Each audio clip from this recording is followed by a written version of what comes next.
Please note that this content is for educational purposes and for adults only. Viewer discretion advised. More details available in the description box.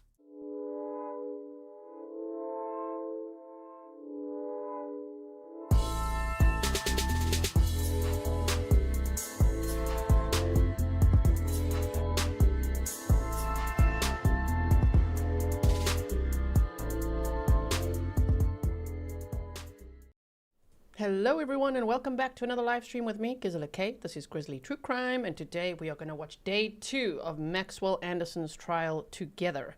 Welcome everyone. If you are a YouTube member, I see lots of people joined yesterday. Thank you so much for becoming a member and supporting the work I do. I have updated the emojis for you. As you might know, Sade Robinson's favorite color was pink. So I've made a pink flower and a pink heart. I could see Mallory Beavers is using this over here as well, and I've updated just a few of the others as well for you. Okay, so let us bring up, if you missed day 1 or the trial prep, I hope you'll go check it out. It's all time-stamped for you, of course. And today, let's start off with day 2. So I'm just going to go back to the beginning over here. Okay, hold on, I'm bringing it up. And as you know, we start late on purpose so that we could skip over the lunch break, coffee breaks, and things like that. We call it defluff. If you don't know anything about this case, I hope you'll expand the description box. You can read a case background right up there, which is there for you, as well as find a link to the playlist. And there's a trial prep episode there for you. That's only 20 minutes, and then you'll know all the basics of the case. But do feel free to ask questions. I'll do my best to answer them in the chat as well, based on what I know from the criminal complaint, from the press conferences we've watched, and from the deep dives that we've been doing together. Okay, so let's put the sound State on. of Wisconsin versus Maxwell Anderson, case 24, CF1692, appearances. Attorney Meghann Newport and Ian Vance Carezan appears for the state. Attorney Anthony Cotton and Jason Finley. Good morning. Sorry, I was like busy scribbling here. You can hear me scribble and clear my throat and everything. Sorry about that. Here we go. Good morning, everybody. Good morning. So welcome back. Hope we had a lovely evening. As you recall, we are still on the state's case in chief. State, are you prepared to call your next witness? State calls Detective Nora Burlow.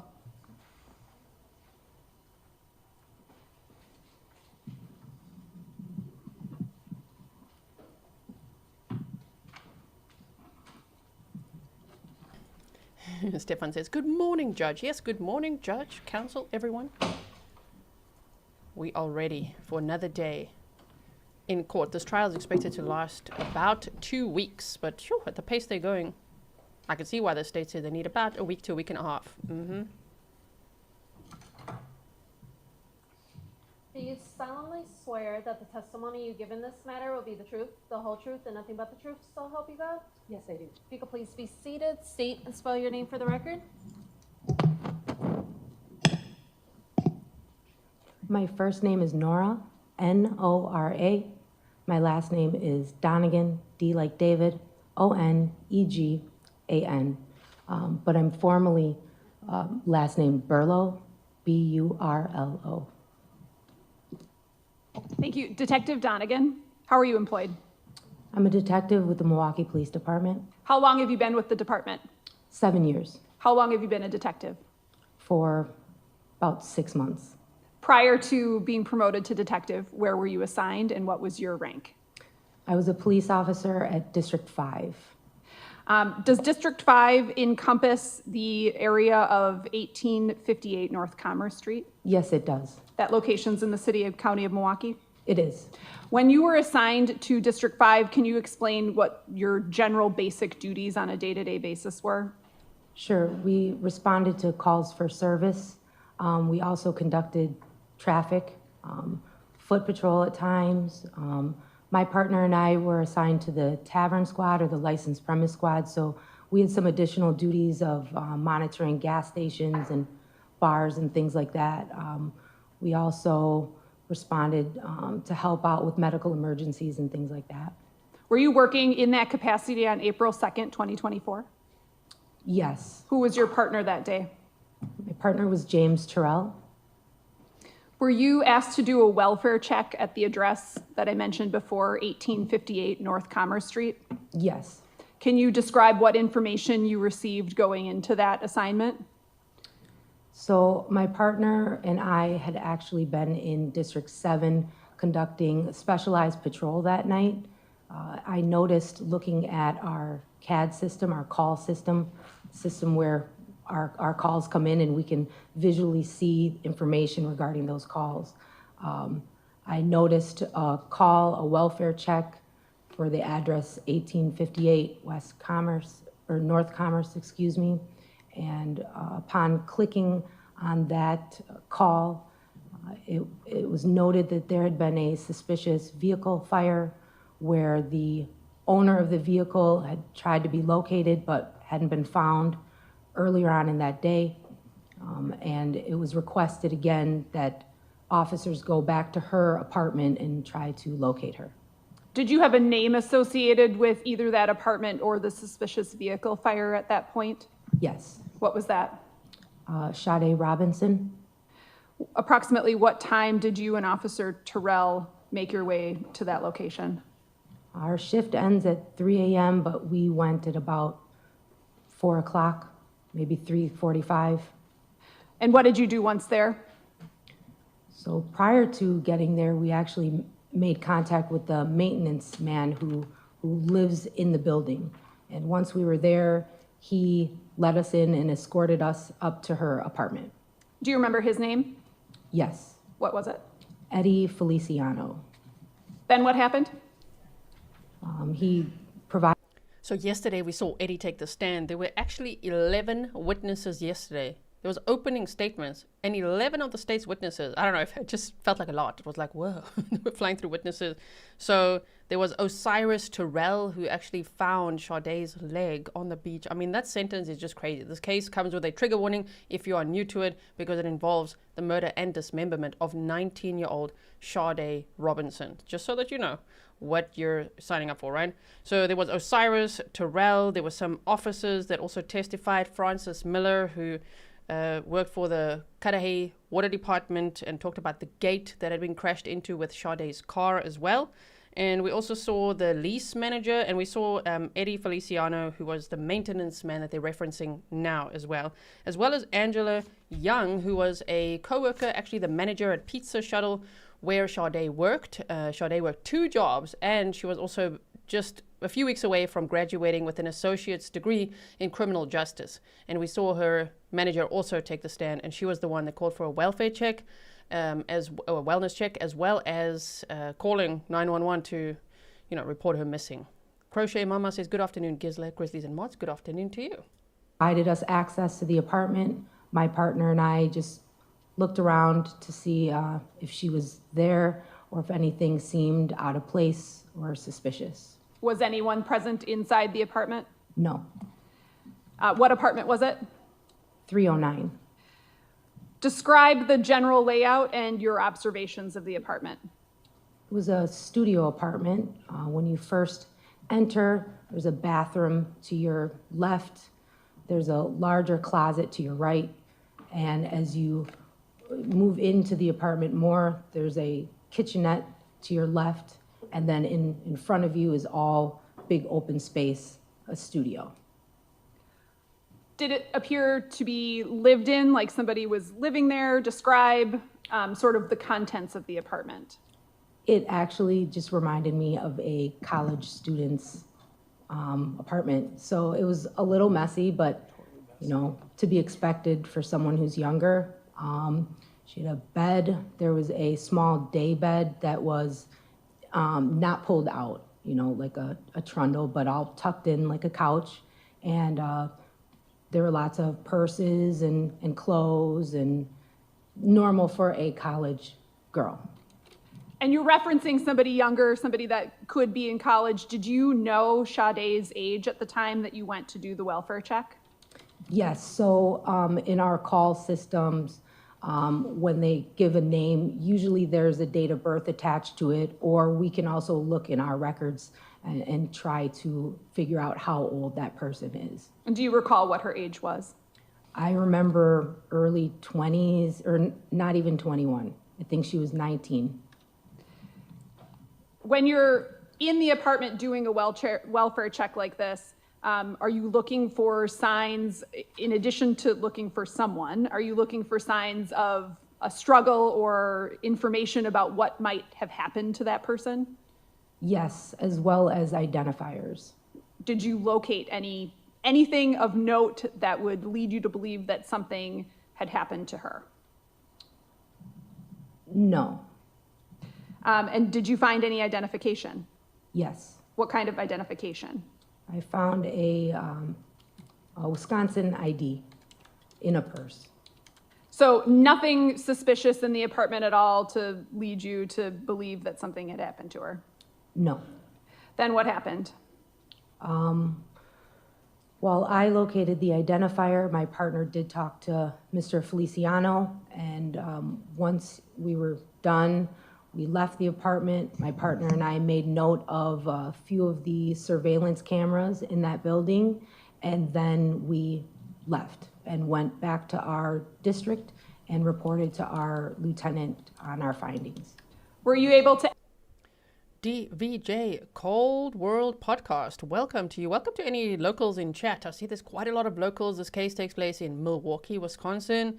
DVJ Cold World Podcast says, I was leaving the building for work the morning that they came looking for her, in case wondering why all those police were here. I can imagine, right?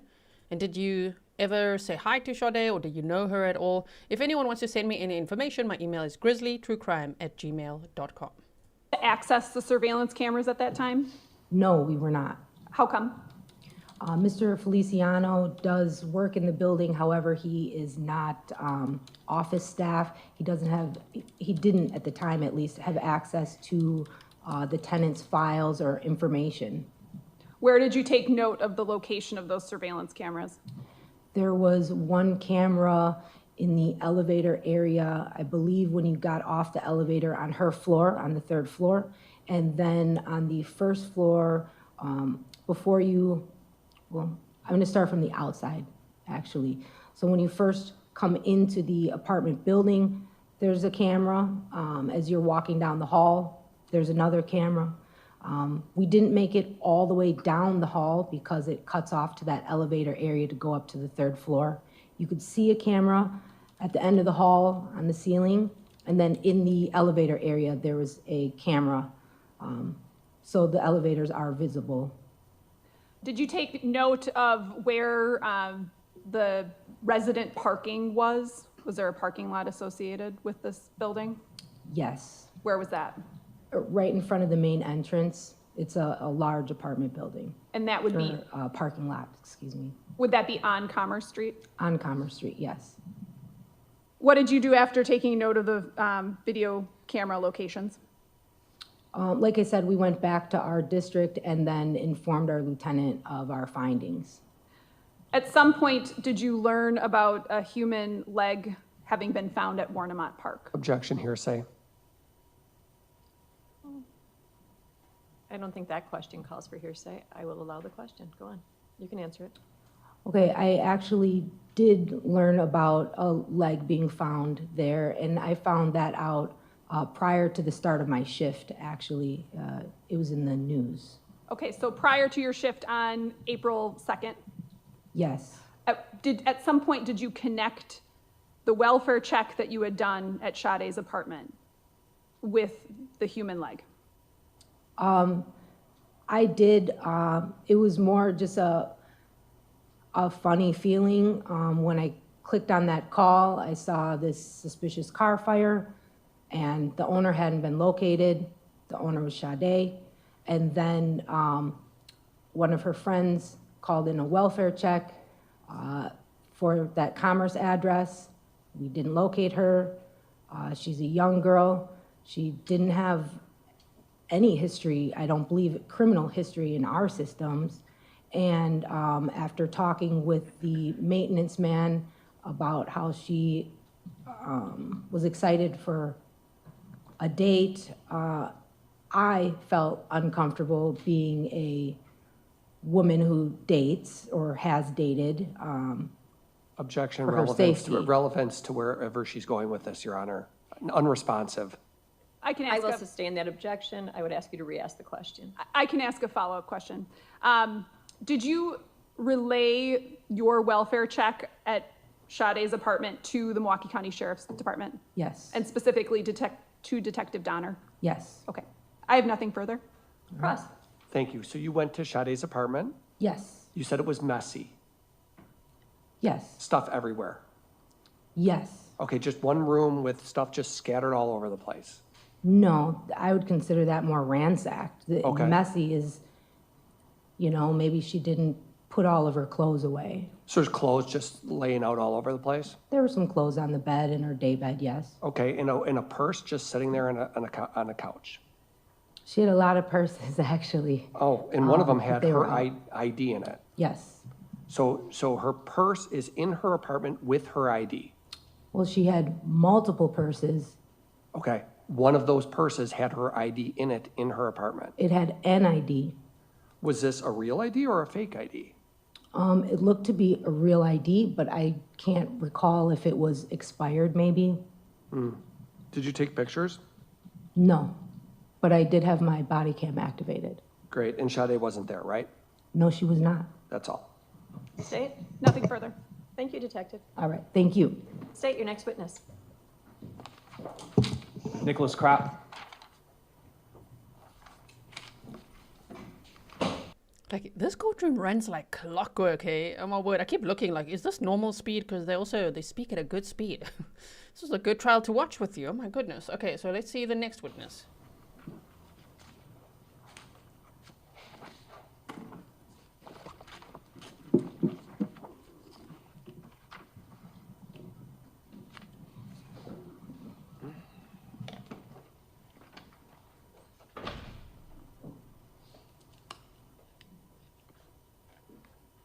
Do you solemnly swear that the testimony you give in this matter will be the truth, the whole truth, and nothing but the truth, so help you God? Yes, I do. You could please be seated, state and spell your name for the record. Nicholas Kropp, Nicholas Kropp. How are you employed? I'm a police officer with the City of Milwaukee. How long have you been a police officer with the city of Milwaukee? Going on 13 years now. Were you working back on April 3rd, 2024? Yes. What was your shift that day, and did you have a partner? Yes, I had a partner. It was Markel McKinley, Markel McKinley, and we were working day shift, 8 a.m. to 4 p.m. that day.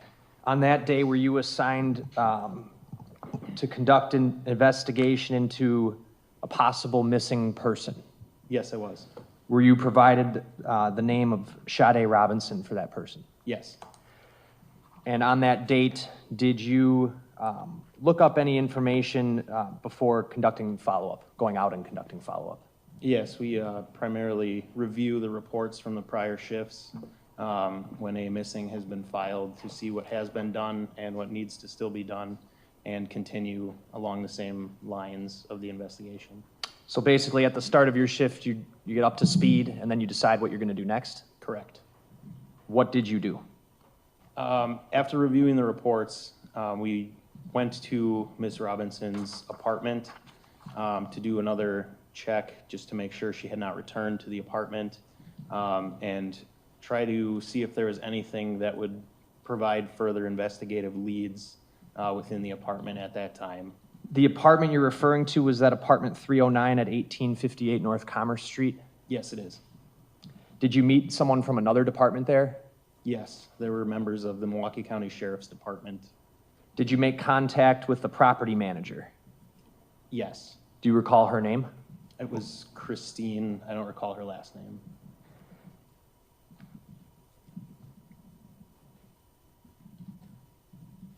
When you made contact with Christine, did you also speak over the phone to someone else who worked at the apartment complex? Yes. And did you gather basic information about Sade that the apartment had? Yes. Did that include a kind of vehicle that she had registered to the apartment? Yes, it did. What was that vehicle? I believe it was a Honda Accord. I don't recall the license plate. All right, you don't recall the license plate? I do not. If I showed you a copy of your report, would that maybe help refresh your recollection? Yes, it would.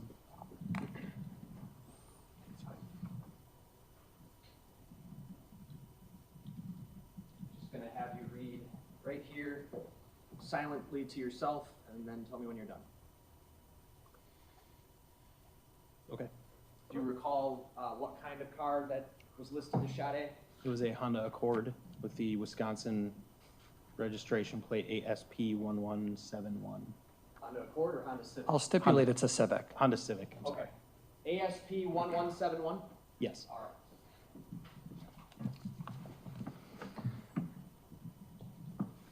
After getting that information, did you go to her apartment?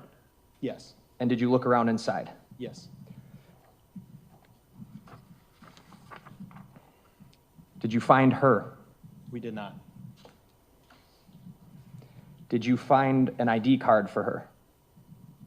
I believe we did find an ID card, yes. Did you find a cell phone? I don't believe we found a cell phone. After checking her apartment and not finding her, did you subsequently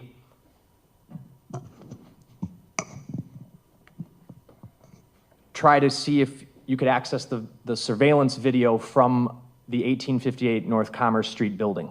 We did. My partner primarily did more of the surveillance video, but I did view parts of it, yes. Okay.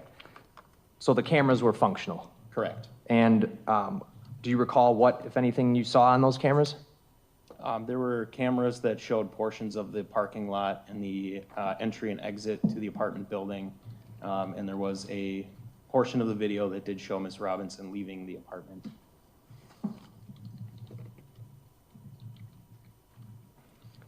After checking her apartment, did you return to your district station? Yes.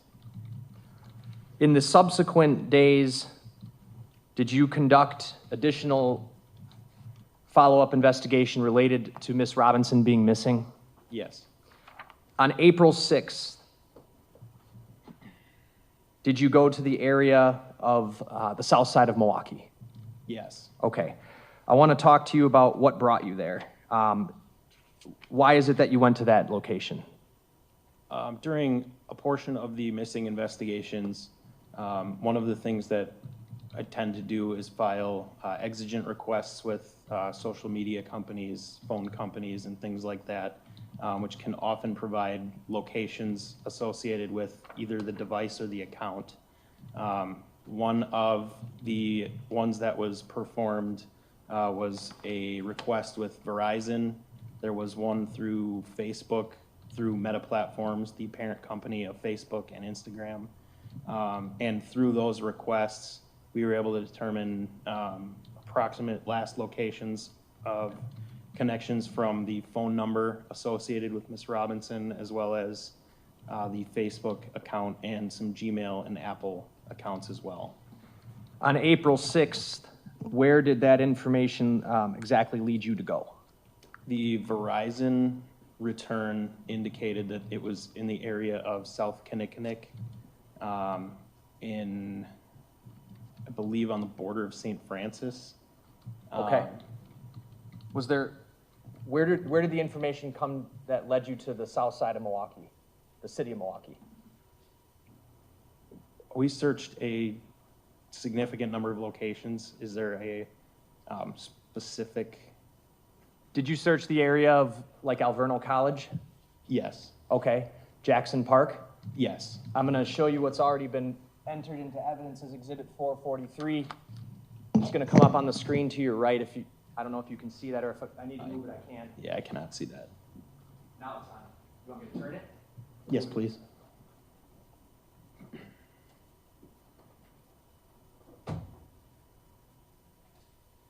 You able to see that? Yes. All right.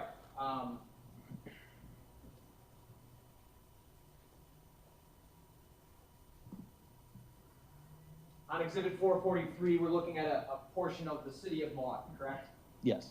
In the middle here, the street going across is West Oklahoma Avenue, correct? Correct. The main street to the south would be Morgan Avenue, Correct. and that's where Alverno College is, and we got 43rd Street right here, correct? Correct. So did you search the area of Alverno College? Yes. And what areas did you search, and what did you find, if any? We can't really see to where they're pointing, but I do see there's a Walmart here. So Walmart's entered the chat, but okay, they're looking around searching this whole area. As you may know, if you follow this case, they found poor Sade's remains all over the place, and not even all of her remains. like in multiple locations. It was really gruesome, you know, like they found her leg on that beach at Warnimont Park, and then her arm and torso just a bit further south, and then where they found her car that had been set on fire, they found a foot. They found a foot, like, oh my word. So they talk about searching around this whole area, and unfortunately we can't see where they're pointing now. We searched an area along the entry to Alverno College. We did not find anything there, and I believe that search was based off of points off of an app provided by a friend. Okay, so you would have gotten that information as it was briefed to you, as it was provided to other members of law enforcement? Correct. Understood. Then you also, did you indicate you searched the area of Jackson Park? We did search the area of Jackson Park. What did you do there? I believe most of these points, where the points shifted, it was in the area of waterways, which was consistent with other information that we've been given prior. So we did search most of the marshy areas and kind of wetland areas near a lot of the watery, the waterways and such. Did you find anything in either of those locations? We did not. And lastly, before I move on, in the middle of this, right here would be 39th Street, correct? Correct. Okay. This street here is Euclid, fair? Yes. Okay. That would have been basically right in the middle of the two places that you were looking. Yes, that's correct. Thank you.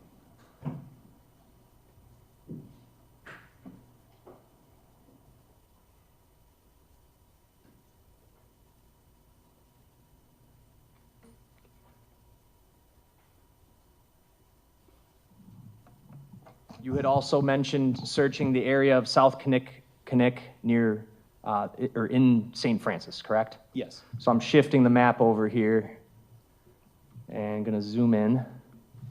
This street here that my mouse is on, that would be South Kinnick Ave? Correct. All right, and to the north, we've got Howard Avenue. Yes. Are you aware if the St. Francis Police Department is on Howard Avenue here? I am not, but I will take your word for it. Okay. And then on the bottom here, we've got Layton, correct? Yes. Is this about the area you searched in St. Francis?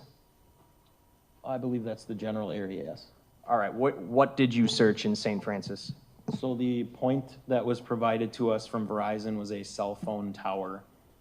It gave a specific address, and the return indicated that it was approximately 1/3 mile, I believe it was southeast of that location.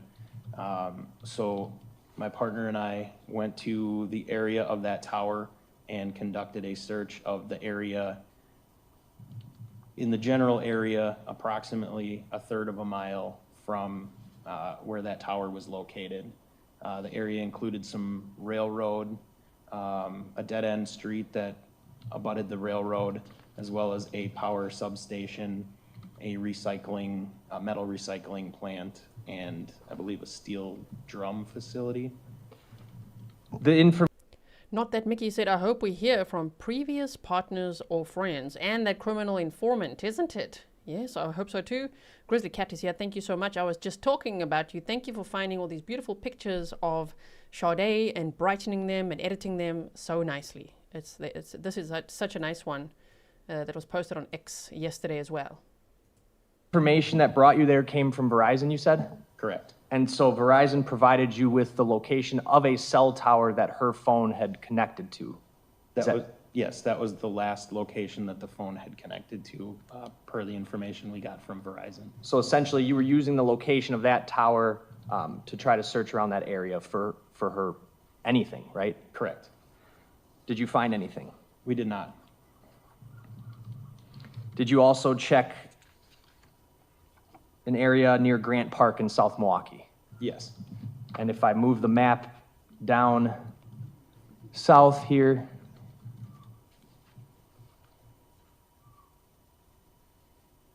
we've got College Avenue is this street here where my mouse is that right? Correct. Okay, and then Grant Park would be this park that I'm kind of circling here, right? Correct. And then if you go just north of that, you have Warnimont Park. Yes. Okay. What part of Grant Park did you search, and tell us what you found, if anything? The day that we went to Grant Park, we were searching for, again, points that were obtained from one of those requests. And the areas that we searched included a lagoon, the South Milwaukee Lagoon, which is in that park. There's also a downstream portion near the lagoon where there's a river, and there were a handful of people that were fishing that day that we asked if they had seen anything out of the ordinary, and they indicated they had not. This was all done on April 7th? Correct. Want to move ahead to April, staying on April 7th, did you also have information through the records you were requesting that the phone had potentially traveled into the River West area of Milwaukee? I believe that information came from the app provided by a friend as well, but there were points along Humboldt Boulevard from approximately North Avenue to Capitol, I believe. And Humboldt, again, in that area is fairly close to a river, which was kind of consistent with the waterway portion of the investigation that we had been investigating. All right, and I've moved the map here. Is this the area on the screen that you're talking about? Yes, it is. At the top here, we've got Capitol Drive. Is this the street that's going across the top? Correct. And then right about the middle of the screen here, we would have Humboldt Boulevard. Correct. There's a number of parks in this area that seem to border the Milwaukee River, fair? Yes. One of those is Pleasant Valley Park here. Correct. All right. And if I go down, there's Gordon Park. Yes. Are there others that you searched? We didn't necessarily define it by which parks we searched. It was kind of just the area between the roadway and the waterway. So it would be, I guess it would include Hubbard Park as well, as we went kind of all the way up to Capitol. Okay. So when you say you went from the river to the roadway, are you talking about the roadway Humboldt? Yes. And there are some other side roads, portions of it that extend to the east from Humboldt that get a little bit closer to the waterway. So we would have gone from whatever the closest road was down to the waterway at that point. And again, you're doing this with your partner? Correct. Okay. That day, did you find anything? We did not.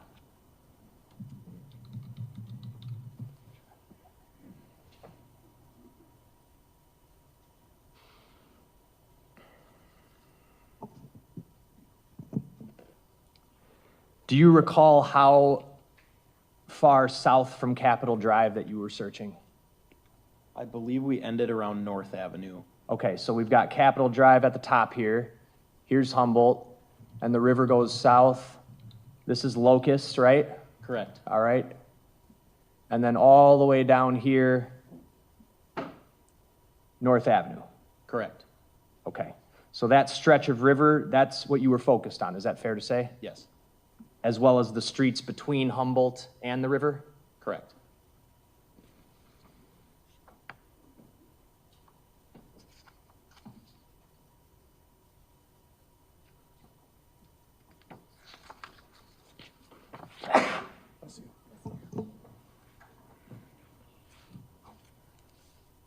Anything found of note? No.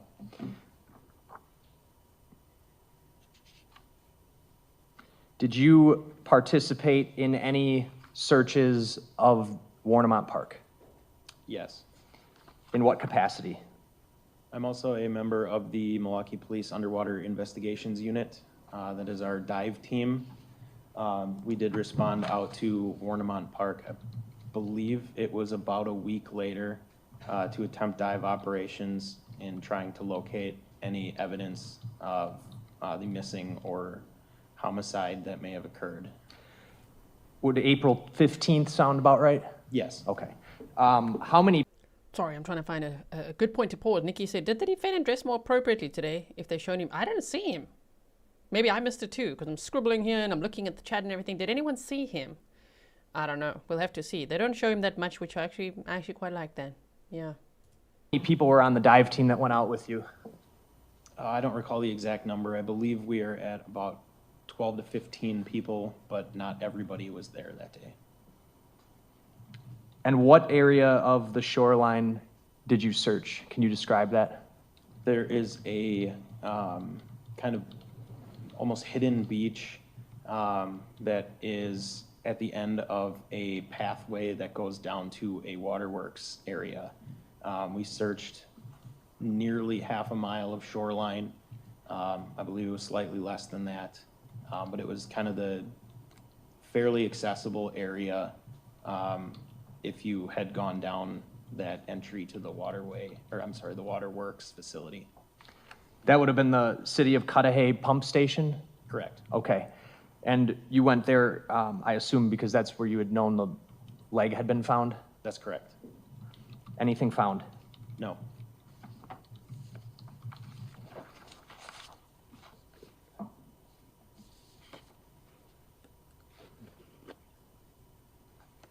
I have nothing else. Thank you. Cross?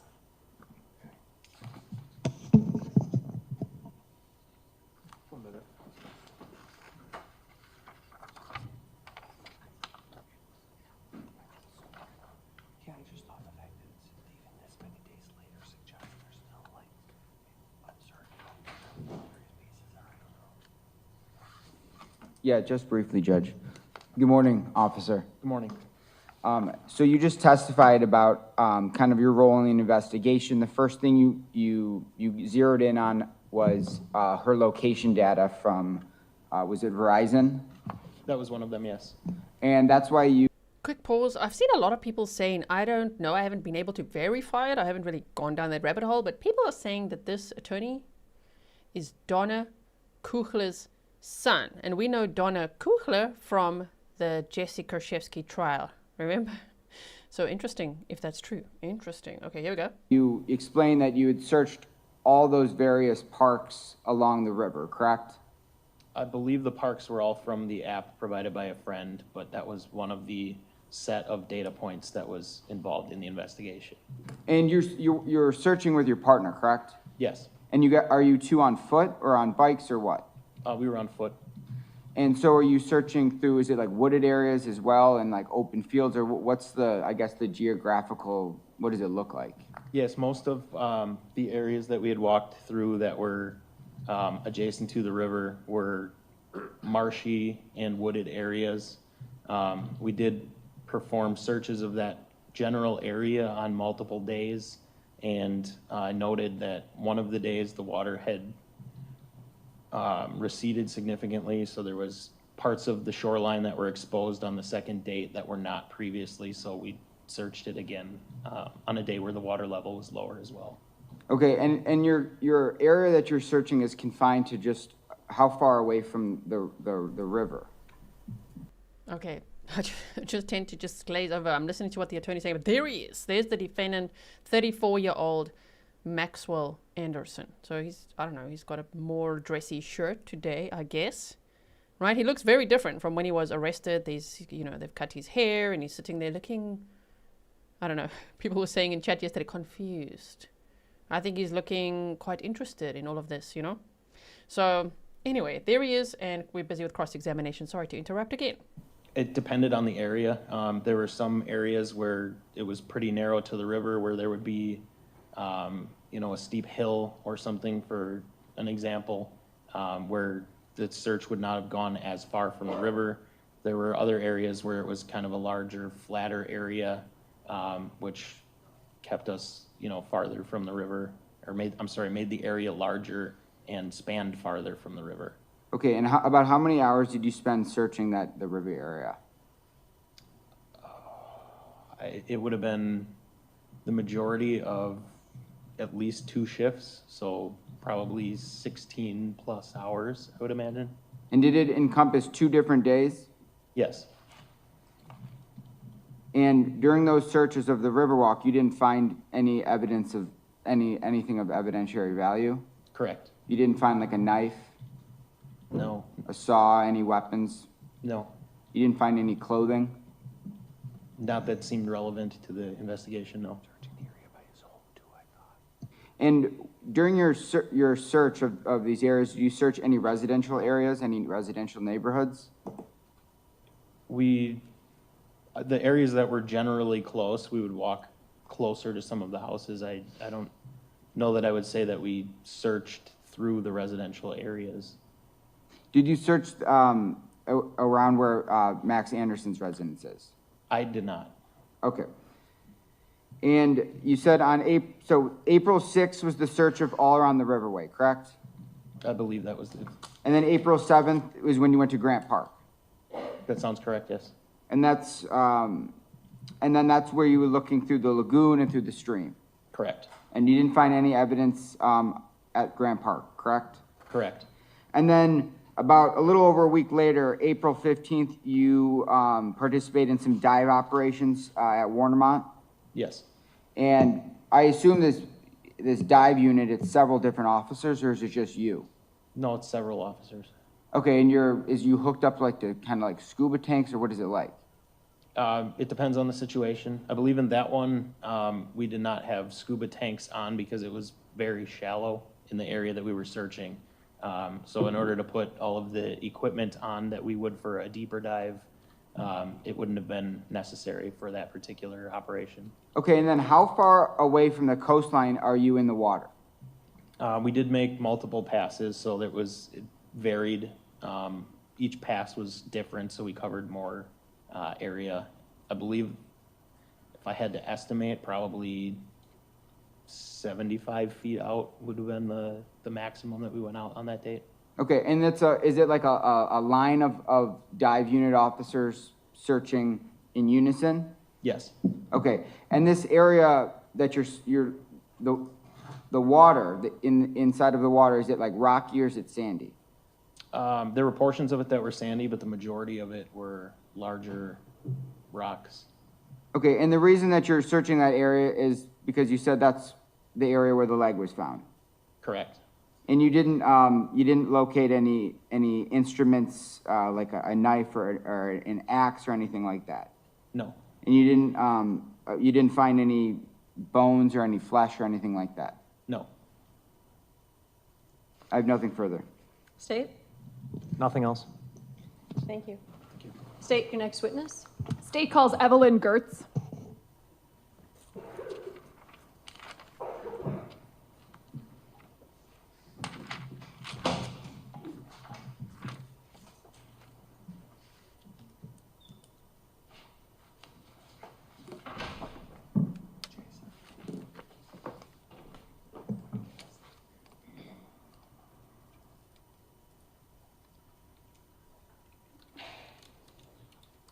Witness number 14 coming up for the state. They plan to call about 50, even though they have a potential pool of 250 witnesses to call.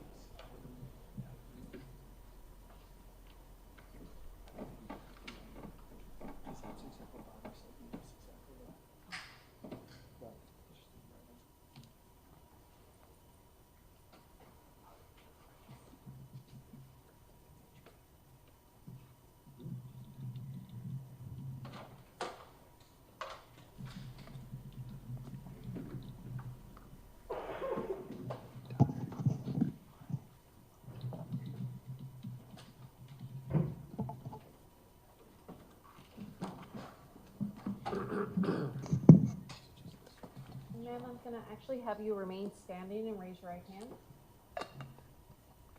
Do you solemnly swear that the testimony you give in this matter will be the truth, the whole truth, and nothing but the truth, so help you God?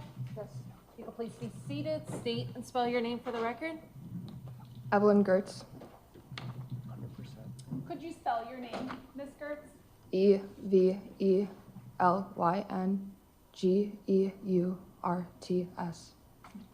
Did you know Sade Robinson? Yes, How did you know her?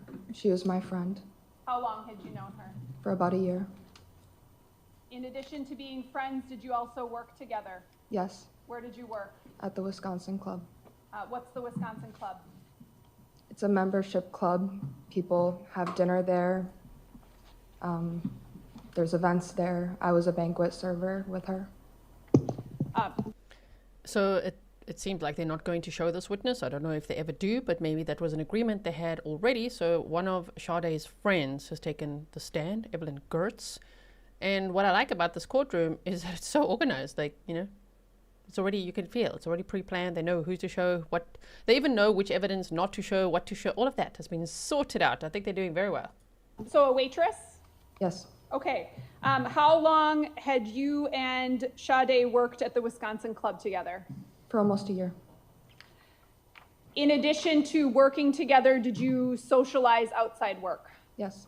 Can you describe some of what you would do for fun? Sometimes she would just come over to my house. A lot of the times we would just work on homework together, stuff like that. One time I went to a work event with her at Pizza Shuttle. Were you also aware that she was working at Pizza Shuttle? Yes. So in addition to the Wisconsin Club, she was working at Pizza Shuttle? Yeah. You described that you would do homework together. Were you both students? Yes. Where was Sade a student? MCSO. Do you know what she was studying? Something with criminal justice. Were you in school with her? No. Can you describe Sade's personality? Very kind, very welcoming, very understanding, very strong, very smart, hardworking. Probably just the strongest, kindest, most charismatic person I've ever met. Is this hard for you today? Yes. In addition to being friends and co-workers, did Sade also share location information with you? Yes. Can you describe how that was shared? Through Find My iPhone. Was there something called 360? I didn't have that with her. Okay, but you're aware of what that is? Yes. Okay, so she shared her location information with you through Find My iPhone. Yes. Can you describe what that means, what that entails? So on Apple iPhone, you can enable your location for other contacts, and I have done this with many of my friends just for overall safety. I do it with my family as well. And what can you see when you share location information with someone? You can do it for a short time, or you can share it for like indefinitely, and she just had shared it with me indefinitely, so you can see the pinpoint location of exactly where that person is when you look. So if you were utilizing that app, you'd be able to see where someone was at any point in time? Yes. At some point on April 2nd, in those days surrounding April 2nd, did you learn that Sade was missing? Yes. And what did you do after learning that? I just looked at my phone and looked at anything. Well, I remembered that she had shared her location, and so I looked at that right away. And what did it show you? Warnimont Park, 4 a.m. And I think I had checked it the morning of the 3rd when I found out. So at 4 a.m., her phone location information was at Warnimont Park. Yes, and so I knew that at that point her phone must have died or something, otherwise it would show her location at that time. When I had checked it, it would say this morning, right now at 9 a.m. or whatever it is, it's at this location, but it didn't say that, it said 4 a.m. On what day? The morning of the 3rd, I believe. Is when you checked that application? Yes, I think she was reported missing on the 2nd, and then I didn't know about it until the morning on the 3rd because one of my coworkers had sent me the missing report. In your experience using the Find My iPhone app, if someone's phone goes off the network or goes dead, turns off, their location information, does it stop sharing? Yeah, if someone's phone dies, it stops right at that time when it died. Usually, yes. In your experience, would that person's last location prior to the phone dying still be shared with you, the user of that app? I guess I'm not quite sure what you're asking. Okay, so if someone's... I'm going to object on foundation grounds as well. I'll sustain the objection, lay the foundation. You use the Find My iPhone app yourself? Yes. How many people approximately do you think you've shared your location with? Right now, I would say Probably like 10 of my friends and family. Is this something that you check on a regular basis?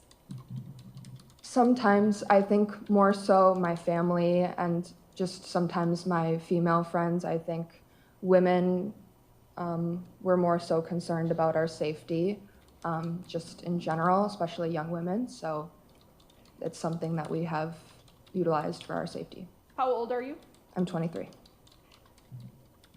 In your experience using the app, if someone's phone goes off the network or dies, does their last location still show up on your iPhone app, Find My iPhone app? Yeah. Okay. So you don't know the 4 a.m. at Warnimont Park, you're unsure of what day that was 4 a.m. on, correct? I believe it was the morning of the 3rd. Okay. I believe. I have nothing further, thank you. Cross?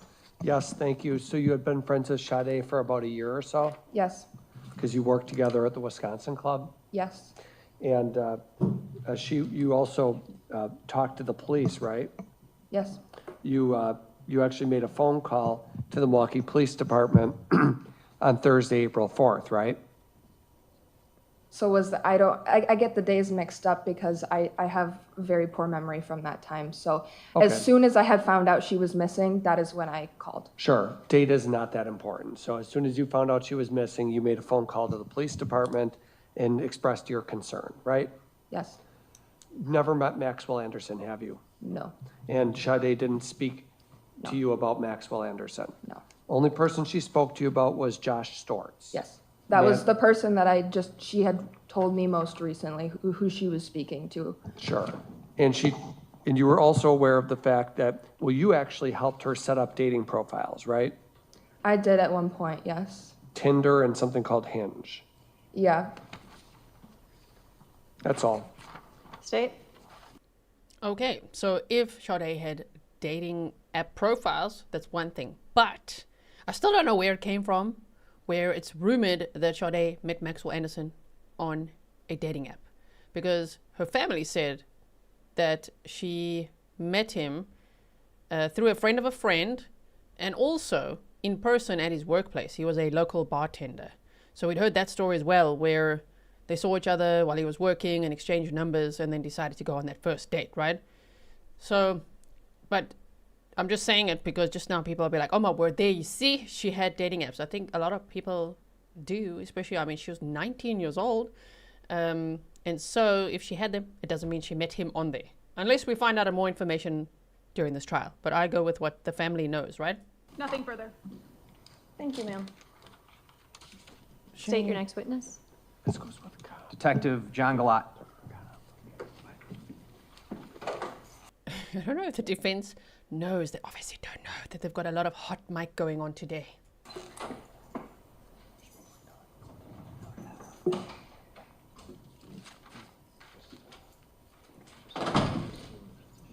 Selena says, I might have missed this, but I heard this is a high-power attorney hired. Yeah. From what we looked at, he's very experienced, expensive. I think Maxwell's dad paid for him. Maxwell's dad is pretty wealthy, from what I've heard. So yeah, he's private counsel. It's not a public defender.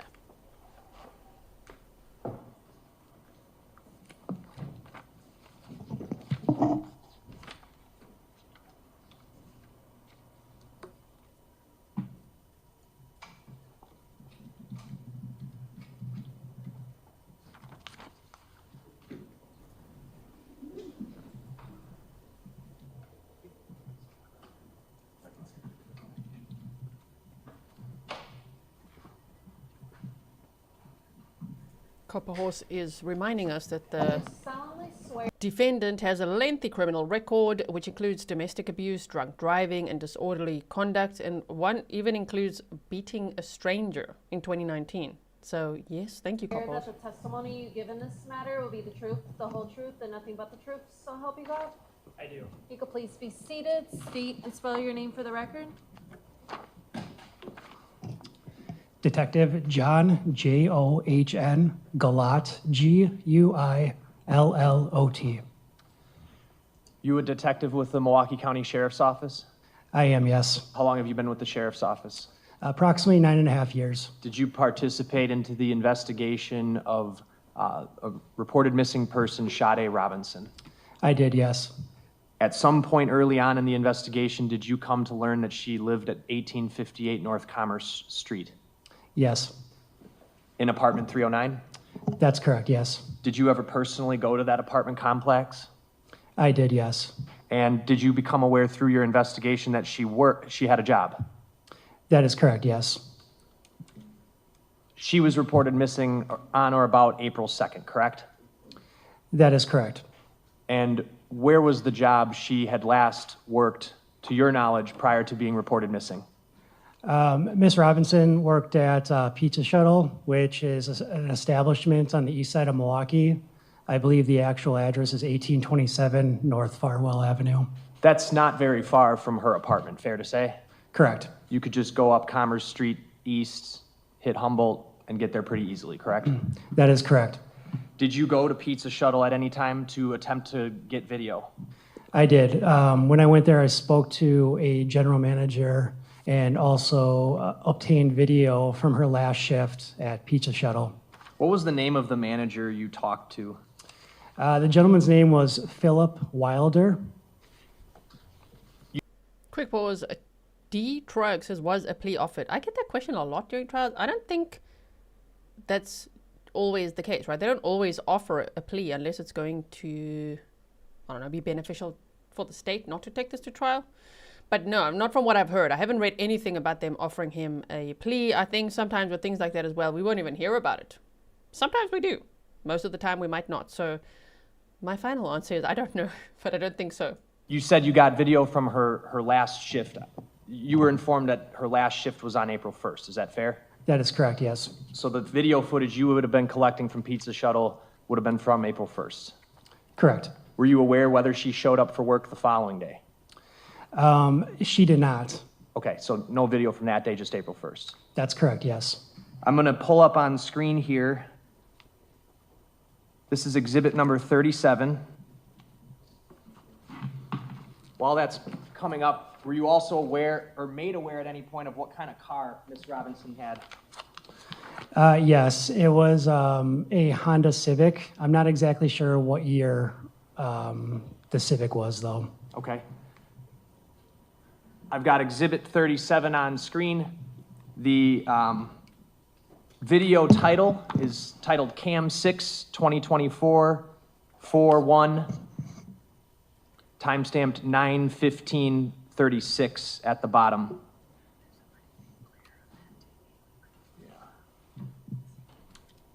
Are you guys getting a glare?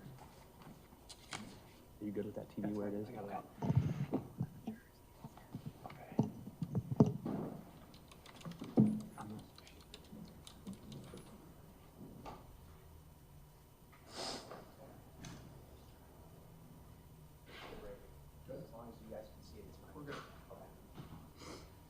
Okay, Detective, what are we looking at? We're looking at the, I guess you can call it a parking structure underneath the Pizza Shuttle. It's just parking. And again, that's underneath the actual restaurant itself. And this is the video from Pizza Shuttle you recovered? That's correct. I'd move exhibit 37 in. Any objection? No. 37's received. The layout of Pizza Shuttle, we've got this parking structure, which would be, or parking slab, if you will, on street level, right? That's fair to say, yes. And then when you would go out off to the left side of the screen here, that would be Farwell? That's correct, yes. There's a stairway that leads from Farwell up one floor that gets you into the restaurant. That is correct, yes. Out the back here, that's just an alley, right? Even though you can't see it because of the glare here? Correct. Okay. Off to the left here, what is this that I'm circling? That's Sade Robinson's Honda Civic. I'm going to play this clip. It's less than 2 minutes. What are the shape of her taillights? It kind of resembles like the letter C.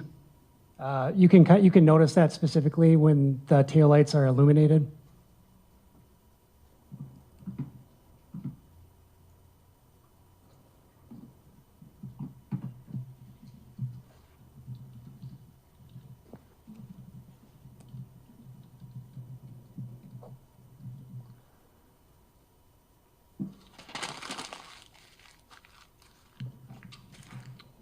Is that her getting out? That is correct, yes. Nobody else gets out of the car? Correct. All right. And the direction she's walking would be to get to the staircase to go up to the restaurant? Correct. Oh, that's so sad. It's her last day alive. This is the 1st of April of 2024. She went to work, and then that evening she went on that first date. Oh my goodness. Also, I just quickly want to, while I'm pausing here, Jesticle said defendant's father has shown support to the victim's family. He was devastated. Interesting, okay. And Rob Radke said, crazy how I went to school with this guy, dated my sister, used to be friends, then here he is on trial for murder. Can you imagine? Oh my word. So Rob, if you have any information or insights that you'd like to share, you can always email me, grizzlytruecrime@gmail.com. And for anyone else watching, I always keep my sources anonymous. So if you email information, I might not even talk about it. Or if I do, if there's something interesting to share with all the Grizzlies, I wouldn't say where it's coming from. Just if anyone's watching. Okay. Stop that clip at 50 seconds. I'm next going to play camera 3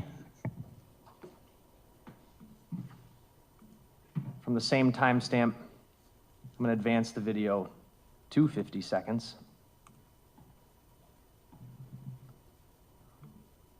Oh, sorry.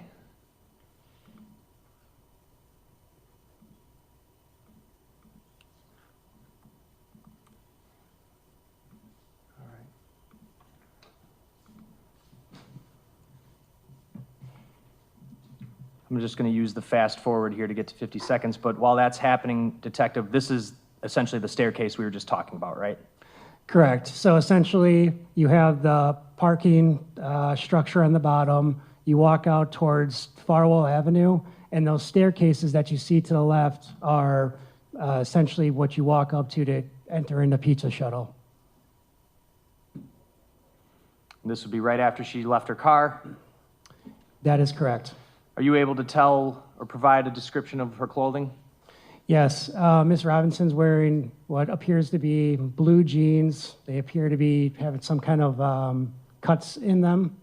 And then she has a black puffer jacket and then some type of white shirt. All right. Sort of like a cable knit sweater? Yes, that's correct. What kind of coat? I would classify that as like a black puffer jacket. Shoes? White in color. And she's carrying a large purse, correct? That is correct, yes. So she arrives at work at around 9:16 in the morning? Correct.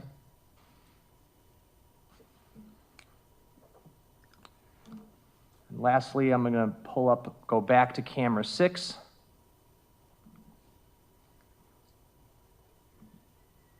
This is camera 6 at 16:57:37 on April 1st, 2024. So this would be what? Again, camera of the parking area of Pizza Shuttle. And that you can see, currently you can see Ms. Robinson's Honda Civic. What time is this at? 16:57. So just before 5 p.m.? That's correct, yes. Okay. Playing this clip, it's 2 minutes, just over 2 minutes. I'm going to fast forward here.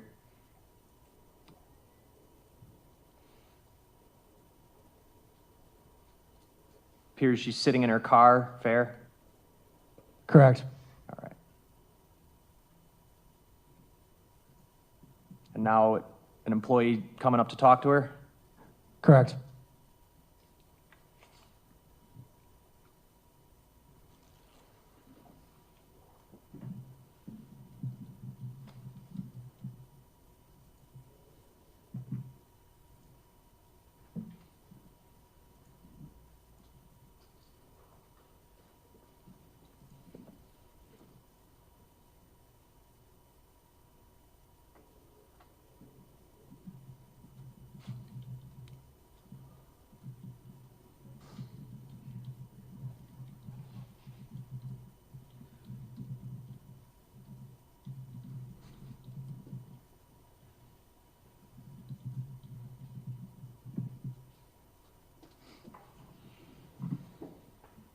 Clock just past 5 p.m., right? Correct. And her taillights come on She's pulling out of the spot, correct? That is correct. Employee waving bye to her. Correct. It's so sad to see. You know, she was going to meet up with Maxwell Anderson right after this at the Twisted Fisherman. And that's the end of the clip. That is correct. So based on that, it looks like she showed up for her work shift sometime a little after 9 a.m. and left pretty much at 5 p.m. That is correct, yes. Is that consistent with information you received from meeting with that manager at Pizza Shuttle? Correct, yes. That's all. Cross? No. Thank you. State your next witness. State calls Officer Keyona Vines.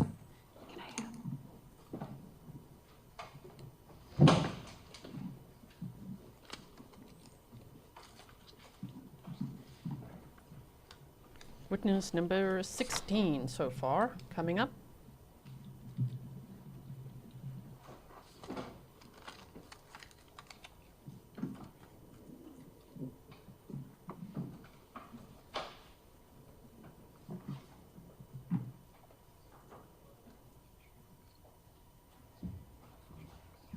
Do you solemnly swear that the testimony you give in this matter will be the truth, the whole truth, and nothing but the truth, so help you God? I do. If you could please be seated, state and spell your name for the record.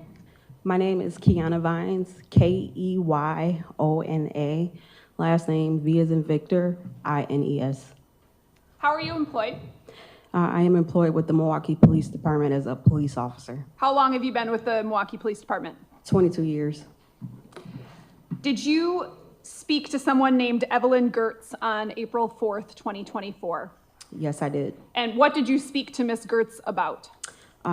She was telling me that her friend, Sade Robinson, was missing. She didn't know that she was missing. So she wanted to call and let the police department know that Sade shared her location with her via iPhone app. Did Miss Guerts tell you what day and the time and location she last saw Sade's location on that app? Yes, she said it was April 2nd, 2024, at 4:33 a.m. at the address of 5400 South Lake Drive, and I believe that is Warnimont Golf Course in Cudahy, Wisconsin. I have nothing further, thank you. Cross? No. Thank you. Thank you. That's it. State your next witness. Alana Fisher. Anyone need a break on the jury? You're okay? Awesome. Sure. Witness number 17, coming right up.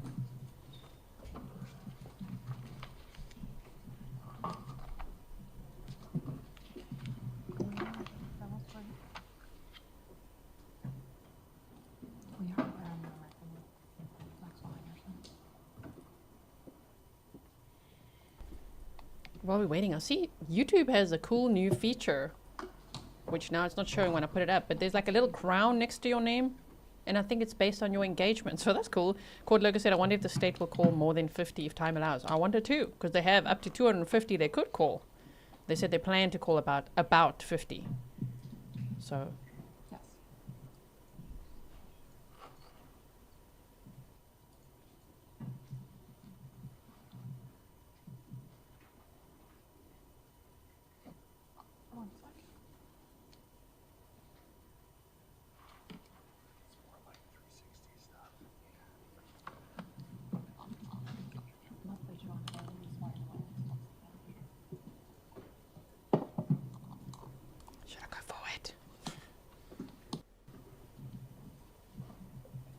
Do you solemnly swear There we go. that the testimony you give in this Teleported. matter will be the truth, the whole truth, and nothing but the truth, so help you God?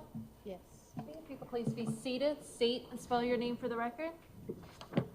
Alana Fisher, ALANA FISHER. Good morning. How old are you? 21.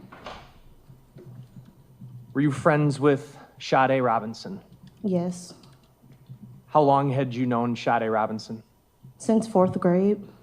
Were you two the same age? Roundabout. Okay. What school? Craig Montessori. How close of a friend did you consider Sade? My best friend? She was your best friend? Yes. What sort of things would you do with her? Talk on the phone Hang out with her? when we can. Okay.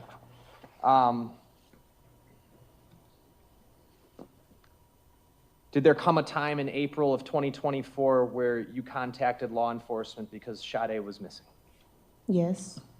Can you tell us how you came to find out that Sade was missing? I was at work. I checked my phone. My cousin asked me if I was okay. I called her. And then she said that she saw something on social media about Sade went missing. And then that's how I found out. This was around the beginning of April of 24, right? I can't remember the exact date, but. Sure, fair enough. Do you recall how long prior to that you had last seen Sade in person? I can't remember. The last time you hung out?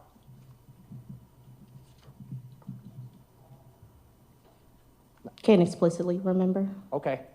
How about the last time you two talked before that? Pretty recently, over the phone. On the phone? Yes. Do you remember what you talked about? Not exactly. Did you know that she had recently gone on a vacation prior to that? Yes. Where did you know that she went to? If I remember, that's when she went to her Jamaica trip. Okay. You found out about that from her directly? Yes, we were on the phone when she was on the trip. Had you talked to her from the time she got back from the trip up until the time she had gone missing? Yes. On the phone? Yes. When you found out, I think you said it was from your cousin that she was missing? Is that right? Yes. When you found out that information, what did you do? I can't remember the exact timeline of events. That's fine. I just want to know how you responded to learning that information. I believe I called my partner to pick me up from work. And did you eventually contact law enforcement? Yes. Did you meet with a detective and talk to him and share information with him? Not in person. Not in person. Did you talk to one over the phone? I believe so. Okay. Do you know what Life 360 is? Yes. What is Life 360? It's an app for you and your family to keep track of locations, make sure that they arrive safely, all of that. Did you have Life 360? Yes. Do you have Life 360 now? Yes.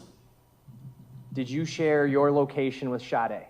Yes. Did Sade share her location over Life 360 with you? Yes. When you found out that Sade was missing, did you ever check Life 360? Yes. Did you also have Find My Phone app? Yes. Is that a similar kind of service?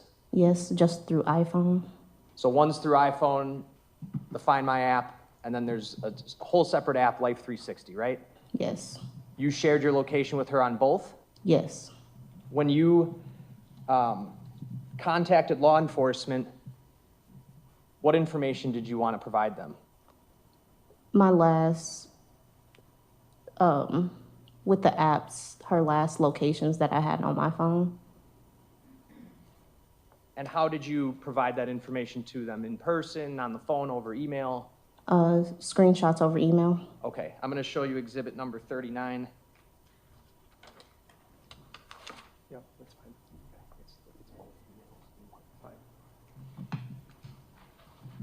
All right, I'm going to hand you exhibit 39. It's a stack of papers. Just looking at the very top. Do you recognize the first page? Yes. What is on the first page? Me contacting the person to say, hi, I have information. This is an outgoing email from you to a detective? Yes. And the detective that you emailed, what was his name? It looks to be Detective Brian. Okay. I'm going to move up a little bit here. About halfway through the packet, did you send another email? Yes. And was it to the same detective? Yes. What was the content of both of these emails? What were you sending him? Information related to her whereabouts that I had. From those apps? Yes. Both of them or just one? Well, I see the first one says Life 360 and Find My. Okay. Can I see the second one? Sure.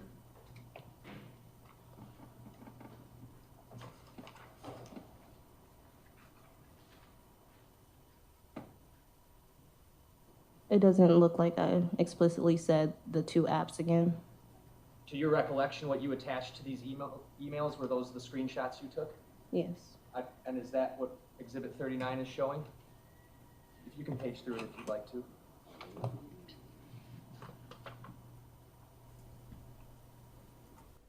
So Life 360 is a location sharing and family safety app designed to help users stay connected with friends and family. So it's not the same as just having your location on at all times for anyone to see.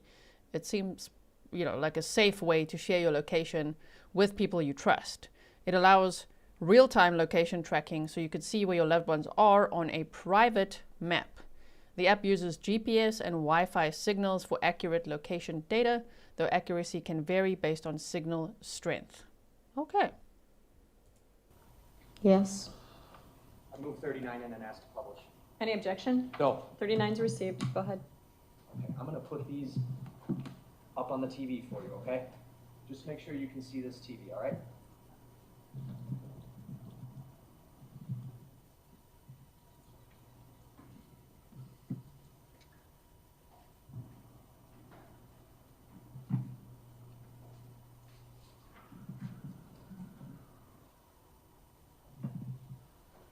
Okay, Elena, the first page that we're looking at here, are you able to see that on the screen next to you?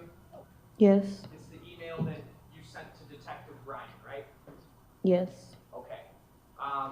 It says, this is Alana Fisher, Sade's best friend.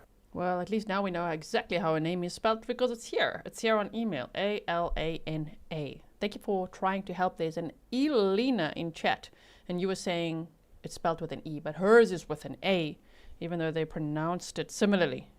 Alana Fisher. We want to get it right? Okay. That's how it starts, right? All right. Can you read the rest of it? I talked to you earlier today with my cousin. Here are some of the locations I have from my Life 360 app and my Apple Find My app. Hopefully the formatting doesn't mess up, but it should start from Monday, 6:29 p.m. until her last location on Tuesday, 4:35 a.m. Let me know if you need any close-up of locations or any other information or details. My phone number. I'll stop you there. What date and time did you send this? April 3rd, 24 at 7:46 p.m. Okay. I'm going to go flip to page 2 here. This is a part of a screenshot you sent, correct? Yes. What app are we looking at here? Life 360.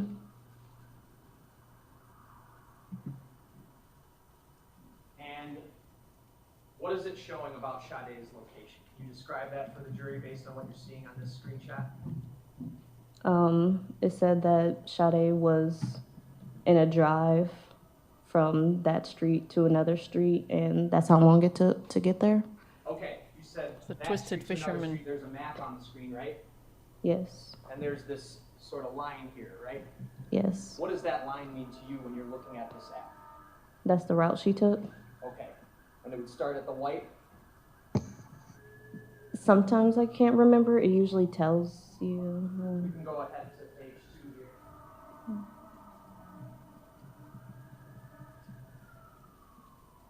It says drive details, right?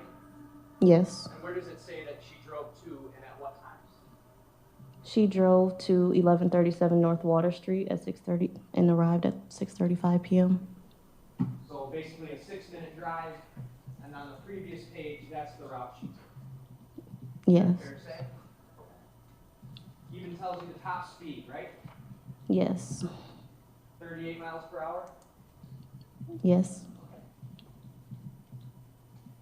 This would have been from April 1st, is that right? I'm not sure. Okay. We're going to go to the next page here. You sent a screenshot screenshot of another drive, is that right? Yes. A little bit of a glare, I'm gonna see if I can break this. Does that make the route clearer? Yes. What do you know from looking at this screenshot about this drive? That she took another drive. At what time? 9:06. Ending at what time? 9:28. If we go to the next page, does it indicate where she went from and where she went to? Yes. Can you read what times and where? 12:15 North Water Street at 9:06 to South 40th at 9:28. Top speed was what? 69. And if you go back to the previous page, are you familiar with the freeway systems in Milwaukee? Not exactly. All right. From looking at this, does it look like she used the freeway, or are you not able to tell? I would assume she used the freeway, but Why are you assuming that? What makes you think that? the direct way to get from north to south side is usually that straight line. Okay.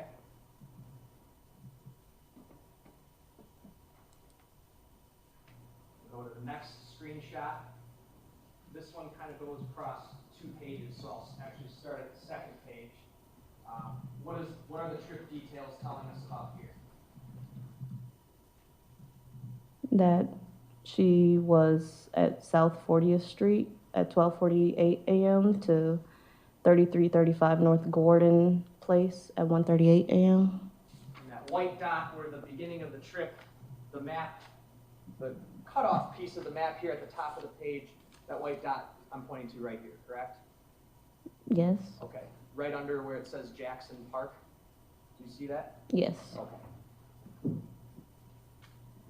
Then going back to the previous page,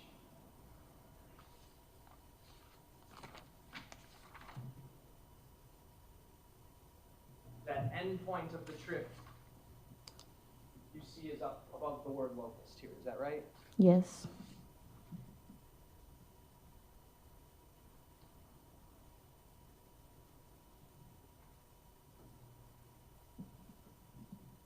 So that trip ended at 1:38 a.m. And then on the next one, did Life 360 notify of another trip? Can you repeat that question? What I have on the screen right now is this another trip after the one we just talked about?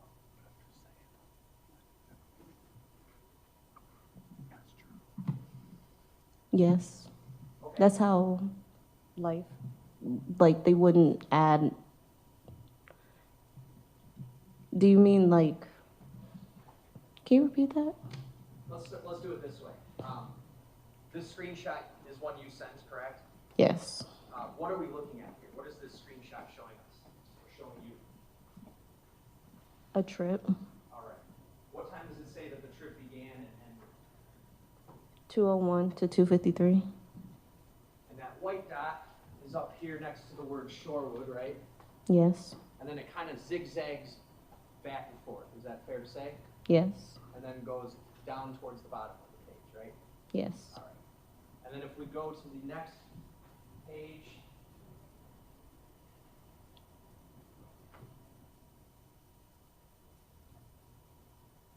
we don't get much information here, but that line goes through kind of where it says Mitchell International Airport. You see that, right? Yes. And then it goes up north again. Back to the previous page, do you see at the bottom of the screen where the trip ends? Cudahy. Okay, that dot at the lower right side, is that what you're talking about? Yes. And to reiterate, Life 360 was telling you that this trip ended at 2:53 a.m. Is that what that says at the top? Yes. Thank you.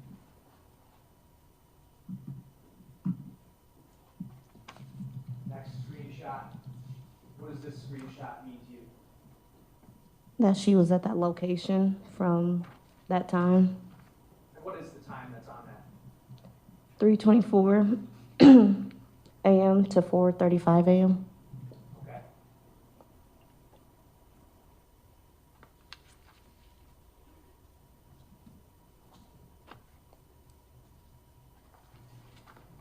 And the next page, that would just be the location details from the previous page, right? Yes.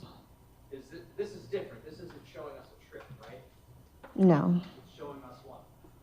The location she was at. Okay. The next page. This one looks a little different. What are we looking at here? The Find My app. So the ones we were looking at before were Life 360, Yes. and this is Find My. Yes. This icon right here, it's a photo of Sade, right? Yes. That's how it appears when you pull up the Find My app and search for someone? Yes. It depends on if you have the contact photo for that person. You had Sade's contact photo, I take it? Yes. And that's why it's showing up here? Yes. I'm gonna go to the next page.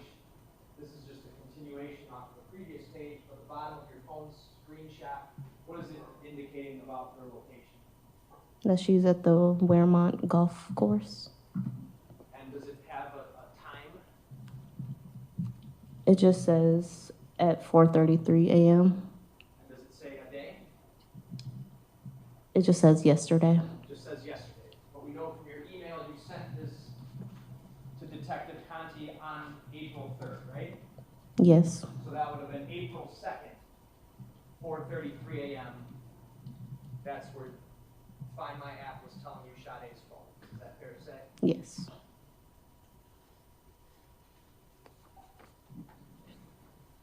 This is the second email, right?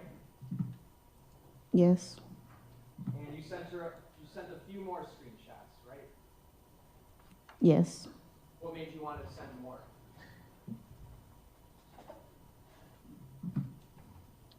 To provide whatever information I had. Okay. The screenshot we're looking at here, at the bottom, it seems to have that same drive that we started off with, right? Yes.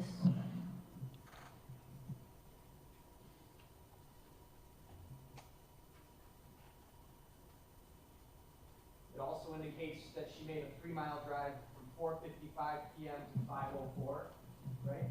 Yes. And if we go to the next page, we're moving ahead 9:06 p.m. to 9:28. It even tells you phone usage, right? Yes. This time frame would talk about Sade's 9-mile drive that she made from those times. Yes. And the map, are you familiar with what part of town is on the map here? Semi. Okay. What part of town is it, in your own words? Downtown East Side. Do you recognize what this is?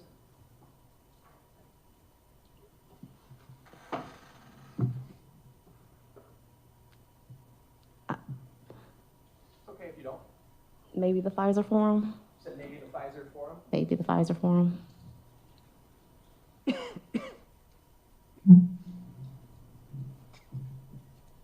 Next page is just more details about that trip, right? Yes. Now we go back in time, 4:55 to 5:04 p.m. Is this the Pfizer Forum again here? Possibly. Okay. She used her phone at some time according to this, right? Yes. What time? 5:01. And the trip details from this, tell us what? That she went from 1619 North Farwell Avenue at 4:55 p.m. to 598 West Canal at 5:04 p.m. Top speed? 38. Says hard braking 1. Yes. Do you know, are you familiar with the area of 1619 North Farwell Avenue?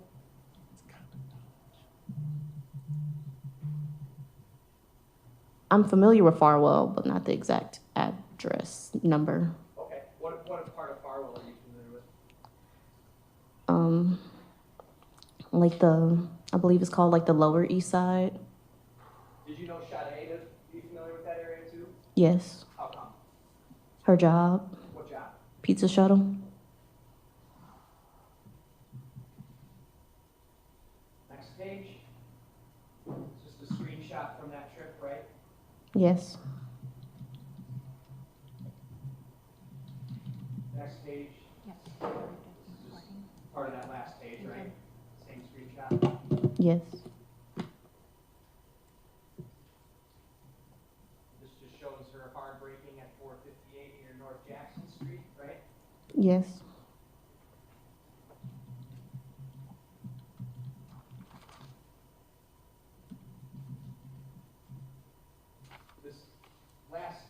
This screenshot that I have up here, is this Find My or is this Life 360? Life 360. Do you know Life 360 to be able to give you information about the battery life of someone's phone? Yes. Okay. Why don't you tell us what we're looking at here in your own words? That she did a 29-mile trip from 2:01 to 2:53 a.m. That her battery was low, so what it shows is that low battery drive detection is disabled, so some of the features start to,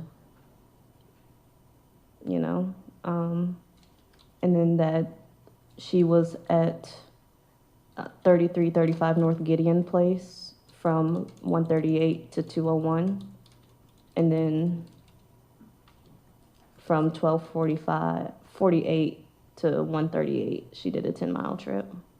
All right, if we go to the next page would show that 10-mile trip began near South 40th Street, correct? Yes. At 9:28. Yes. And in those trips, according to the screenshot, her phone's on low battery, right? Yes. Can you repeat what you said about, or explain what the app does when your phone is on low battery, from what you understand? So when it's low battery, because I know it's a different subscription that you have to have that I don't have currently, but some features get disabled, most likely as like a battery saving feature. Okay.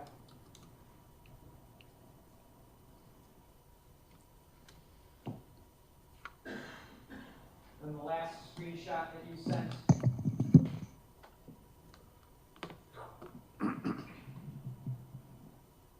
Says Tuesday, near 5152 South Sheridan from what time?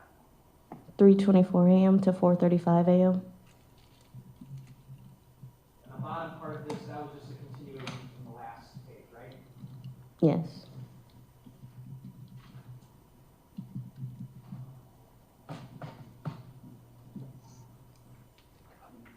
Sure.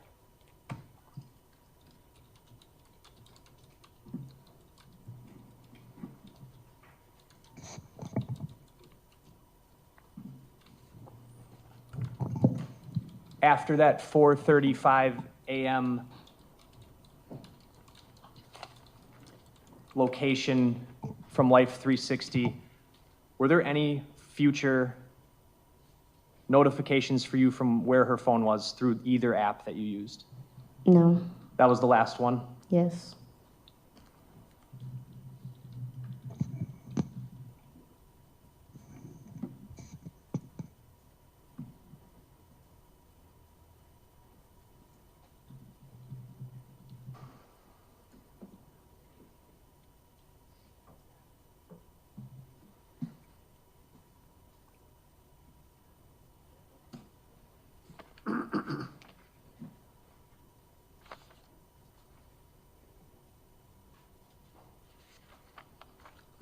That's all I have. Thank you, Judge. Cross-examination? Thank you. You knew Sade since 4th grade, you said, right? Yes. Best friend, right? Yes. And when you spoke with the police, it was your goal, obviously, to try to be helpful to the police, right? Yes. Because it's important to try to, for you, it was important to try to give information so the police could hopefully solve the crime, right? Yes. Okay. Now, you hadn't actually seen Sade since January. Would you agree with that? Yes. Okay, but you would text with her and communicate by phone, right? Yes. When you say text, when you would text, are we talking just you pick up the phone and you send a text message, or are there other ways in which you texting means other things?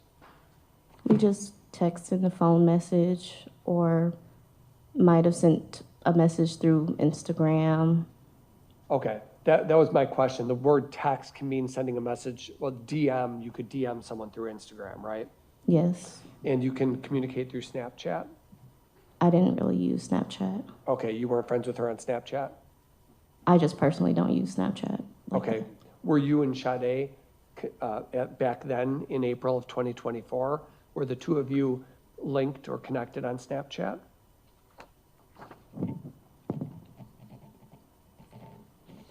I believe so. I just don't typically use the app, so. Okay. Facebook is another way to message someone? I don't use Facebook. Okay. Now, because you were friends with Sade, you knew that she lived over on Commerce Street in that apartment building, right? Yes. And you had been over to her apartment, hadn't you? Yes. Now, do you guys talk would you talk every day, or how often would you talk or text with Sade? Relatively often. Yeah, daily? Sometimes daily, sometimes once a week, depends on how busy. Okay, and this Life 360 app, when Sade elected to use it as a tracking service, she provided you with the information so that you could keep tabs on her whereabouts. Isn't that the idea? Yes. Who else did she provide that access to? I'm not sure. Never told you? I'm not sure. Okay, so when you look at Life 360, when you open up the app, can you see all the different people with whom she's sharing her location? No. All it shows you is where she's going or where the phone is going, right? Yes. Very good. So you don't know if it's any other people that she shares that with. All you know is that she shares it with you. Yes. Okay. And you didn't know anything about Max Anderson, right? No. Had you ever gone to Victor's bar with Sade? No. So you'd never seen Max at Victor's? No. Sorry. Did you see he almost poked his eye out with his own glass? Did you see that moment? Did you go back just a few seconds? Shame, dude. Careful now. Careful now. Didn't know he's a bartender? No. Sade never said anything about being scared of someone named Max? No. But Sade would talk to you about, because you're friends, Sade would talk to you about various dates she was going on and various men she was seeing, right? Yes. That's a common thing to talk about amongst friends, right? I met this guy, I met that guy, right? Yes. This guy's creepy, this guy's weird, this guy's nice, this guy's mean, that type of stuff, right? Yes. Nicknames that girls have for guys. I call this one, I call this one guy Nelly because he might look like Nelly, for example, right? Yes. All right. And that's common, and you would discuss with her things like that on your end, right? Yes. Okay. So the only thing I really wanted to go through.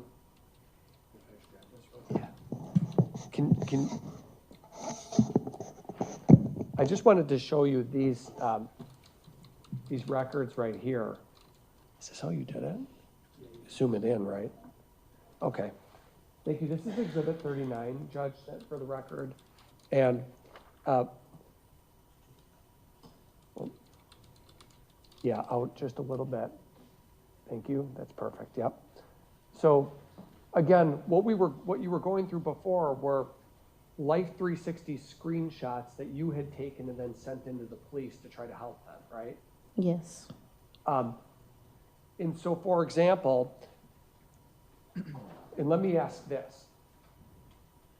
The night that Sade went missing, the night she went missing, did you ever talk to her that night? Was she texting you about that evening, how it was going or anything like that? No. Or sending you Instagram messages, anything like that? Can't remember. You can't remember. Okay. if she had been messaging you, you would have wanted to turn that over to the police because that would be important, right? Yes. All right. So what we have here, for example, is just a map of Sade's 2-mile drive, right? It says at the top, Sade's 2-mile drive, right? Yes. And shows the Menominee Valley, and then shows some place off of Juneau Avenue. But it doesn't tell you didn't have any idea where specifically she was going, right? No. Did you know, for example, if she was going to the Twisted Fisherman? Did you have any idea? No. And then when we see Sade's drive details, Clybourne Street to Water Street, you're familiar with Water Street, right? Semi. Semi. Okay. Well, it's a street that has a lot of bars on it. You know that, Yes. right? And that was a place that Sade would go periodically, right? Not sure. And then here, I know the state went through this with you, but again, it shows a 9-mile drive from Water Street right down to 40th Street, right? Very precise. Doesn't it? Yes. And it even shows, when you're looking at it in real time, it shows a starting location and a specific endpoint, right? Yes. Stop showing the phone number, guys, with that exhibit, my word. And you didn't hold anything back from the police, right? You gave them every single thing that you had. Yes. And then the state was going through the reports with you, but there's a variety of places that Sade's Life 360 app showed her going that evening, right? There's numerous trips. Yes.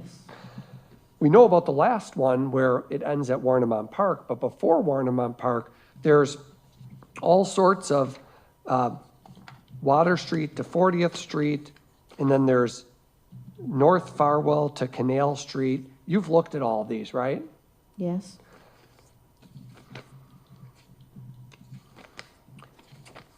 And in fact, even sometimes, Life 360 even shows the speed that the vehicle was going, doesn't it? Yes. And it shows when phone usage is taking place. Yes.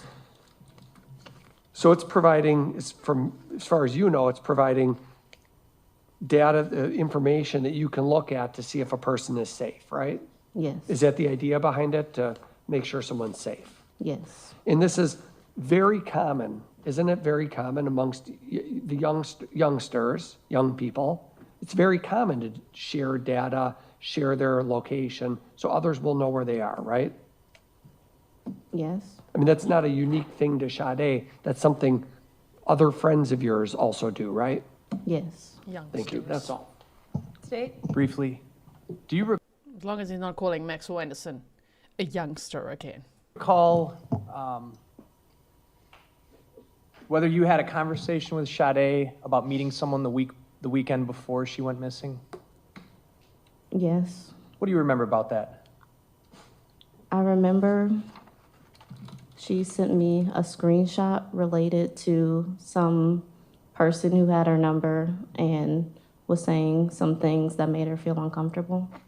Okay. Do you remember her talking to you about a person she had met at the bar?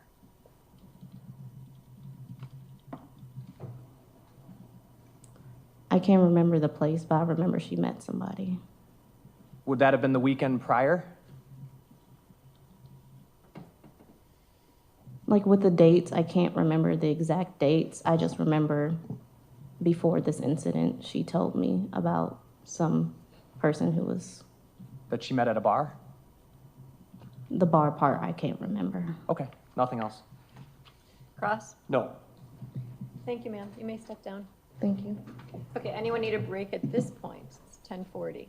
Okay, we're gonna take a bathroom break for like 10 minutes and then we'll bring you right back. Please leave your notebooks on your chairs.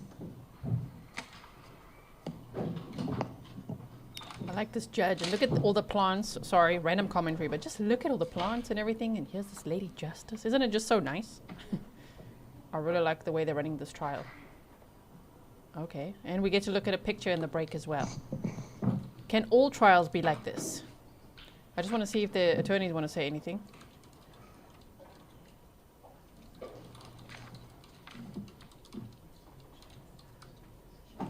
Also wondering why are we all caught up? Okay.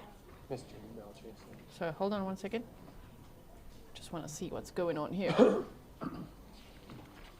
Why is this not live? Hold on. Oh, yeah, you see. Wow, let's pick another feed, shall we? What's going on here? Yeah, okay. We're gonna pick another feed. Just don't worry, they went on a 10-minute break, as you know. So, we will find our place. North Farwell to Canal Street. Let's just go here, okay.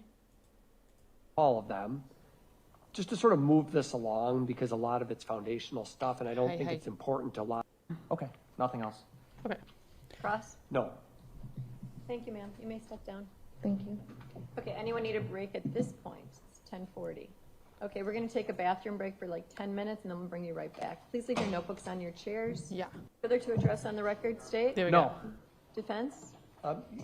Just while the jury is out, I did want to mention, just for the record, for what it's worth, that there are times where I notice there's leading questions or hearsay, and I just want to be clear, I'm not objecting to every one of these things, even though I'm well aware of all of them, just to sort of move this along, because a lot of it's foundational stuff, and I don't think it's important to lodge objections when there's every leading question. I may do that later. I just wanted to make a record of that. If you find something objectionable and wish to object, Sure. feel free at Thank any you. point. Anything further? No. No, thank you. Okay, we'll take a 10-minute break. We'll be back shortly. Okay, everybody buckle up, we're teleporting. There's Maxwell Anderson, the defendant, 34 years old, facing charges of first-degree murder, mutilation of a corpse, hiding a corpse, and arson. So, there's no death penalty in Wisconsin. So, LWOP would probably be the max that he's facing, right? Okay, we're still going forward here, teleporting, here we go. Talking because it's going to make it difficult for the court reporter. Gallery? Oh. Okay, so we just teleported through that break. Let's take a peek. Ooh, you could just you can see that we're cheating now. We're picking what's happening in the rest of the day. I'm just seeing because I think they're on lunch now. Okay, good. And we are, yeah, good timing. We are about an hour 18 behind the live court feed, but they will just skip over the hour lunch later and we'll be caught up. Oh. Oh, no, no worries. Let me know whenever.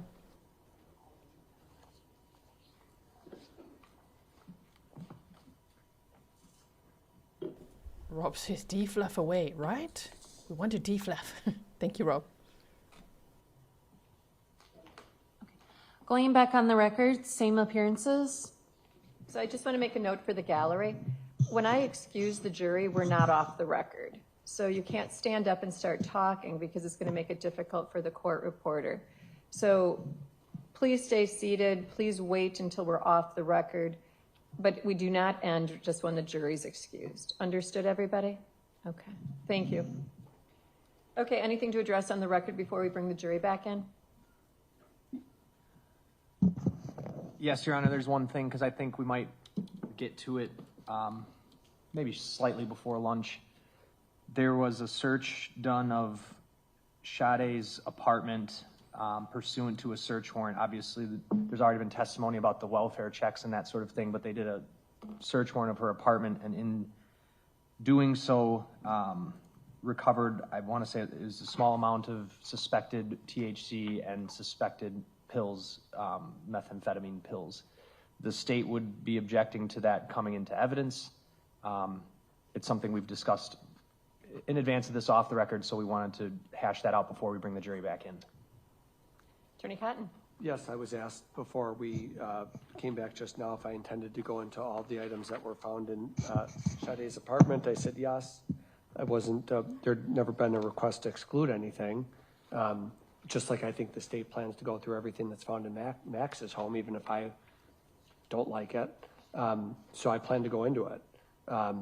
There was apparently a safe with 47 pills of, it's labeled in Detective Bjerke's report, 47 pills of meth. 18 grams of THC. I don't plan to make a big deal about it, but I do plan to go through it. State? The drugs were never lab tested, which obviously we would be required to do if we were trying to put those into evidence and assert that they were drugs, real drugs. On top of that, as an offer of proof, there were no drugs found in her system, those specific substances. So I don't know how it's relevant. I would say it's not relevant. Well, if I can respond first, I'll use the phrase suspected meth because it wasn't lab tested, so I think that solves that.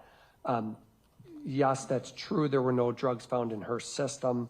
I think what you'll learn when you sit through this trial is the reason for that obviously has to do with more the dismemberment than anything else and the loss of blood. But in any event, she does live in a studio apartment. The testimony so far has been that she was the only resident of that apartment, and her ID was found in that place. So I don't think there's a real question about ownership here or another person possessing them.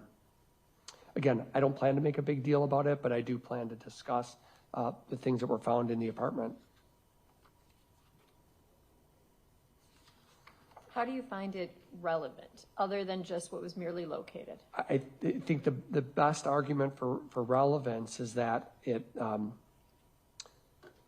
Your Honor, obviously sat through a rotation in drug court. There is a tie between drugs and violence. We don't know who committed. Obviously, it's our position that Mr. Anderson didn't commit the crime.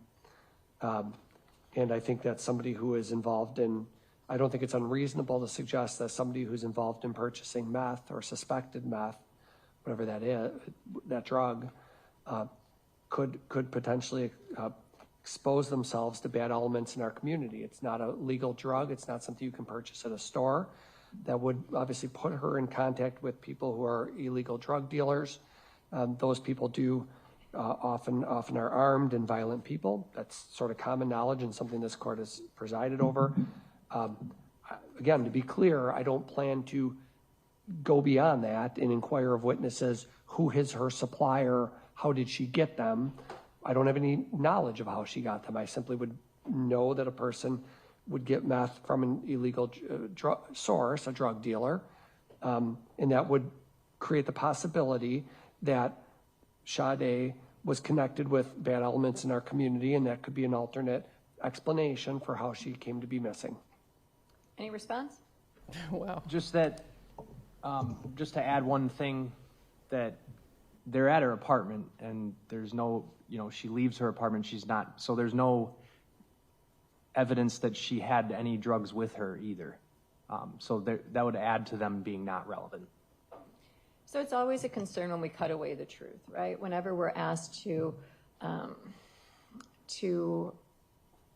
tailor the evidence, it's always a concern. Relative to this matter, the first inquiry has to be relevance under 90401. The defense has indicated that the admission of the items could potentially be part of the defense that they intend or anticipate arguing. Based on that, I think it's a concern to preclude the defense from having the ability to move forward with their defense. And I'm going to find under 90401 it's relevant. As to admissibility, the state has already introduced evidence through other witnesses that there were at least 2 searches already conducted prior to the search warrant, if not more. There's already been evidence relative to the fact that the apartment contained her identification, that it was a studio apartment, that it was messy but not apparently ransacked, that clearly at this point in time that evidence is admissible. The last analysis has to be under 90403, a balancing of probative value versus prejudice. And defense is right. I mean, if those drugs are found at Mr. Anderson's house and we hear that, I'm going to allow admissibility for the state to introduce that information as to Mr. Anderson. So in all fairness, I'm going to allow the defense to introduce that relative to this matter, or the state if they so choose. I am finding that the probative value will outweigh the prejudice, and I am going to allow the admissibility of that information. Of course, the fact that the drugs were not tested, either the questioning can be, were these suspected drugs, or on cross or counter, it can be gone into that those drugs were never tested and there is no proof as to specifically what it actually is. And I'll allow that to be done through the means of questioning. Okay, anything further? No, thank you. No. Defense? No. Okay, we can bring the jury in at this point.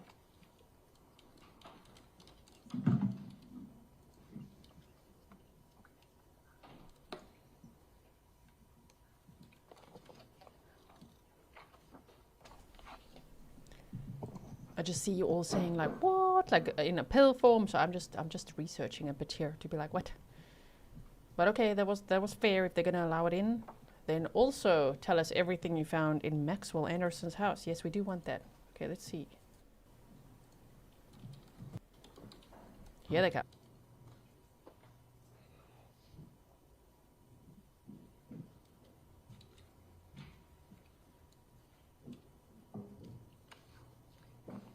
Okay, we are still on the record with the same appearances. We're still on the state's case in chief. State, are you prepared with your next witness? Yes, the state would recall Detective Blanchar.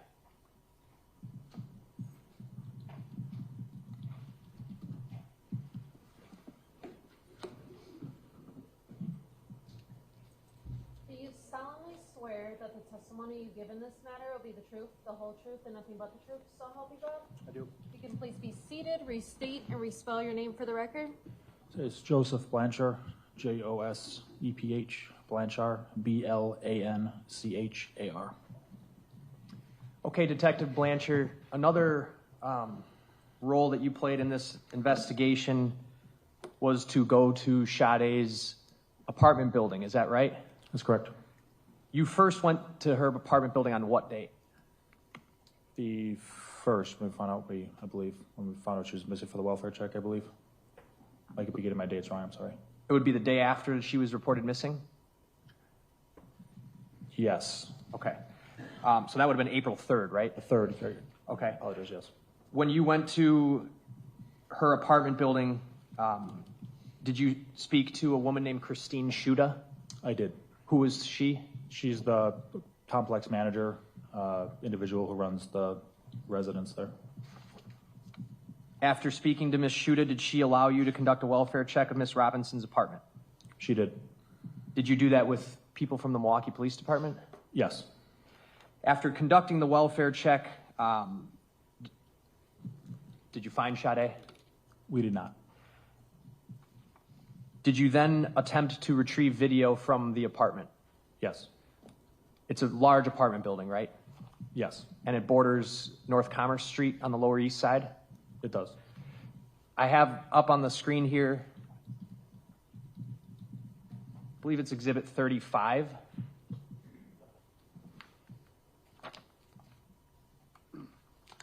All right, is this the video you got from the Commerce Street apartments, or one of them? Yes, this is an angle, it looks like, from one of the videos. I'd move it 35 in. Any objection? No. 35 is received. What are we looking at? This looks like the lobby with elevator access to Sade's apartment. All right. And now this isn't the only camera you got, right? That's correct, there's more. What other cameras did you look at? There's a lobby exit, it's basically the front of the building, and then a northern view parking lot of where all the residents' vehicles are parked. Did you come to learn from Ms. Shuda or anybody else who worked for the apartment building whether Sade had a parking spot in the lot? She did have a parking spot. I take it that you also came to learn that she had a vehicle registered to that parking spot. That's correct. Was that a 2020 dark blue Honda Civic? It was.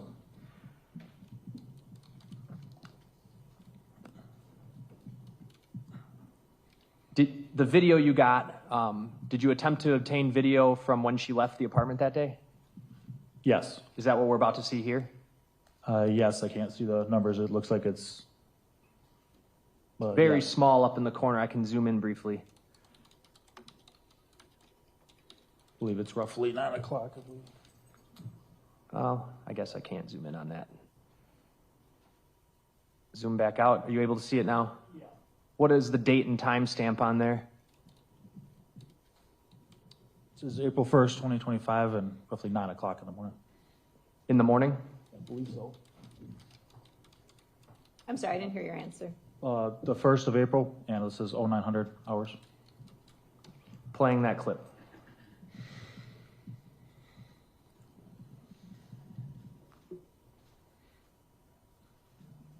And that's Sade leaving?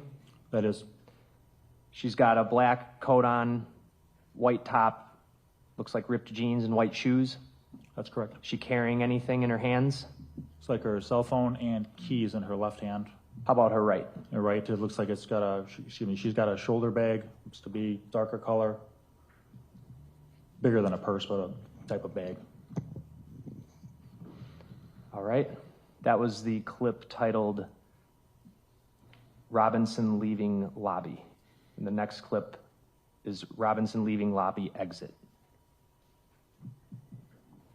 Now this clip, the time and date stamp is basically just picks up where the last clip left off, correct? That's correct. Off to the left side of the screen here where my mouse is that where that elevator would be? Yes, with a short hallway to what we are now viewing.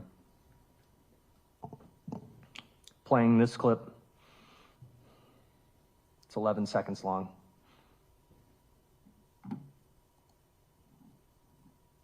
And what does it show? Shows her exiting the front of the complex. That would be the exit out towards Commerce Street, correct? That's correct. The next clip is titled Robinson leaving lot. All right. This clip is about 2 minutes long. What are we looking at? Can you orient us? Yes, this is a northeast facing camera system, and you can see Sade just in front of that black, I believe it's SUV, and walking north towards Commerce Street is going to be in the upper portion of the video screen. All right, so we got the parking lot, obviously, the street at the top here, that's Commerce Street? Yes, it is. Okay, and do you know where Sade's parking spot is? Yes, it's right in the middle of the frame. I kind of point to it here. Yes, please. This will be right about here. Okay, and in fact, there's kind of a reddish car there. It's actually the one behind that. It's kind of blocked by the camera, right? Yes, it is. All right. This over here, this street, Commerce Street, kind of travels northeast, right? Yes, it does. This bridge over here, that would be the Holton Street Bridge, right? It is. What business or building is on the right side of the screen if you kept going up that street? Water Street Brewery, I believe, or one of the breweries to the right, yes. Okay. I'm on for Billy, which one, I'm sorry. All right. And then this individual here, That is Ms. Robinson.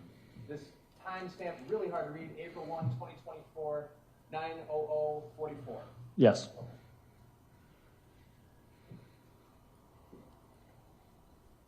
Play this clip. Does skip in the middle. But what are we seeing here, Detective? She is currently walking north to her vehicle through looks like the center of the lot. This would pick up right after the last clip that we watched her walking out the front, correct? That is correct.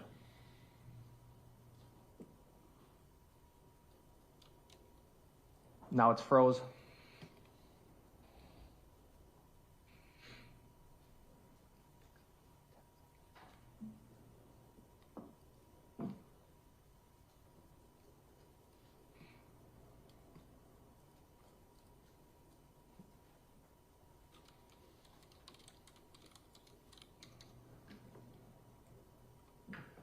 What's happening now? So she's entered her vehicle, and now it's making a partial U-turn to go to the exit of the lot, which is north on Commerce Street.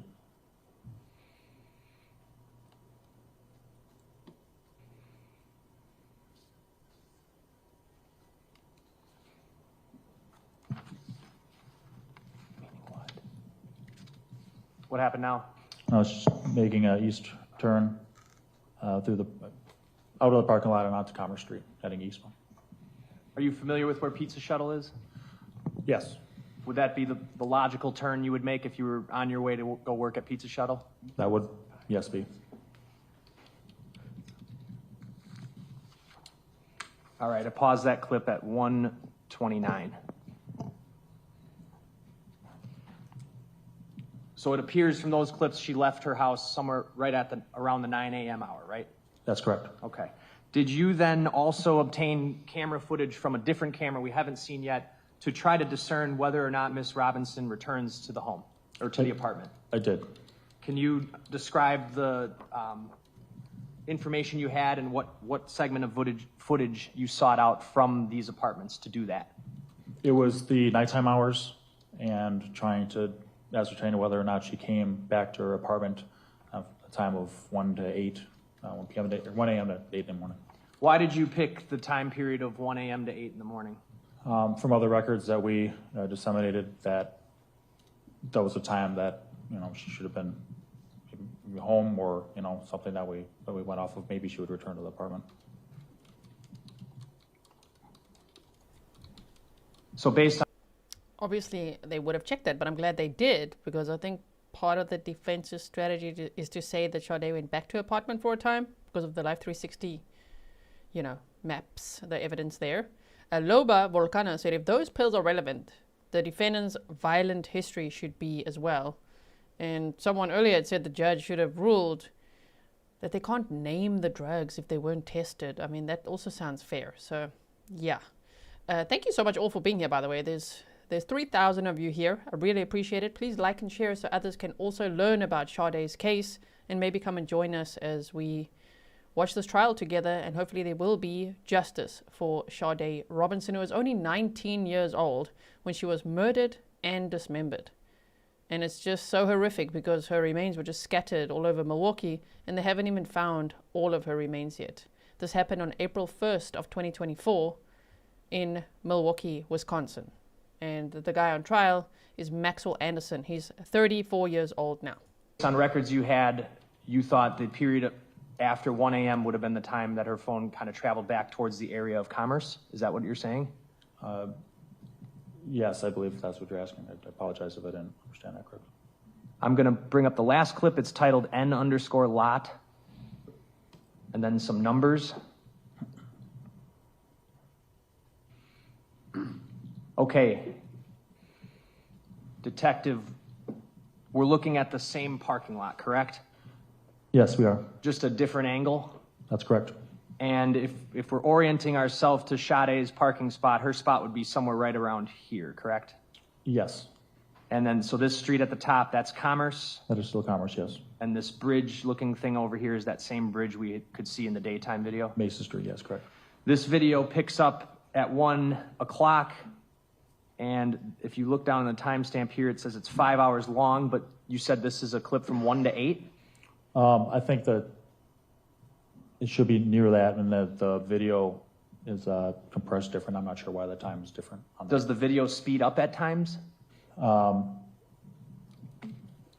don't know if it does. It might have a motion sensor thing, kind of like that. Sometimes those are part of the camera system. All right.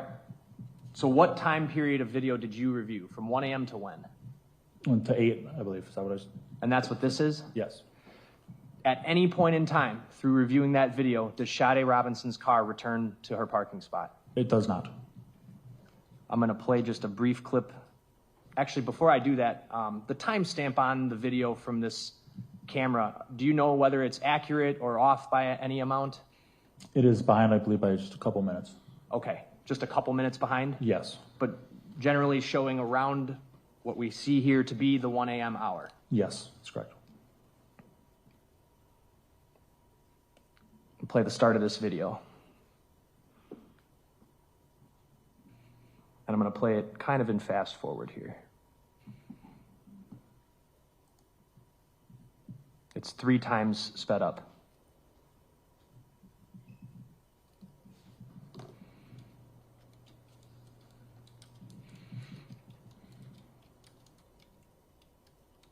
Going to 4 times.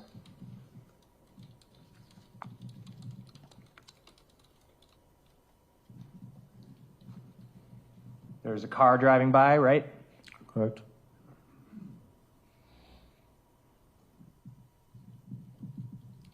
Another car around 102.40, right? Do you want me to back up?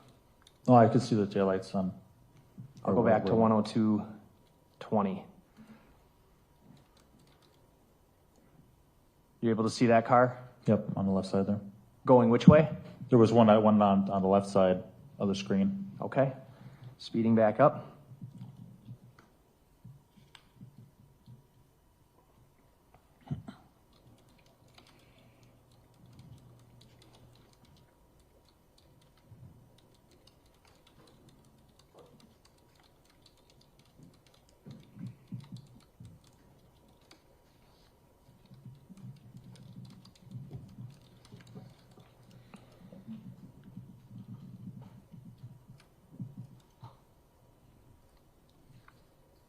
$104.30, what are we seeing? What do you see on the screen? See a car traveling, would it be eastbound on Commerce?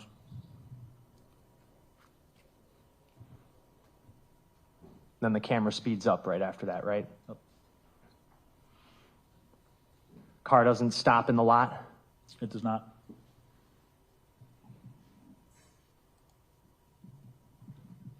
I'm going to speed back up to 4 times.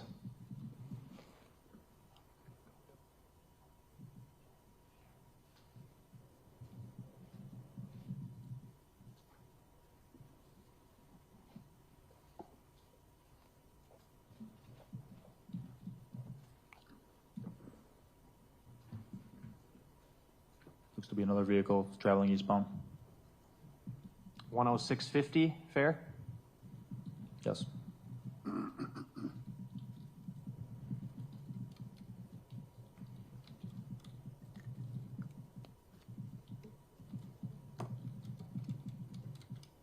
Looks like 2 more vehicles passed by. 108, fair? Yes.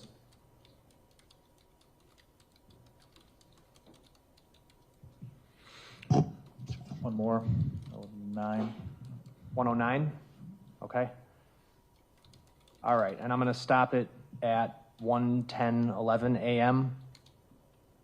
Again, this is a couple minutes behind, so this would be around what, like 1:12-ish, 1:13, or what? Yes, well, 1:12, 1:13, that would be accurate. All right, and if I go all the way to the end, I've taken it to the 4-hour, 55-minute, 41-second mark of the clip. On the screen here, it's April 2nd at 7:44:53, correct? Correct. So this clip must, by that math, travel in fast increments at times, correct? Yes. Okay. And what your testimony is here today is that you've reviewed all of this footage and her car never returns to that lot? That is correct. Nothing else? Cross? No. Thank you. State your next witness. State calls Detective Kayla Bjerke.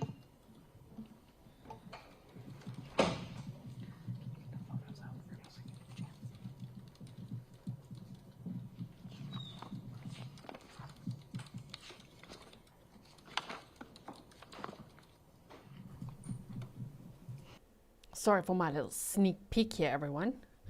We have people in chat here saying from local information, and I can see it on this website I told you guys about yesterday, wisn.com gives live updates. And they've taken long lunch breaks both days now. I don't know why. It's like a 2-hour break. There we go. I was trying to remember your handle name. DVJ Cold World Podcast. You let me know that they'll be back at 1:45, right? So yeah, I was just quickly checking what's happening here. But don't worry. Everything will be good. We've still got some witnesses to go here, and then they're going to break for lunch, and hopefully we won't have much of fluff time, time in between before they come back again. Sure. So we are now on witness number 19 coming up. I'm counting the previous witness as 18, even though they recalled that one. Okay. So, thank you so much, Stefan. There you go. You already spelled it out for me. Thank you so much.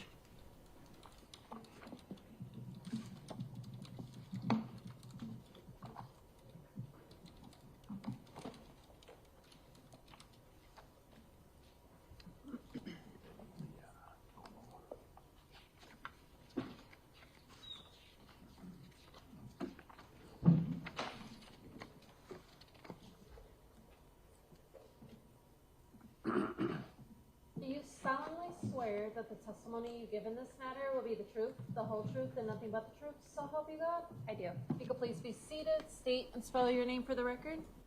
Well, Stefan's already spelt it for us. Thank you so much, Stefan. Ellie B from Tennessee, holy crap, $100 sticker. Is that what you intended? Whoa, look, it's all red and everything. It doesn't even fit. It doesn't even fit on this, it almost fits on this screen capture here. Ellie B from Tennessee said, a lot of people who work in bars or restaurants use drugs, and according to Fam, a friend of a friend matched them up. Well, he very well could have been on a mathematics binger. I'm just going to try to censor it. Or other rugs like Shay Biz was, and she didn't agree to something he wanted and went into a rage, just an idea. I mean, yeah, speculation, but it could be. I'm hoping we hear more evidence of what could have happened there, and I hope they tested him as well to know what was in his system at the time, right? Because it could have been quite a bit. Thank you, Ellie B from Tennessee, for, whoa, a $100 super sticker. I appreciate that so much.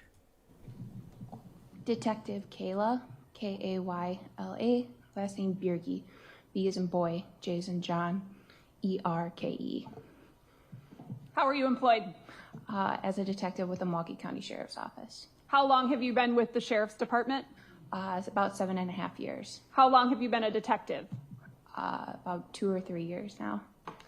Can you describe some of your general duties as a detective? Follow up with any cases that may be assigned, help with other cases that are as assigned, and just be a support role with other detectives. Judge, I think we could turn the lights on. I think they're doing that right now. Okay, thank you. Were you working on April 3rd, 2024 in that capacity? I was. As part of your duties that day, did you participate in obtaining a search warrant and then executing it at the location of 1858 North Commerce Street, apartment 309? I did. Is that in the city and county of Milwaukee? It is. And a search warrant gives judicial authorization for law enforcement to go into a location and search it, correct? Correct. And you received that authority? I believe Detective Donner got the warrant signed. I went to the residence to execute the warrant. But law enforcement got a search warrant signed? Yes. Okay. What is at the address of 1858 North Commerce Street? And as you're saying that, can you describe how big that building is and what it consists of? Yeah, it's a multi-story apartment unit building. It's near Lakefront Brewery. On the east side, it faces the rivers. The river's right behind the apartments. So it's easily a multi-floor apartment building. Prior to going there on April 3rd, were you aware as to whether or not another law enforcement jurisdiction had been inside that apartment? Yes. Who was that and when? I believe that was Milwaukee Police Department, and I believe it was the day prior. And what, were you familiar with why they went there? Yes, for searching for Sade Robinson. Something that would be termed a welfare or a wellness check? Correct. Do you recall approximately what time you went there? I believe it was mid-afternoon. The reason why the Sheriff's Department obtained a search warrant and wanted to go search that apartment was what? To look for like DNA, and then just to check the status of the apartment, see if we could find anything that would help locate her. Okay. And you're talking, when you say her, who are you referring to? Sade Robinson. So you mentioned looking for DNA. Why was that important for you at this time? So that we could use it for a comparison if we found anything of hers, such as we found the leg, so we could use that for a comparison. So at this point, is it fair to say that you were searching her apartment to aid law enforcement in the search for her? Correct. Can you describe her apartment? Yeah, it was a studio apartment. So the bed, how it worked is you open the door and right away to your left was a bathroom. The bathroom was quite large, had a shower, every toilet, everything like that. And then if you kept going forward, past the bathroom, on the left side was the kitchen. After the kitchen, it was a studio apartment, so the bed was right there on the right side wall, while the closets were on the other side. And then she had a couch that faced the windows, or that faced against the windows, and then you could see the river on the other side. Can you describe? I wonder why they don't have photos of her apartment then. You know what I mean? It's like just describing it by memory. Interesting. Sherry for Justice said, yes, you are correct. If you click on it, so it's all these little crowns that we see now. It's a new feature of YouTube. If you click on it, you could see the ranks. It goes by the amount of comments and super stickers or chats you purchase. It's a status. Oh, this crown status now. Very nice. Interesting. I like how YouTube comes out with all these new features, right? Soliada said, does anyone know how long she knew him before the date? I think she'd only met him about a week before at the bar where he was working at, and also through a friend of a friend is what her family had also said. So I don't think she knew him at all. It was her first date, you know. She just met him that time, and then they organized this first date. So how scary is that, right? Based on what we know, what happened, and within hours. I mean, it's really quite crazy.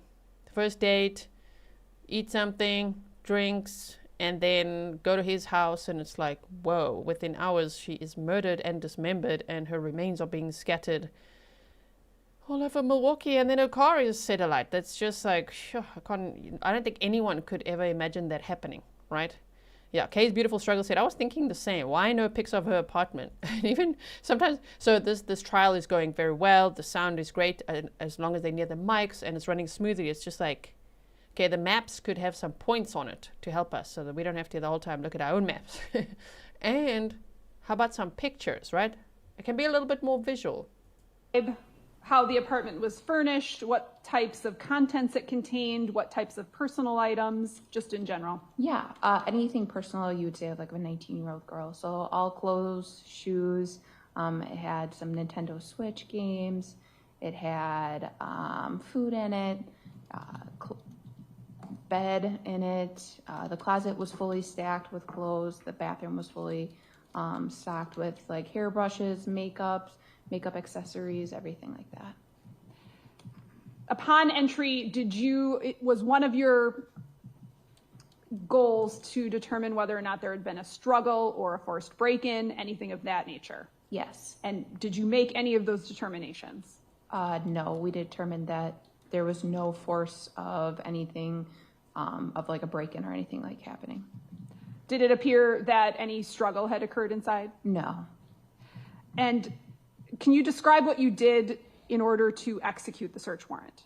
So to execute a search warrant, we take photos. So when we start to take photos, we start on the exterior of the building. So I took pictures all around the building to make sure that you understood where our location was. And then that would include then going up to the floor, taking pictures outside the door, and then overalls of the rooms, just for everybody to understand what the room looked like, what was in the room, if anything was moved in the room or anything like that. So that's how we started off. And then we would start a search of the room. Okay. So you we take it back. They are going to show pictures. DVJ Cold World podcast says they're about to show pics of her apartment. And if I do a little sneak peek, yeah, they are. Okay. So we take our snark back. We pack it back in. Document the apartment as is before you start searching. Correct. And did you locate anything in your search to indicate what had happened to Sade or where she was? No. And those are specific things that you were looking for? Yes. Okay, what did you find and what did you collect? We did collect a toothbrush. We did locate and saw some like different credit cards and debit cards. We found a Nintendo Switch. We found just different cups and materials that we believe she could have drank out of. We just weren't sure if at any time she drank something that she wasn't supposed to, whatever it may be. So we collected a bunch of cups and other materials that would have her DNA on it. Okay, so the toothbrush, were any other brushes recovered? I believe one other brush we grabbed. Toothbrush, other brushes, any, and then receptacles to drink out of. You're searching and recovering those for what purpose? To collect, or we could use for that comparison DNA. Because at this point you were aware that there was a human leg that had been recovered at Warnimont Park, correct? Correct. So were you recovering these things in an effort to try to connect her DNA to the DNA of that human leg? Yes. What else did you locate in the apartment? We located a pink safe. We located, she had a TV in the apartment. We left all of that. And then anything that might have been valuable. So we weren't sure who had access to the apartment. We took out of the apartment. What was inside the pink safe? Inside the pink safe was, I believe she had some cash as well as she had some narcotics inside the pink safe. And what do you refer to when you say narcotics? I believe it was pills. I believe they came back as positive for meth, and then some THC. So that was it. Okay, and THC is the active ingredient in marijuana, correct? Correct. And when you say come back positive for those two drugs, what does that mean? You use a test to test the narcotics, and it's I can't remember the test for the meth, but for the marijuana was the Decoys-Levine test to test the marijuana. Those are called presumptive field tests, correct? Correct. And were these ever sent out to the state crime lab for conclusive testing? I'm unaware. Was there anything to indicate how long those items had been inside the safe? No. Was the safe locked? Yes. You indicated that there were photographs taken, correct? Correct.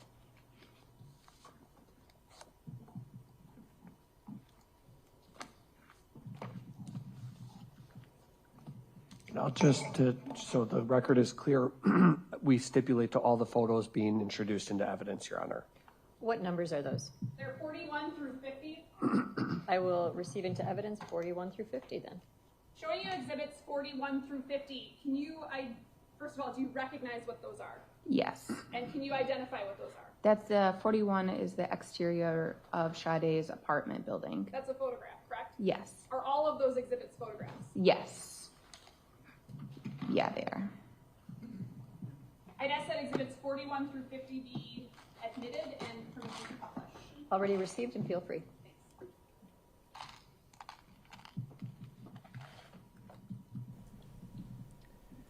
So, Mallory Beavers, thank you so much. You said, agree, Ali B. In my opinion, he has done this before, hence the unknown blood. There was blood found on the staircase going down to the basement and on the walls. That's what they said, right?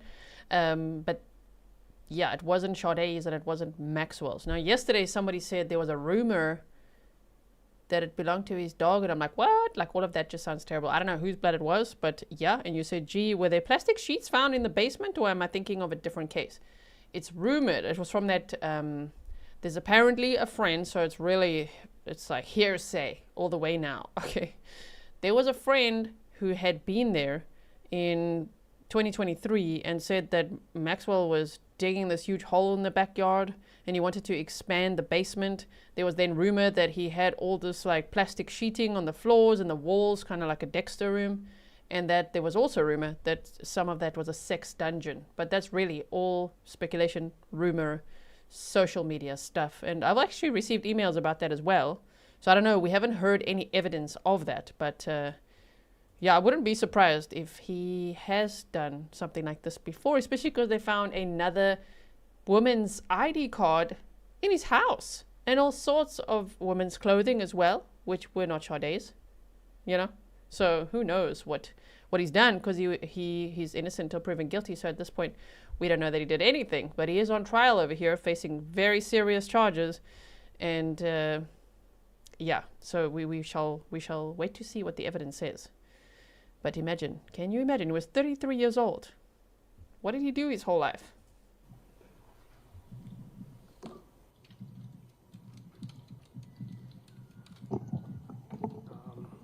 Yeah, those are hefty rumors. Okay, this is exhibit number 41. What is that? That's the exterior of Sade's apartment. So that would be like the front entrance to the apartment building. Showing you exhibit 42. What is that? That would be the door to her apartment. And just so we're all on the same page, they're now showing us exhibits from Sade's apartment. So she had left her apartment to go to Pizza Shuttle to work that day, and then she went to meet Maxwell Anderson for the first date after work. So they obviously went to do a wellness check at her apartment, and they couldn't get hold of her, and they needed to get in the apartment, and they had search warrants and all of that. So they're going to show us her apartment. I'm looking forward to when they show us his apartment, right? Like, what the hell is in there? Austin D 333 says a field test is just a general test. So amphetamine, salts, or Adderall would come back the same color, I'm just going to say the whole damn word now, as methamphetamine when they're different substances. A lab test would find out specifically. Interesting. Thank you so much for that clarification. Exhibit 43. That was the bathroom right upon entry of the apartment. That was on the left-hand side. So is that one of the first things that you see when you walk in? Yes. And anything, what was recovered out of that room? That's where we were located, the toothbrushes and the other brushes. What about exhibit number 44? That was her kitchen. That was on the other side of the bathroom. Exhibit number 45? So if you turned around, if you were looking at the kitchen, if you turn around and look the other way, that was her closet next to her bed. Okay, and so this is the end of the kitchen counter, correct? Correct. Where my pen was? Yes. And then this is her bed? Yes. Exhibit number 46? That was her bed, and then you can kind of see the end of her kitchen counter there. Exhibit number 47?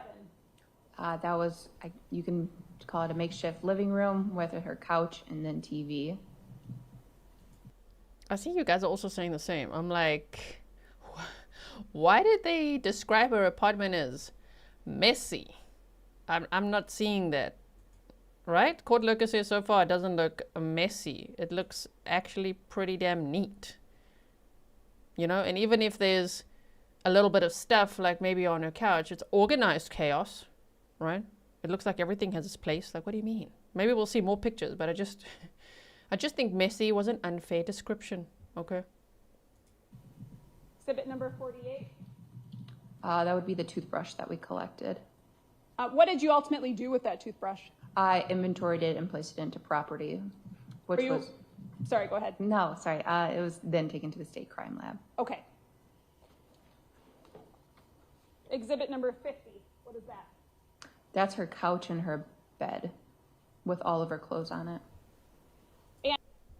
Okay, she was 19 years old. I probably changed outfits 20 times today before I decided on this top. So I think my bed looks like that right now as well. Okay. So I'm coming to Sade's defense here. I don't think this is messy.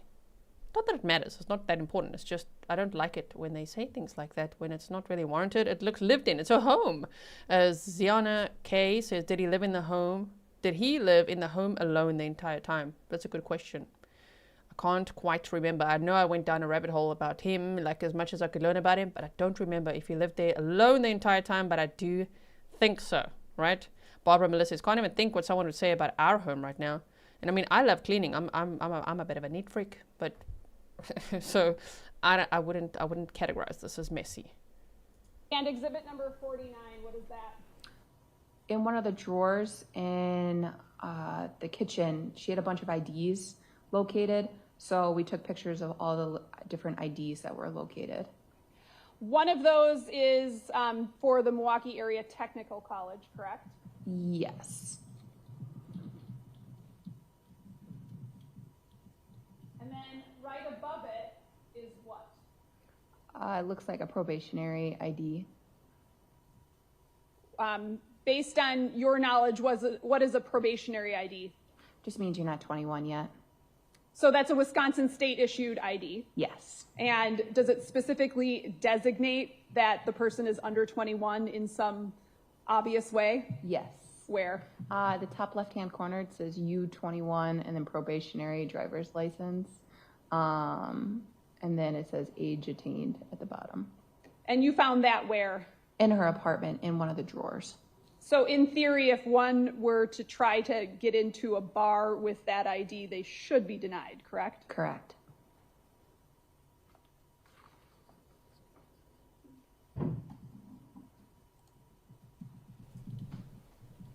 So a lot of people are like, wait, what does, why are we even discussing this? Well, the defense, as Beth Ann says, especially when the defense was almost insinuating that it may have looked like there was a struggle or something because, of how messy it was. So that's how it came up. One of the detectives described it that way, and then And then afterwards, the defense kind of went with it, right? So that is why we're talking about it. Kathleen said, going on a first date may require multiple outfit changes and makeup and stuff. Totally normal. Yes, that as well. So yeah, okay, let's hear what they got to say.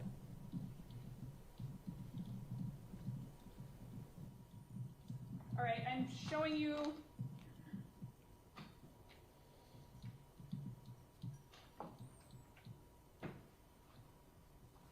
In a minute, I'm going to show you something. In a minute. Okay, so Michelle Boylan, I was thinking there's something else I wanted to say. This is it. And let's not forget, she worked 2 jobs and she was a student, getting her associate's degree in criminal justice and working 2 jobs. Damn, right?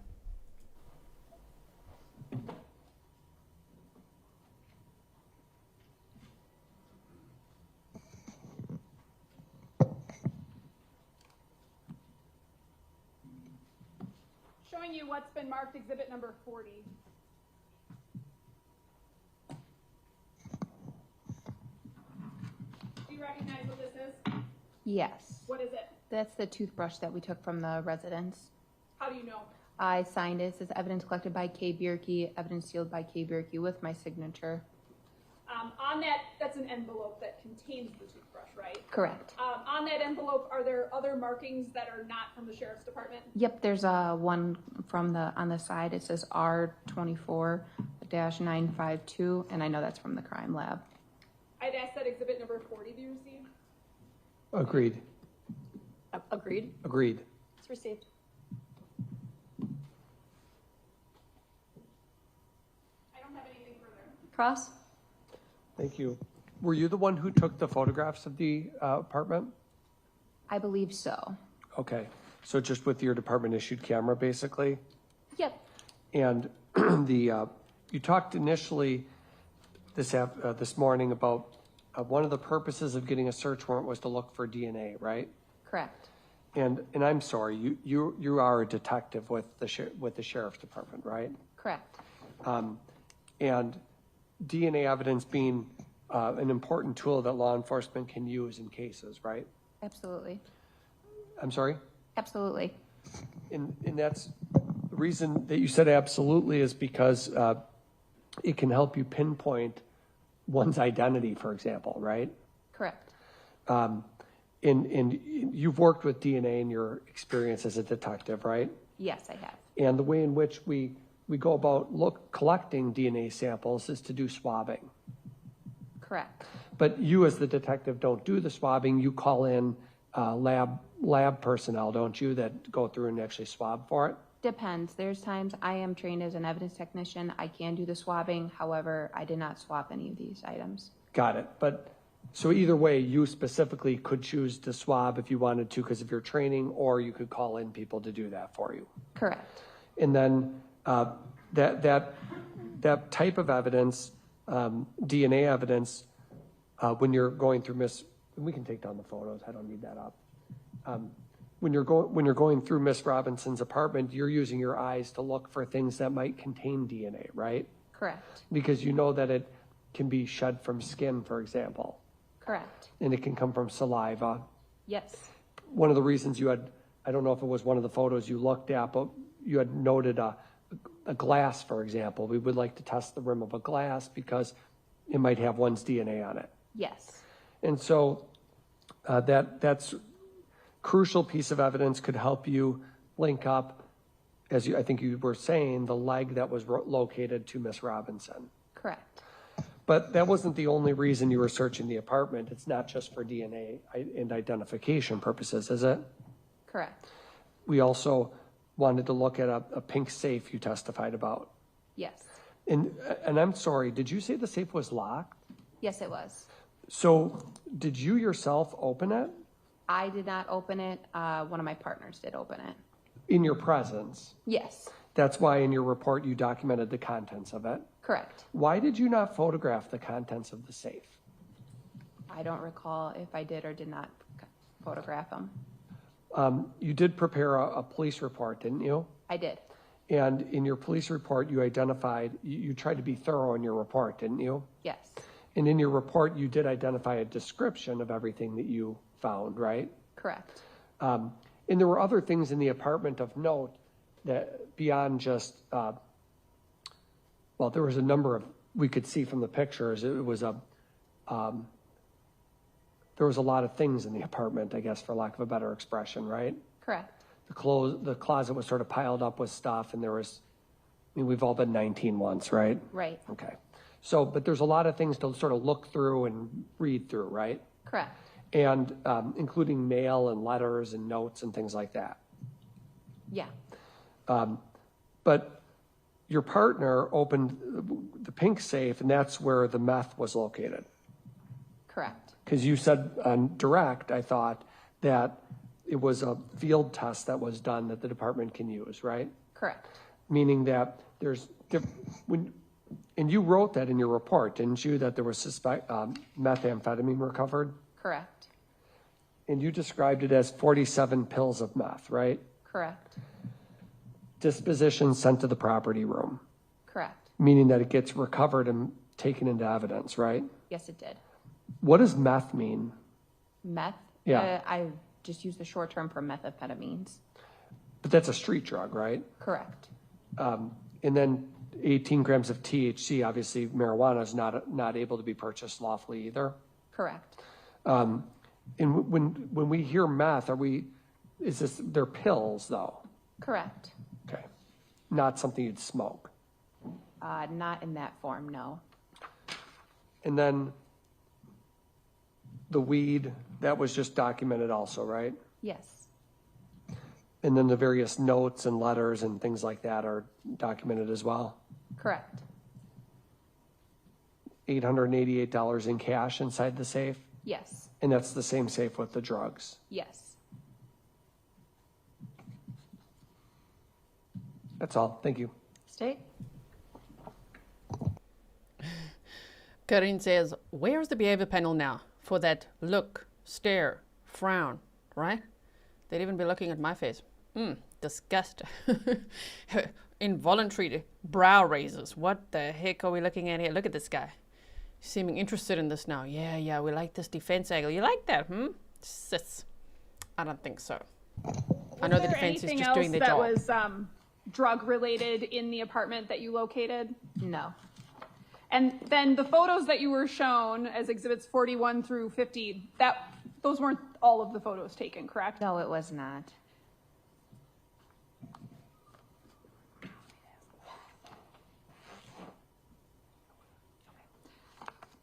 Exhibit number 49 again, and focusing on the probationary license. Are you aware of when that license would have expired? I can look at it and see. If you can, yes. It's a bit blurry, but I believe it's 5/15 of 2025. And that would correspond with Sade turning 21, correct? Correct. Nothing further. No, nothing for us. Thank you. You can step down. So we have like 15 minutes left. Do you have a quicker witness? Yes. Awesome. Captain Christian Hoose.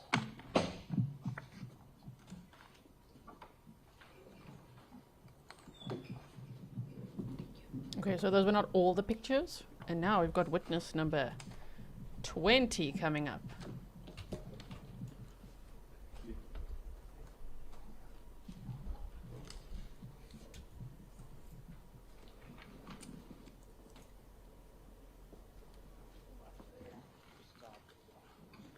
Next to the TV.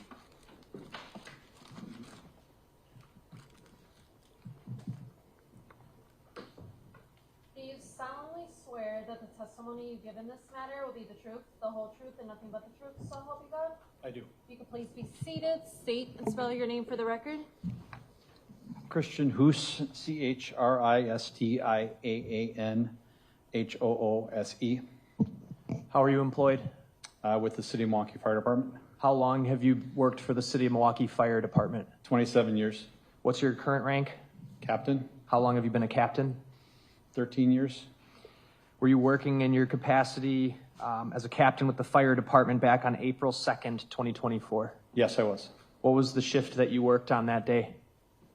It was our blue shift, What does that mean? It's, we have 3 shifts, 24 hours. We work and then 48 off, 3 colors, red, blue, green. Okay.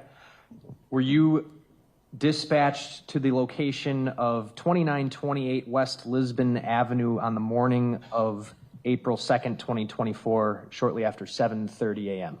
Yes. Where is your fire station related to the address of 2928 West Lisbon Avenue? We're about 2 blocks south. Is that both of those locations, are they in the city and county of Milwaukee, Wisconsin? Yes, they are. You were 2 blocks south, so I take it didn't take you long to get there. That's correct. When you arrived... It's kind of weird that they are accusing the defendant, I don't know how else to say it, because I don't want to just say he did it, because he's innocent or proven guilty right now, okay? But basically, let me say it like this.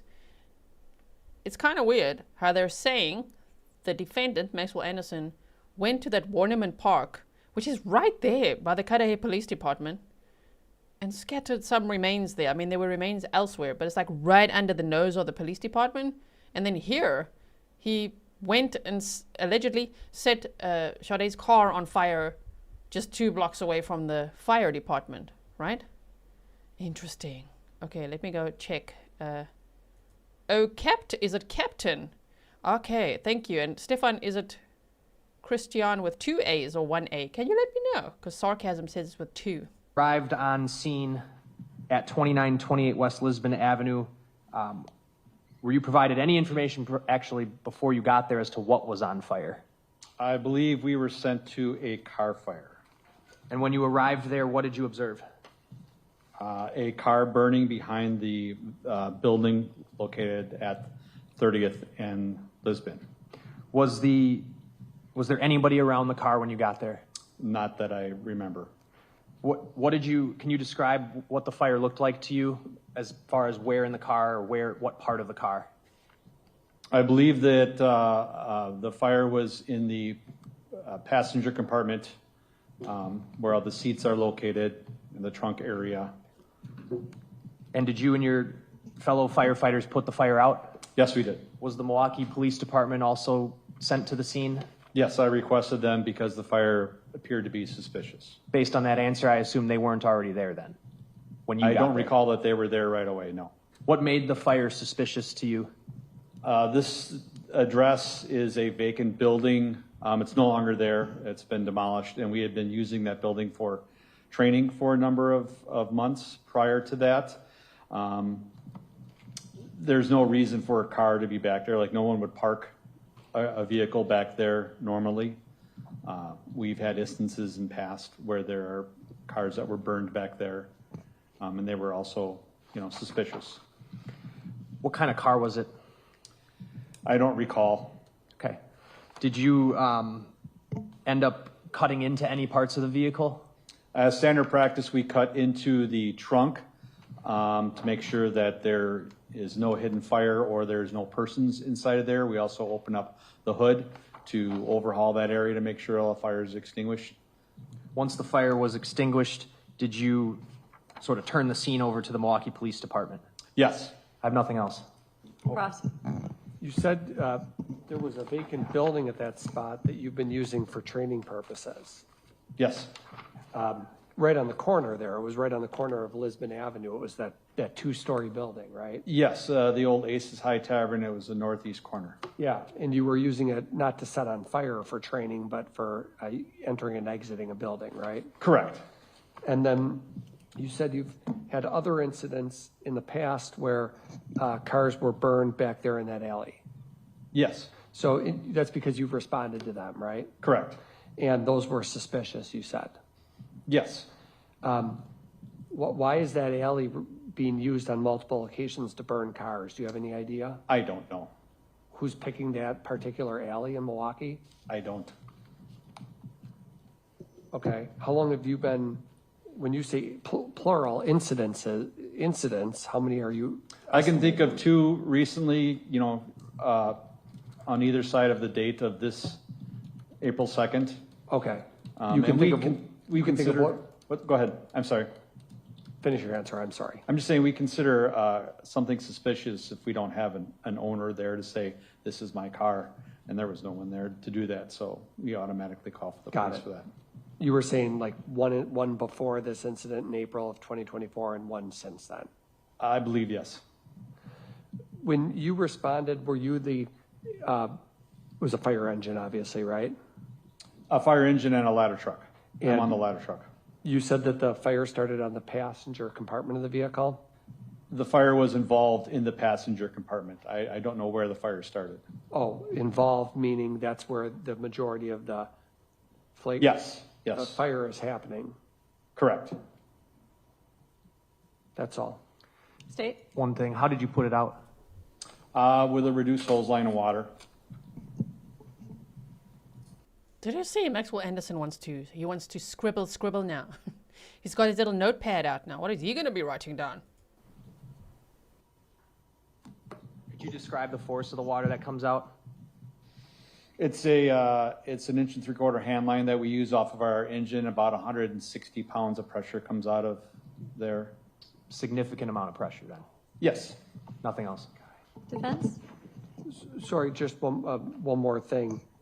You did speak with law enforcement also, right? Because you you called them in? I believe so, yes. And you remember that the trunk of the vehicle was open when you arrived? If that's what I had told the officers, then yes. I do not recall it now, but That the vehicle was unlocked? yes, You remember that? I believe so, yes. That's all. State? Nothing else. Thank you, Captain. Thank you. Okay, it's 11:52. I think it's a good point to break for the morning. So again, the admonitions. Remember, don't do any investigation, don't do any discussions about this case, don't do any blogging, emailing, texting, don't talk to each other about the case, don't talk to any friends or family about the case. Put it out of your mind until you come back this afternoon. I have just a couple of matters to handle right at 1:30, so I'm thinking we're going to start back up at 1:45. If you could come back between 1:15 and 1:45, that would be wonderful. Again, I cannot start until all of you are present. And again, remember to wear your juror badges prominently so everyone knows who you are over the lunch hour. Okay? God bless you. Okay, leave your notebooks on your chairs. Have a lovely lunch. We'll see you back afterwards.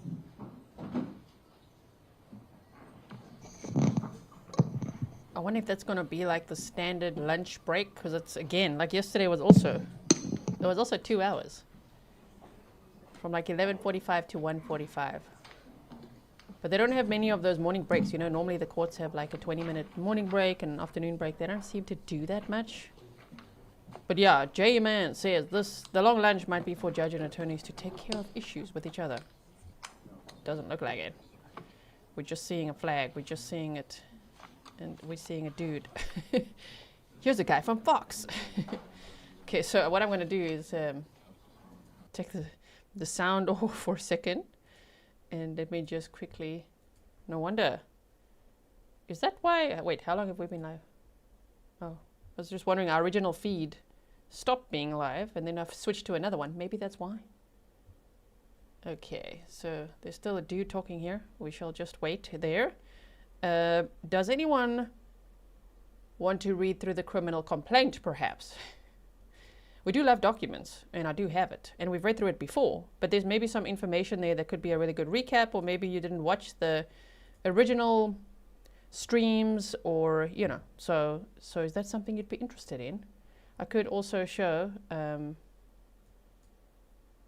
wonder. Okay, wait. There's too many people here to do that.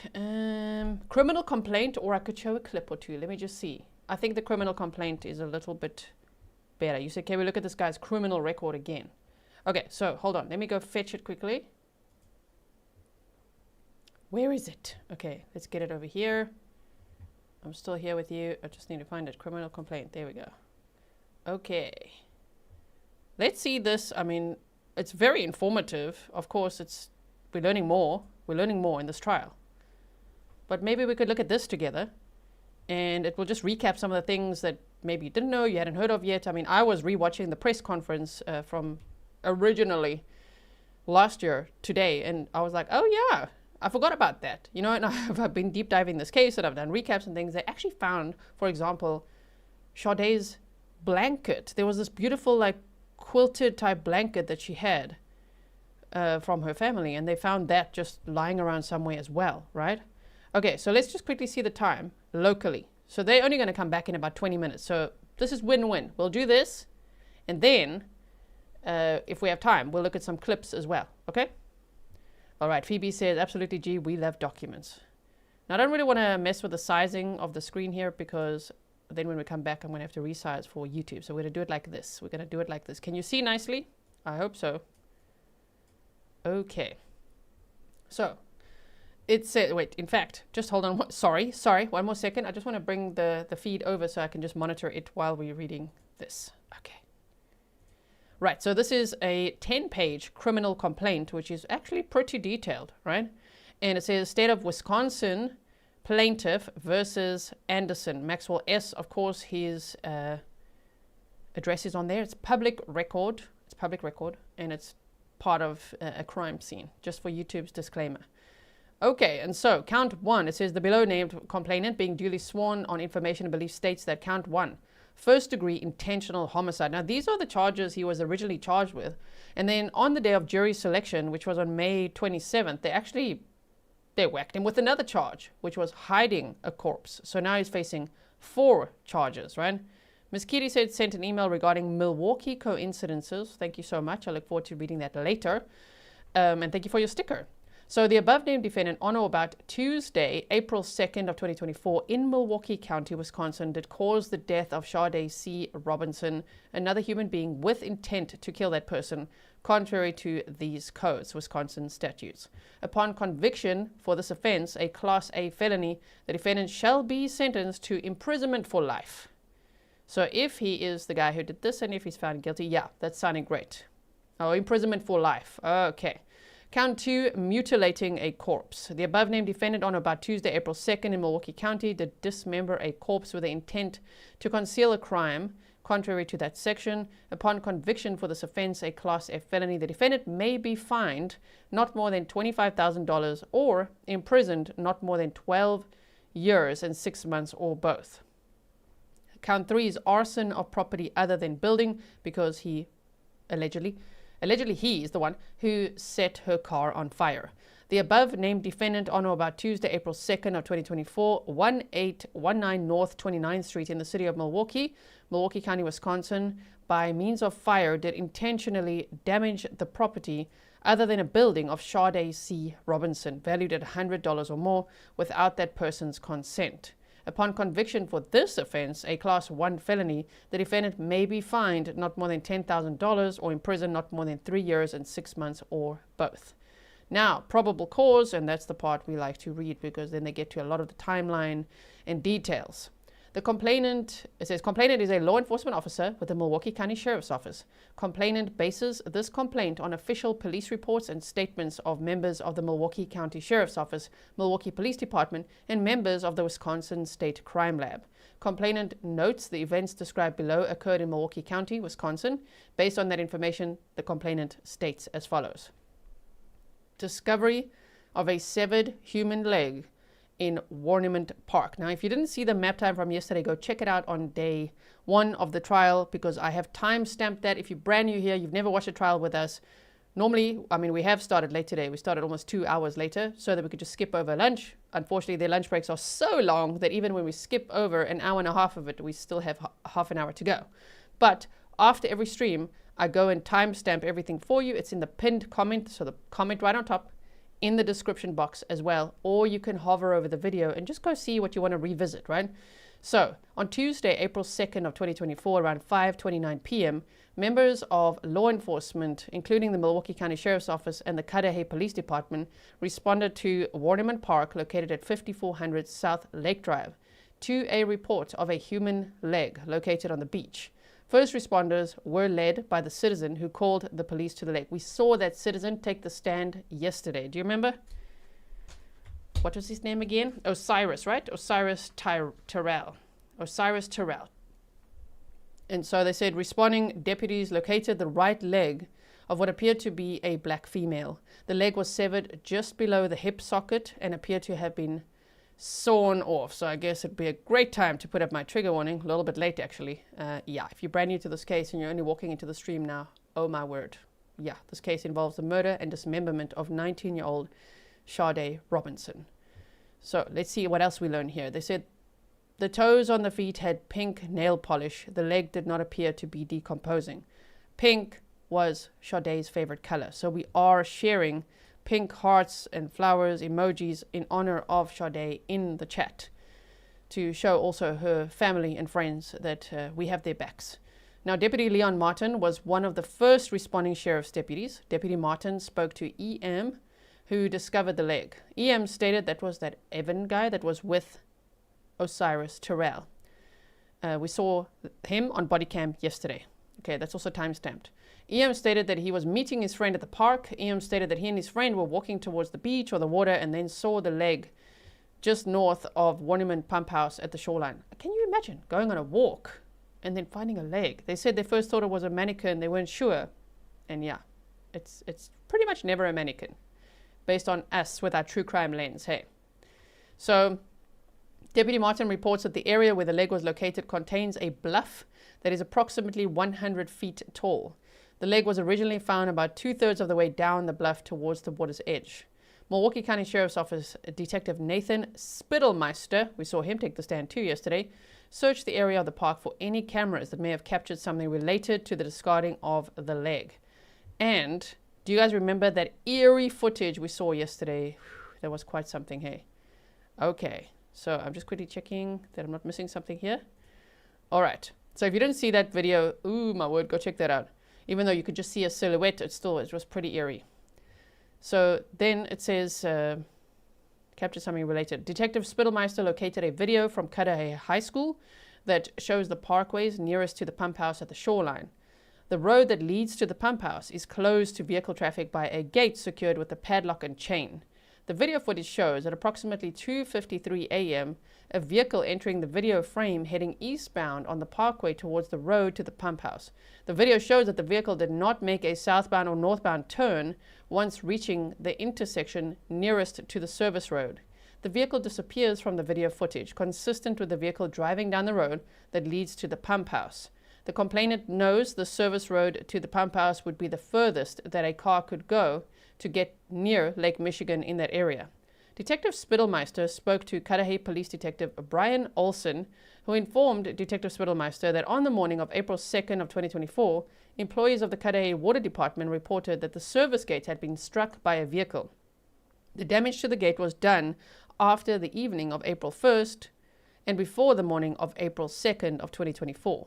This is consistent with when the vehicle is seen on video driving onto that service road. Detective Joseph Blanchar, he's also testified, from the Milwaukee County Sheriff's Office went to the pump house gate and recovered broken pieces of a vehicle that were determined to belong to a Honda Civic. These damaged pieces would be consistent with the vehicle ramming the gate to get through. Detective Spittelmeister also recovered video from the pump house that faces north in the direction of where the severed leg was recovered. At approximately 3:02 a.m., a human figure can be seen descending the bluff to beach level. Do you guys remember, if you were here, reading through this when we followed this case right in the beginning? We watched the initial press conferences and all of that, and we read this, but we hadn't seen that video. Now we had. We were wondering what that would look like. Now we've actually seen it, which was on day 1 of the trial. So then, this figure appears to make multiple attempts to walk between the beach and the service drive for the pump house. At approximately 4:31 a.m., the vehicle that entered the closed gate leaves and ultimately leaves the park heading westbound. The leg was recovered and transported, oh, that's so scary, to the Milwaukee County Medical Examiner's office and was examined by Dr. Lauren Decker. So we are still going to hear, obviously, from Dr. Lauren Decker. Yvonne says, why is she yelling? Are you asking about the prosecutor or me? The answer to both is I don't know. Just so that everybody can hear. Okay, so thank you for your sticker, Yvonne. So the leg was discovered, transported, right? And so examined by Dr. Lauren Decker. During the examination, based on the size of the leg, Dr. Decker estimated the height of the person to be approximately 5 feet tall. There were multiple cutting impressions around the amputation point, as well as sharp force trauma to the exposed femur bone. However, the top of the femur bone appeared to have been snapped off. The leg appeared to have been intentionally severed with a sharp instrument, including the bone being sawn halfway through. Sade C. Robinson reported missing. At approximately 9 p.m. on April 2nd of 2024, a walk-in report was made by AJ at the Milwaukee Police Department District 5 station. AJ reported that her friend, so we saw her on the stand today, I think, right? Her friend, Sade C. Robinson, had not been returning AJ's calls and had not shown up for work. AJ provided a phone number for Robinson and reported that she lived at 1858 North Commerce Street, apartment 309 in Milwaukee. On April 3rd of 2024, Milwaukee police officer Nora Donegan responded to Robinson's apartment to conduct a welfare check and was not able to make contact with Robinson. AJ further reported to investigators that the last known activity of Robinson was a Snapchat that AJ viewed, showing that Robinson was at Duke's on Water. I wonder if we're going to see that Snapchat, right? Located at 158 East Juneau Avenue in Milwaukee on the evening of April 1st of 2024. No further contact had been made with Robinson after that. Upon hearing of the discovery of the leg near Warnimont Park, Officer Burlow contacted the Milwaukee County Sheriff's Office to inform them of the report of Robinson being missing as well as the vehicle fire. Complainant knows through contact that the Milwaukee County Sheriff's Office has had with Robinson's family and friends that Robinson is approximately 5 feet tall. The complainant knows that Robinson's listed height with the Wisconsin Department of Transport is 5 foot. Officer Burlow, as well as the Milwaukee County Sheriff's Office Detective Joseph Blanchar, made contact with employees of Robinson's apartment building, 1858 North Commerce Street. The apartment's maintenance employee, EF, we saw him take the stand, Eddie, indicated that he had last seen Robinson on April 1st of 2024. Another employee, building secretary CAS, we saw her take the stand too, reported that she would frequently see and speak with Robinson, and Robinson told CAS that she was excited for a date that she had the evening of April 1st. Detective Joseph Blanchar also reviewed video surveillance footage from the apartment building at 1858 North Commerce Street and said the footage depicts Robinson leaving the building around 9 a.m. on April 1st of 2024. Robinson is wearing a black puffy coat, a white shirt, light-colored blue jeans with multiple tears in front, and white shoes. Discovery of Robinson's 2020 Honda Civic. Furthermore, on April 2nd of 2024, at approximately 7:32 a.m., members of the Milwaukee Fire Department responded to 1819 North 29th Street, the area of West Lisbon Avenue and North 29th Street, for a vehicle fire. First responders located a 2020 Honda Civic with Wisconsin registration ASP1171. The vehicle had sustained extreme fire damage, completely damaging the interior of the Civic. A check of that vehicle registration revealed that vehicle belonged to Robinson. Items of Robinson's were discovered in the vehicle, as will be described later in this complaint. The complainant states on information and belief that this vehicle is worth more than $100. Now we look at Robinson's phone records. In response to the discovery of the human leg at Warnimont Park, as well as the similar timing of Robinson being reported missing, as well as the arson of Robinson's vehicle, Milwaukee County Sheriff's Office Detective Matthew Vandertye, we also saw him take the stand, obtained records from Verizon Wireless, the servicer for the number belonging to Robinson. It should be noted that AJ, as well as family members of Robinson, confirmed that number belonged to her. Detective Vandertye reports that records were received from Verizon that included call detail records, location records, as well as recent text message content. Upon review of the text message content, Detective Vandertye located a text conversation between Robinson and the telephone number, which is listed there, which would be public record, and Maxwell Anderson's. This was the last text message conversation in the records that contained outgoing messages from Robinson. The conversation occurred between approximately 4:15 p.m. and 5:18 p.m. on April 1st of 2024 and reads as follows. Sender, so where are we meeting? I can do 5. You can see this number here. This would be Maxwell Anderson's, right? Shall we highlight that? Hey, we want to highlight his so that you could see. Right? You're probably like, just read it. It's just going to make it easier. Okay, hold on. So all the yellow ones would be Maxwell Anderson. Okay, sorry, I missed one number there. This is good. And here. Okay, there we go.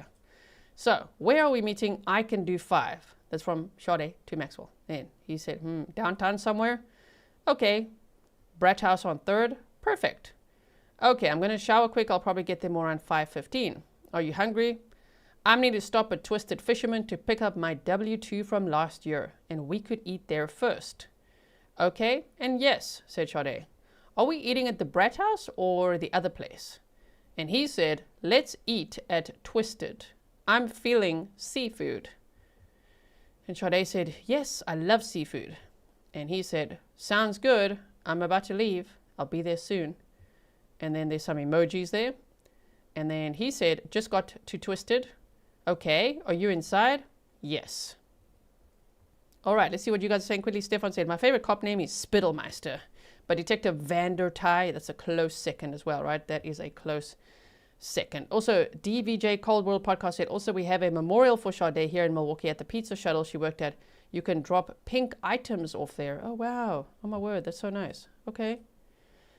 So Detective Vander Ty searched law enforcement databases which showed an association between that number and Maxwell S. Anderson, the above-named defendant. Furthermore, upon checking Milwaukee County Sheriff's Office booking records, the defendant provided that the phone number to the Milwaukee County Sheriff's Office during a booking process in April of 2023.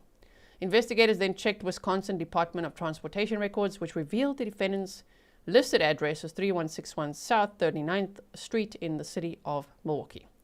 Milwaukee County Sheriff's Office Detective John Guilllot, in the French, how did he say it again? I can't remember. I just remember, like, I think the French way is like Guilllot, Guilllot, responded to Twisted Fisherman located at 1200 West Canal Street in Milwaukee to attempt to determine if Robinson went to that location. Detective Guilllot recovered surveillance video from Twisted Fisherman. I'm sure we're going to see that still as well.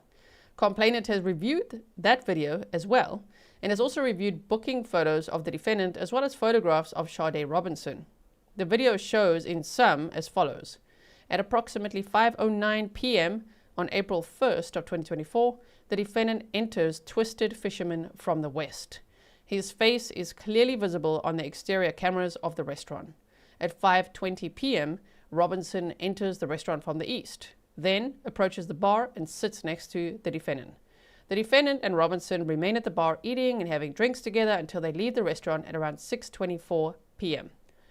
They both leave towards the east, which is the direction Robinson arrived from.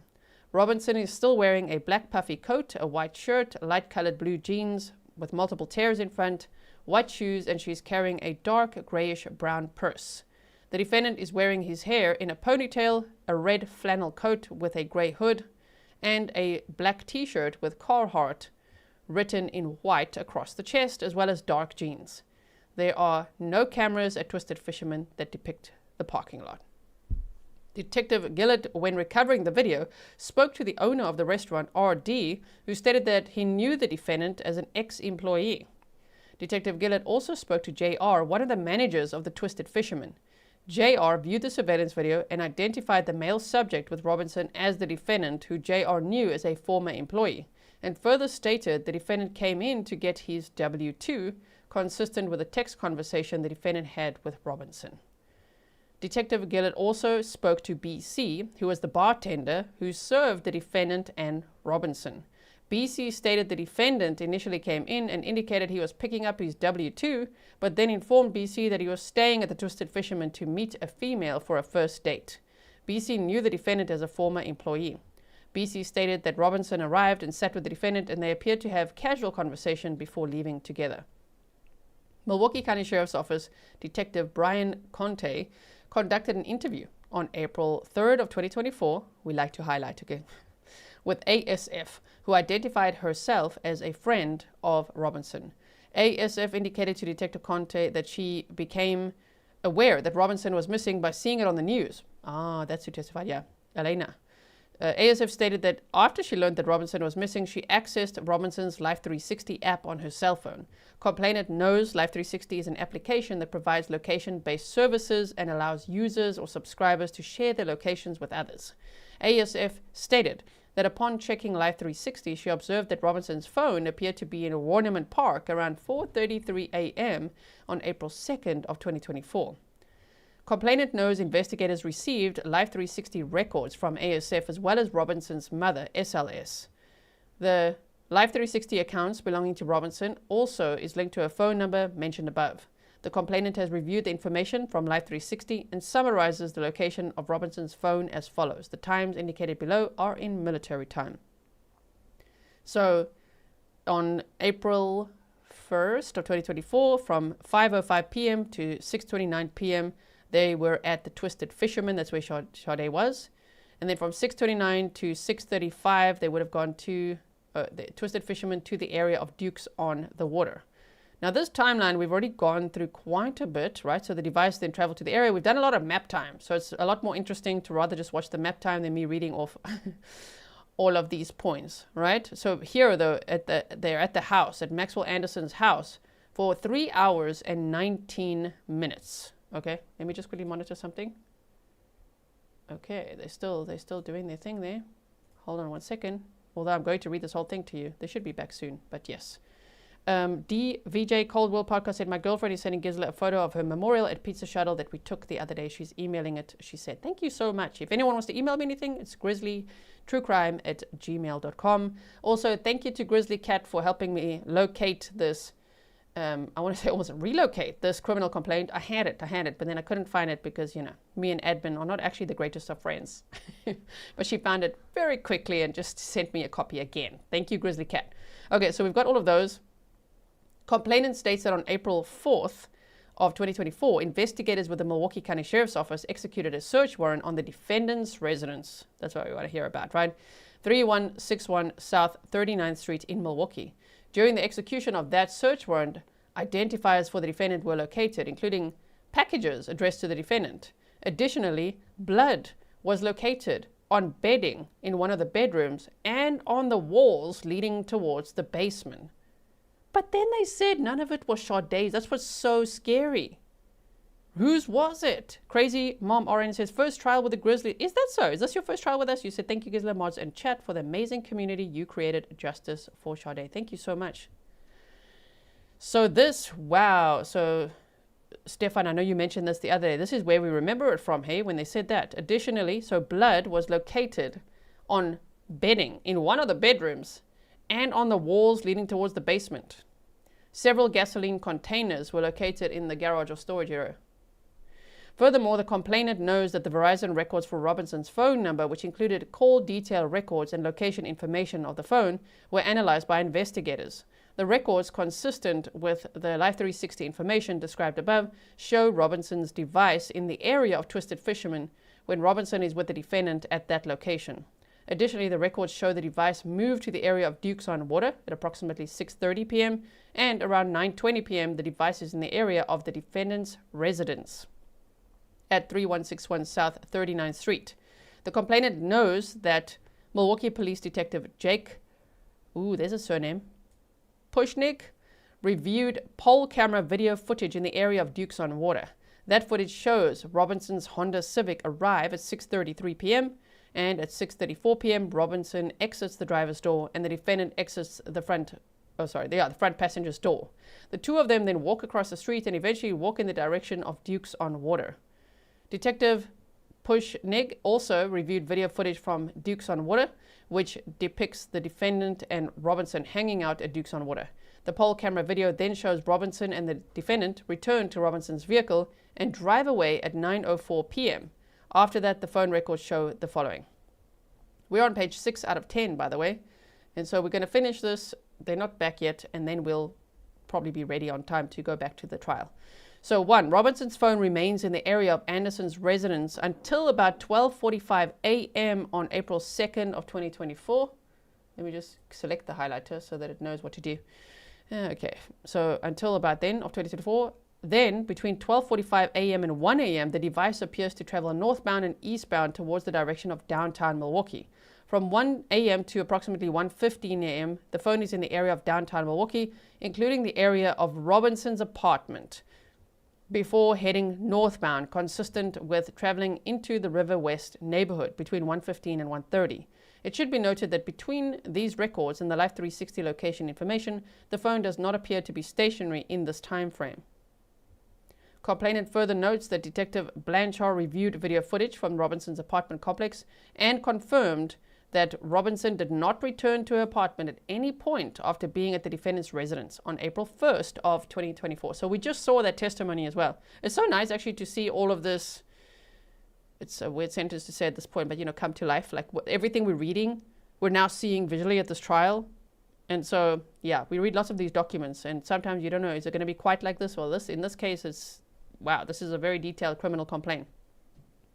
Okay, so by approximately 1:33 a.m., the phone travels north towards the area of Pleasant Valley Park near North Humboldt Boulevard. And now all of this we've also gone through with the maps, right? And then the phone remains in the area of Warnimont Park between 3 a.m. and 4:30 a.m. From 4:30 a.m. to 4:40 a.m., the phone then begins to move towards St. Francis, and then has a final cell tower location record around 4:40 a.m. in the area of East Howard Avenue and WI 794, consistent with the location where Life 360 indicates the battery of the phone died. Discovery of human remains near 31st and Galena Street. On Saturday, April 6th of 2024, members of the Milwaukee Police Department began to canvass the area near where Robinson's Honda Civic was set on fire. While searching the area of 31st and Galena, a playground. Oh my word, I forgot about this detail. Yeah, while searching the area of 31st and Galena playground, Milwaukee Police Detective Cassandra Lindert located a human foot in a wooded area adjacent to the train tracks that border the playground to the east. Investigators located, in addition to the foot, another piece of what appeared to be human flesh in the same area. The complainant has observed the recovered foot as well as the leg recovered at Warnimont Park and observed that they appeared to be from the same individual, particularly due to skin tone, size, and having matching pink nail polish. The location of where these remains were discovered was approximately 1 block south of where Robinson's car was set on fire. Members of the Milwaukee Police Department attempted to locate video footage regarding either the disposal of the human remains or footage related to the arson of Robinson's car. Detective Ryan Bergerman obtained video from the Milwaukee County Transit System, MCTS, the bus traveling westbound on Lisbon Avenue, MCTS Route 57. The video footage depicts the following. The bus stops on the corner of 29th and Lisbon Avenue at 7:29 a.m., facing westbound in the direction of where Robinson's car was set on fire. 2 subjects can be seen walking westbound on the north side of Lisbon Avenue, passing Lisbon Liquor and Food Mart. One of these subjects is wearing a blue coat and the other subject is holding a black and white umbrella. The bus begins to drive forwards towards 30th Street, at which time the person in the blue coat appears to be checking something out to the north, at which time a different subject can be seen walking through the grass towards Lisbon Avenue. The subject is walking away from a fire that is beginning to burn in the parking slab behind the building at the corner of 30th and Lisbon. Okay, so if anyone's like me and you're just like double lurking, you're looking somewhere else, okay? They're back from lunch. Give it a moment. We're almost there, okay? We just got a few more pages. We're going to finish this. We're going to finish strong. Then we're going to switch over, which also helps us to skip other breaks if they have them, okay? So to defluff later.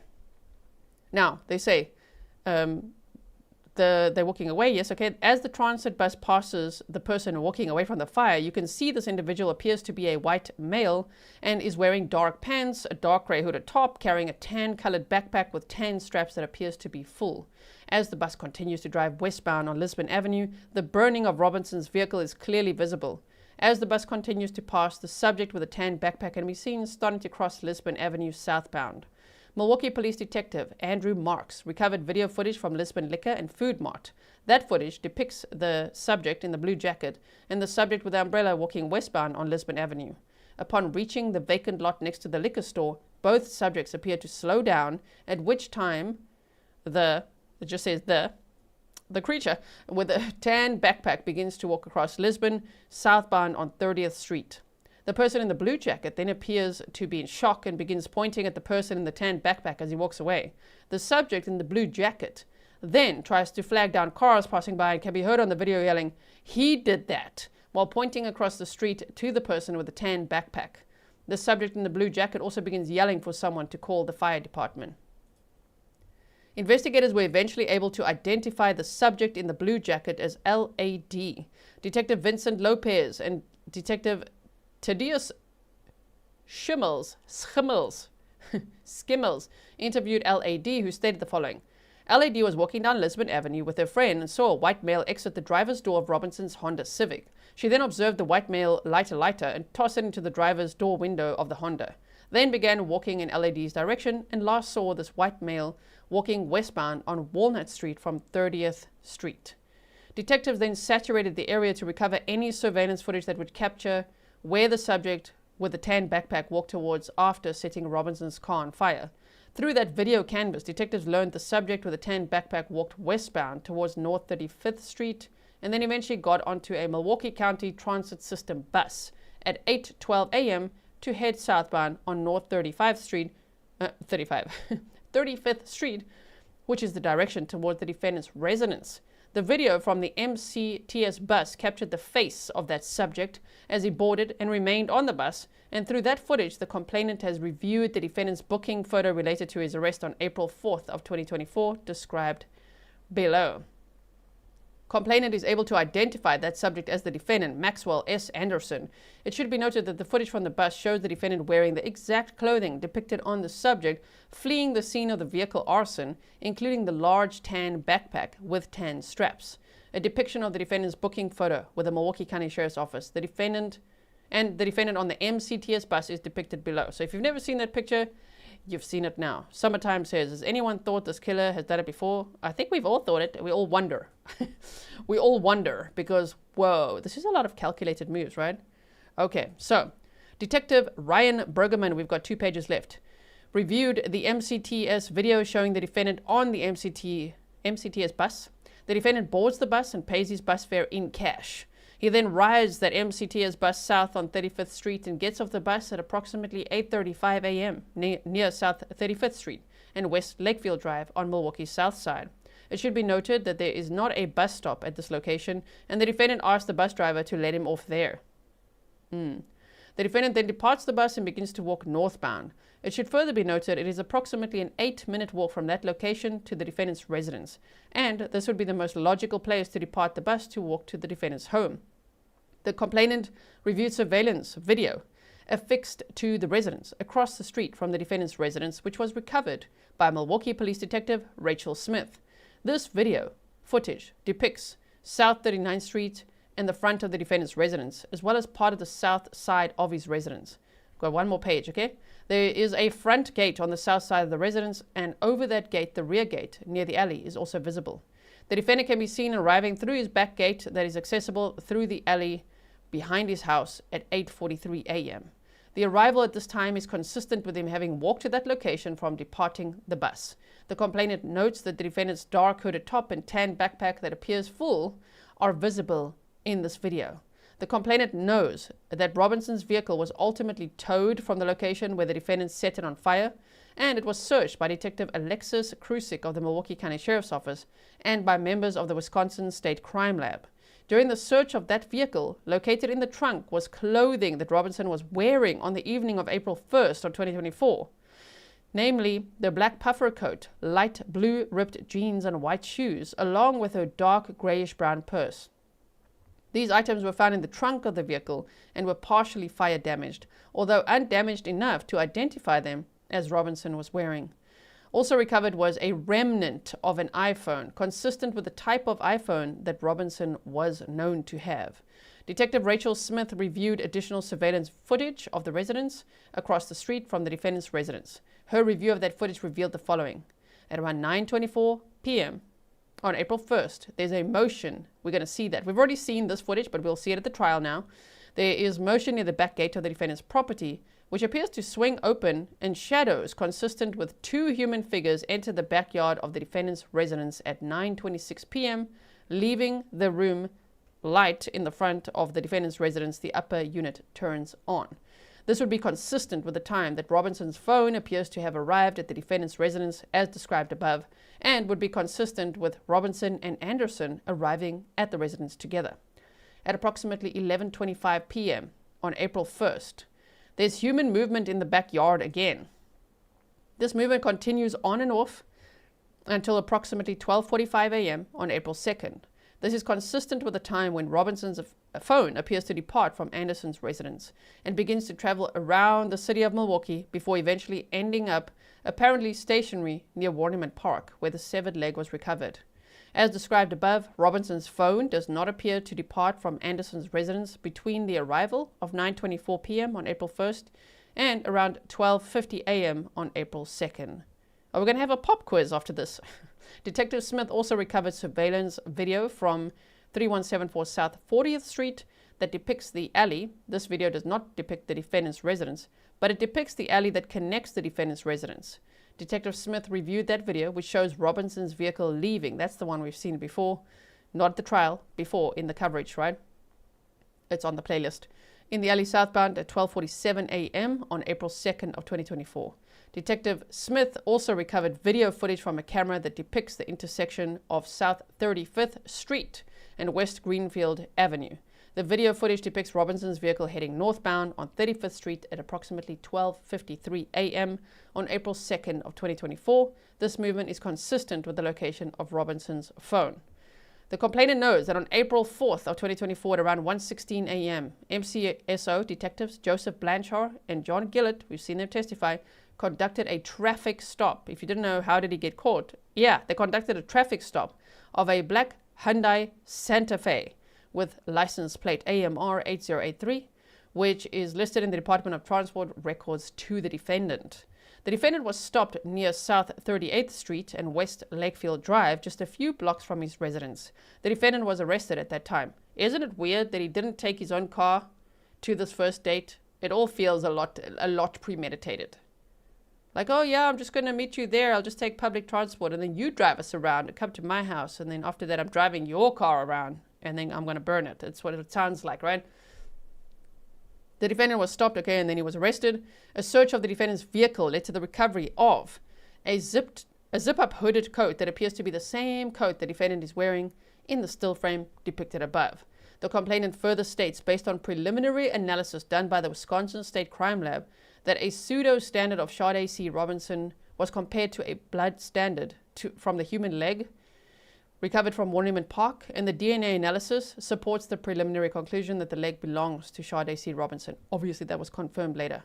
The complainant further states that since the Milwaukee County Sheriff's Office and Milwaukee Police Department began the investigation into the severed leg recovered from Warnimont Park, as well as the missing person investigation related to Sade C. Robinson, no one from her family nor her friends have heard from Robinson, and the last contact anyone had had with her was April 1st of 2024. No one has had contact with Robinson since she was with the defendant on the night of April 1st into April 2nd of 2024. Based on the circumstances surrounding the disappearance of Robinson, as described in this complaint, and the recovery of the human leg that was preliminarily identified as Robinson's, the complainant concludes Robinson is deceased.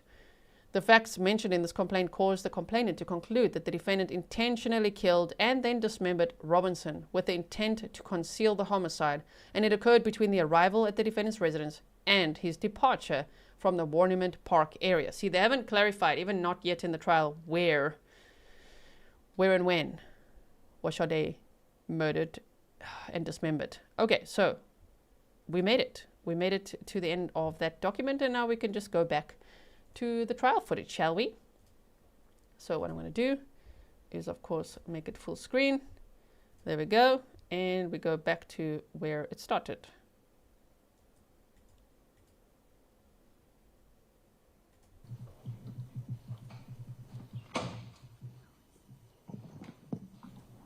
So we're only 10 minutes behind the court feed, which is perfect in case they have another break.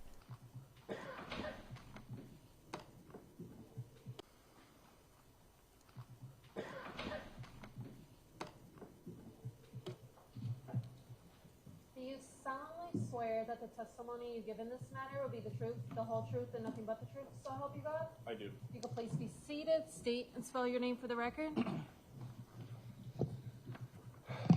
All right, I'm Officer Derek Kolb, Derek Kolb. Police officer with the City of Milwaukee Police Department. Yes, I am. How long have you been an officer? Since August of 2023. What district are you assigned to currently? District 3. Have you always been assigned to District 3? Since the start of field training, yes. What would be the geographical area that encompasses District 3? It starts from the most northern part of Center Street, goes down to about St. Paul, Canal Street, and then various streets out west to about 106 to about 7th Street.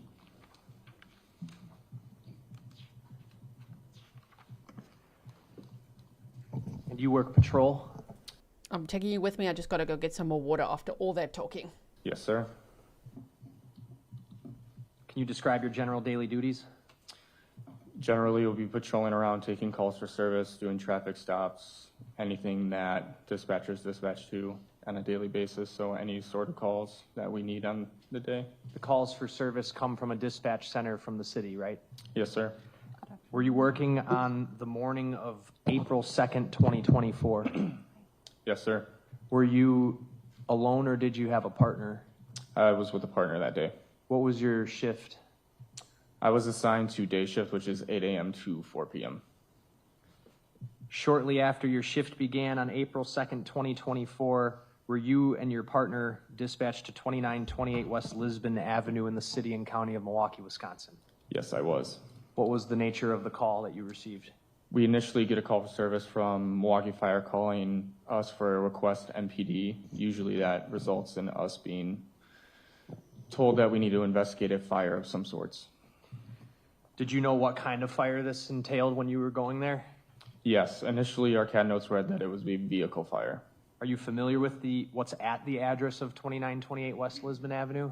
Yes. When I started there, it was an abandoned building, and it continued to be until it was torn down. Do you remember about when it was torn down? It was approximately about 6 to 7 months ago, roughly. Okay, after April 2nd, 2024. Yes, sir. Your partner that day was who? His name is Miles Kowalik. Mileskowalik for the record. When you were dispatched to that location and arrived in that location, were you and Officer Kowalik already there, or had the fire department already been there? Milwaukee Fire Department had already been there and extinguished the fire prior to our arrival. Did you speak to a member of the fire department? Yes, I did. Who? I do not recall his specific name.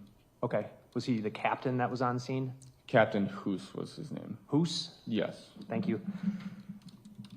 That conversation, I presume you just got basic information about what they encountered when they got there? Yes. Do you recall what that information was? Essentially, we run down if the fire was suspicious or not suspicious, what essentially they first got there, what they observed, and essentially we just get a debrief of the situation before we do our investigation regarding the fire. And what did they observe? When they got there, they observed a blue Honda Civic engulfed in flames, which prior to our arrival, they put out before we got there. Was there anything notable about the trunk that they had noticed when they got there? When they got there, I do not recall, but when I arrived on scene, the trunk was ajar. Was there any noticeable damage to any part of the vehicle that did not look to be from a fire? Not to my knowledge, no. You had a body camera, correct? Yes, it was equipped and activated during this investigation. And you also made contact with an individual who had called 911, is that correct? Yes, I do. She, at the time, was a resident of a house on North 29th Street, correct? Yes, sir, just east of the location of where the vehicle was set on fire. Do you recall what address? I do not recall. I'm going to show you Exhibit 190.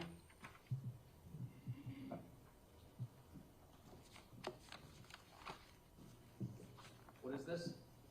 That is a aerial view of District 3, certain parts of streets being Guilllot to Lisbon Avenue. Move 190 in and ask to publish. Any objection? No. It's received and go ahead. I've got Exhibit 190 on the TV screen now.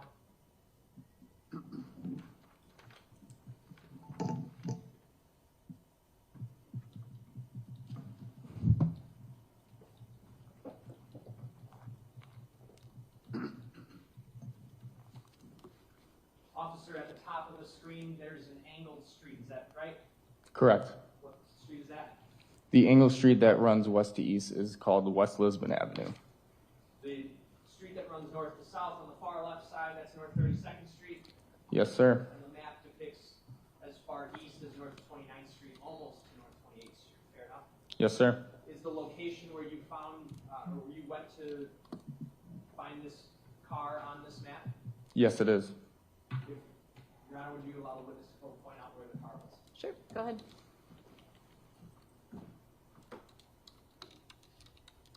Okay, so you're pointing to the building basically at the northeast corner of 30th and Lisbon? Yes, sir. Just east of 30th. All right, and that building that's in this map, that is no longer there? No, it is not. And was the car on the Lisbon side or the other side? It would have been north of Lisbon Avenue, just east of 30th. Behind the building at this corner? Yes, sir. Okay. And if you go down 30th, this street here is what? That would be Walnut. This is Walnut Street, and then the one south of that is West Galena. West Galena. And then right in between Walnut and Galena is the 31st and Galena Playground? Yes, sir. Thank you. You can have a seat.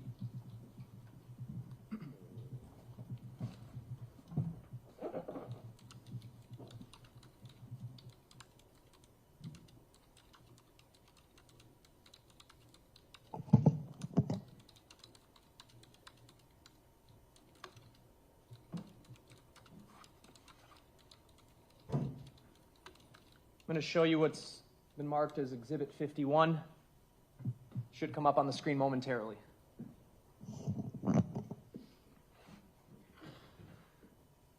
What are we looking at? That was the blue Honda Civic that we got dispatched to for the vehicle fire. I should have asked a better question. This is a body cam, right? Yes. Okay, whose body cam? That would be my personal body camera. Where I have this Exhibit 51 queued up, you're looking at the Honda Civic, right? And the street that would be beyond that building is what? That would be West Lisbon Avenue. So you're essentially facing south? Yes, sir. Is this your body cam from when you were there that day? Yes, sir. I'd move Exhibit 51 in and ask to publish about 2.5 minutes of it. No objection. It's received and go ahead. Sorry, 3.5. When I start playing this video, there's not going to be audio, correct? No. Why is that? For the first 30 seconds, when we turn on our Axon body cameras, it goes back about approximately 30 seconds to where no audio is recorded during it, just how our Axon-equipped cameras are run in our Milwaukee Police Department. You hit record, but your camera actually picks up 30 seconds prior. Exactly. All right, thanks.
Paused at 110. That first portion of the video, what were you doing?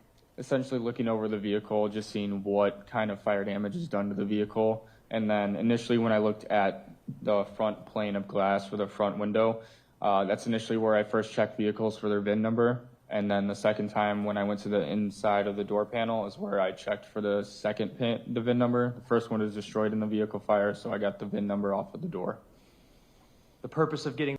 I just can't imagine the amount of, I'm speculating, but like hatred that guy has. I mean, to destroy her car like that, and I mean, to scatter her remains like that, the way that he treated Sade is just so horrific. Thank you so much, Anne. Wow. That information is what? Typically, and sometimes with the Milwaukee Police Department, some vehicles have license plates that do not match the vehicle that it has on it. So I always double check and write down the VIN number of the vehicle and the license plate as well, just to make sure that they match if I run the license plate or if I run the VIN. You did that in this instance? Yes, sir. And then did you run that information to try to figure out who the vehicle belonged to? I did. And who did the vehicle belong to? We run it through a certification called E-Time, which is a Department of Transportation check. And when I ran the license plate and the VIN of this motor vehicle, it listed to Sade Robinson. Did the VIN and the license plate match? Yes, it did. Okay. Playing at 110.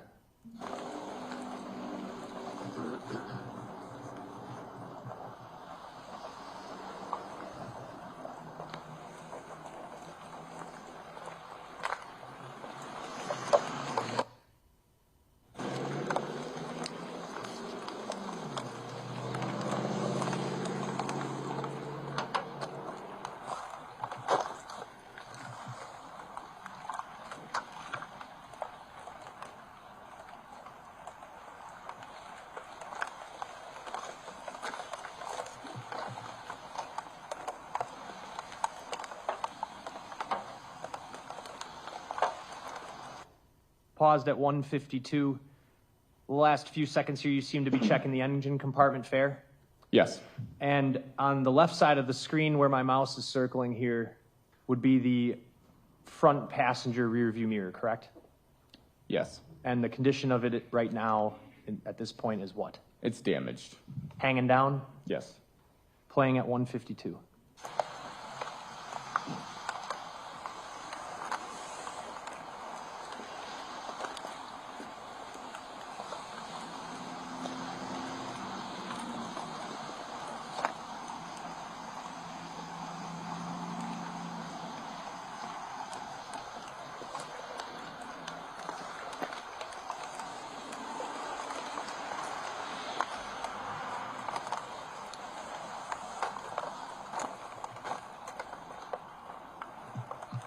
Paused at 225. The front hood of the car, there's a cut straight across, correct? Yes. The hood is cut open? Yes. Okay. Is that something the fire department does? Yes. Playing at 225.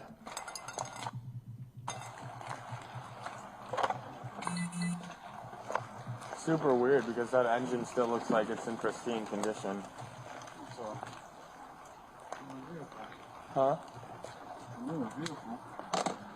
It didn't even look like, I mean that in the sense of like the fire didn't even touch the engine or any part of the front of the vehicle. Oh, it's all interior.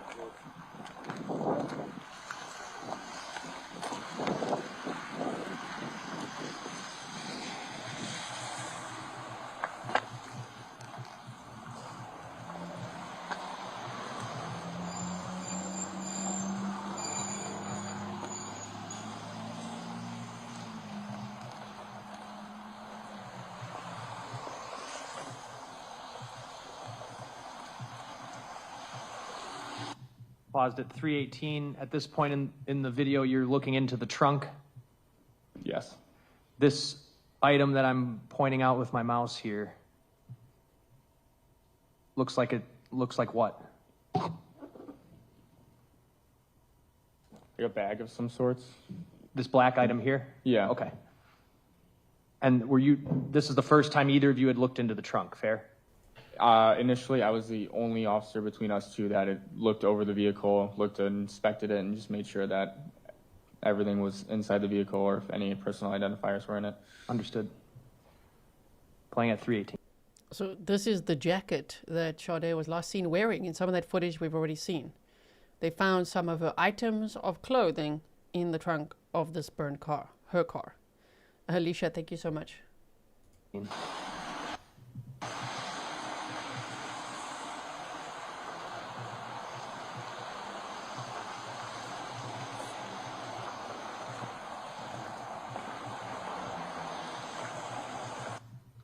Paused it at 3:32.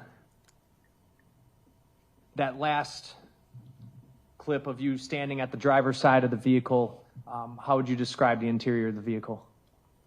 Completely destroyed, essentially set on fire, complete fire damage of the interior of the vehicle. The frame that I have on the screen right now from your body cam, it looks like there's a lot of trash. Do you see that? Yes. Do you know this location? Is that abnormal for behind this building? Not at all. Okay. Is this building, as it was abandoned at the time, was it kind of a dumping ground? It could be used as a dumping ground, yes. And where your squad is... Look at him. He's so confused. What are they showing now? They're showing what you allegedly did. Yeah. He's really... I wonder if someone told him, just looked really confused the whole time. What is this? I have no idea what happened there. Parked here, that's the alley. That's not a street, right? That is an alleyway.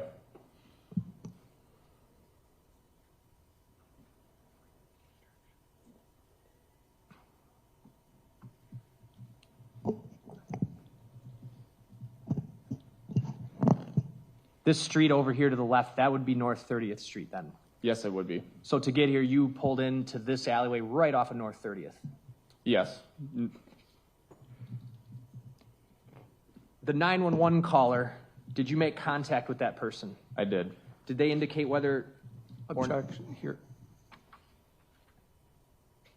That was I was going to make a hearsay objection, but he stopped his question. Okay. You did talk to the 911 caller? I did. Did you canvass the neighborhood? I did.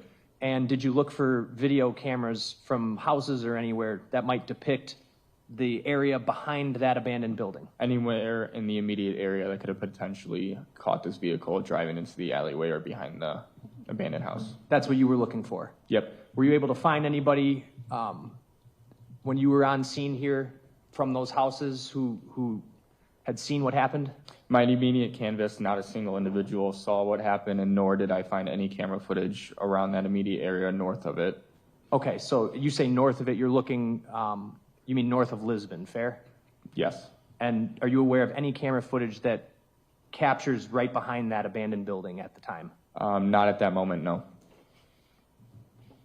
After you arrived, did you have other members of your department come out to tow the vehicle from that location? I do not recall if we had another squad or if it was us that waited for the tow to arrive on scene. So there was a tow that arrived on scene, fair? Eventually, yes, that vehicle was towed from that location. Where do you, what's the process for that? Where does it get towed to? We call the city tow lot, and then essentially we wait for a tow to arrive. We get a tow number that's associated with the vehicle, and then if it's a safekeeping tow, it'll be kept at the city tow lot in a specific lot separate from evidence tows. Did you at some point become aware on April 2nd of a leg that was found at Warnimont Park? Yes. Did you become aware that day or at a subsequent time? Subsequent time. Okay. And you're aware that that leg was found on the evening of April 2nd? I do not recall what time that was recovered. But this time, the time you went out to this burning car, I think it's on your body cam up here at the upper right, we're at 8:22 a.m., is that right? Yes. Okay. I have no other questions. Thank you. Cross? Thank you, Judge. Good afternoon, officer. So you testified that you were dispatched to this 2928 West Lisbon Avenue for a vehicle fire, correct? Yes. And had you ever been dispatched to vehicle fires in that area before? No. Okay, so, but this area that you described, you said that there's a lot of trash around there, correct? Yes, there is. And, I mean, I guess we can kind of look at the video here on this frame. It looks like there's some residential homes, correct? Just north of it, yes. Are you familiar with this area through your, responding to calls for service? Yes. And, I mean, have you responded to calls for service about potential drug dealing? Objection, relevance? What's the relevance? I'm just trying to set the scene of where this where this all occurred, the part of the city, I mean, the state on direct examination was talking about how it's a high crime area. I don't recall that happening. Or the trash, I suppose. I mean, if I can just move on. Okay, Littering's please a move crime. on. I'm going to sustain the objection. Move on. The judge, okay, please move on. Said politely, but with a lot of, you could hear, just move on, because now he's trying to connect, the substances found in Sade's apartment to look where our car ended up, you see? Wasn't our guy over here, not our client, somebody else who did this. All right, but when you arrived after the fire had already been extinguished, correct? Yes. And you had mentioned that the trunk of the vehicle was ajar, right? Yes, it was. And it was in that condition when you arrived. Can you rephrase that? The trunk was ajar when you arrived, correct? Yes. And I guess we saw on body camera, it shows that you approaching the car, and it looks like you're writing down the VIN number?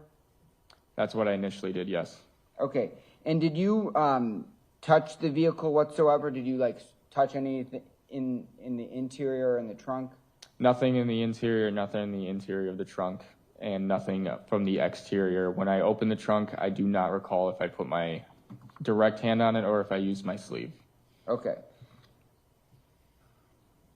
And you indicated that there was minor damage to the exterior of the vehicle, correct? Yes, I did. But it didn't appear that there was any fire damage on the exterior of the vehicle. It looks like it was more just interior, correct? I knew there was interior damage. I do not know the extent of the exterior of it, if it was fire damage or if it was damage done prior to the vehicle being there. What I meant was the exterior of the vehicle, there wasn't char marks on the exterior. I do not recall if there was or not.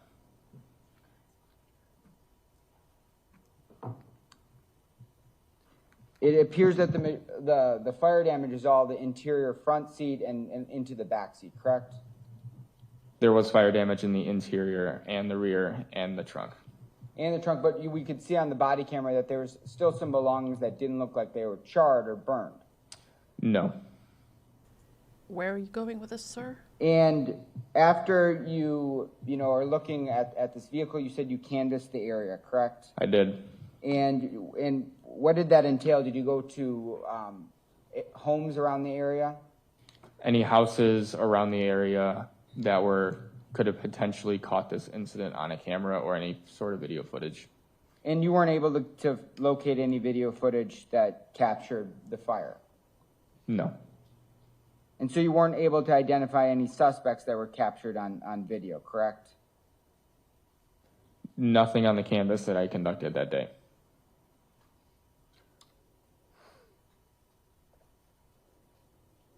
I have nothing further.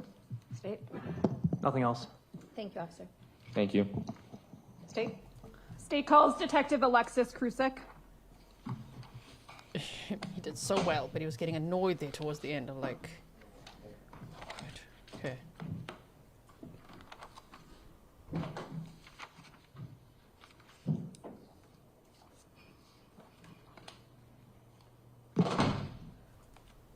Heather says, what's wild to me is that G saying the defense is not court appointed but hired. Yeah, privately hired.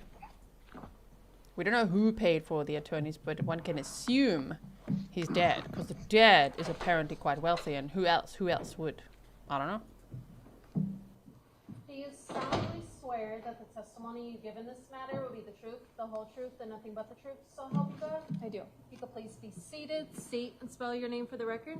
Alexis, Alexis, Krusic, Krusic. How are you employed? With the Milwaukee County Sheriff's Office. What's your position there? Detective. How long have you been a detective? Over 9 years. Prior to that, what was your rank? Patrol deputy. Are you assigned to any specific position within the Sheriff's Department? I'm a federally deputized task force officer with the Bureau of Alcohol, Tobacco, Firearms, and Explosives, and I'm on the Milwaukee County Sheriff's Office bomb squad as a bomb technician. What does it mean to be a TFO with the ATF? I assist with federal cases ranging between firearms trafficking and arson cases. And you have federal jurisdictions as well, correct? Yes. How long have you been on that assignment? Since March of 2020. So you were working in that capacity in April of 2024? Yes. Did you come into contact with a 2020 blue Honda Civic in April of 2024? Yes, April 5th. April 5th? In what capacity? It was originally involved in a fire, now determined to be an arson. It was towed back to the Milwaukee Police Department tow lot, the City of Milwaukee tow lot, pending processing. Was there a license plate associated with that There car? was. What was that? It was Wisconsin Adam Sam Paul 1711, I believe it is.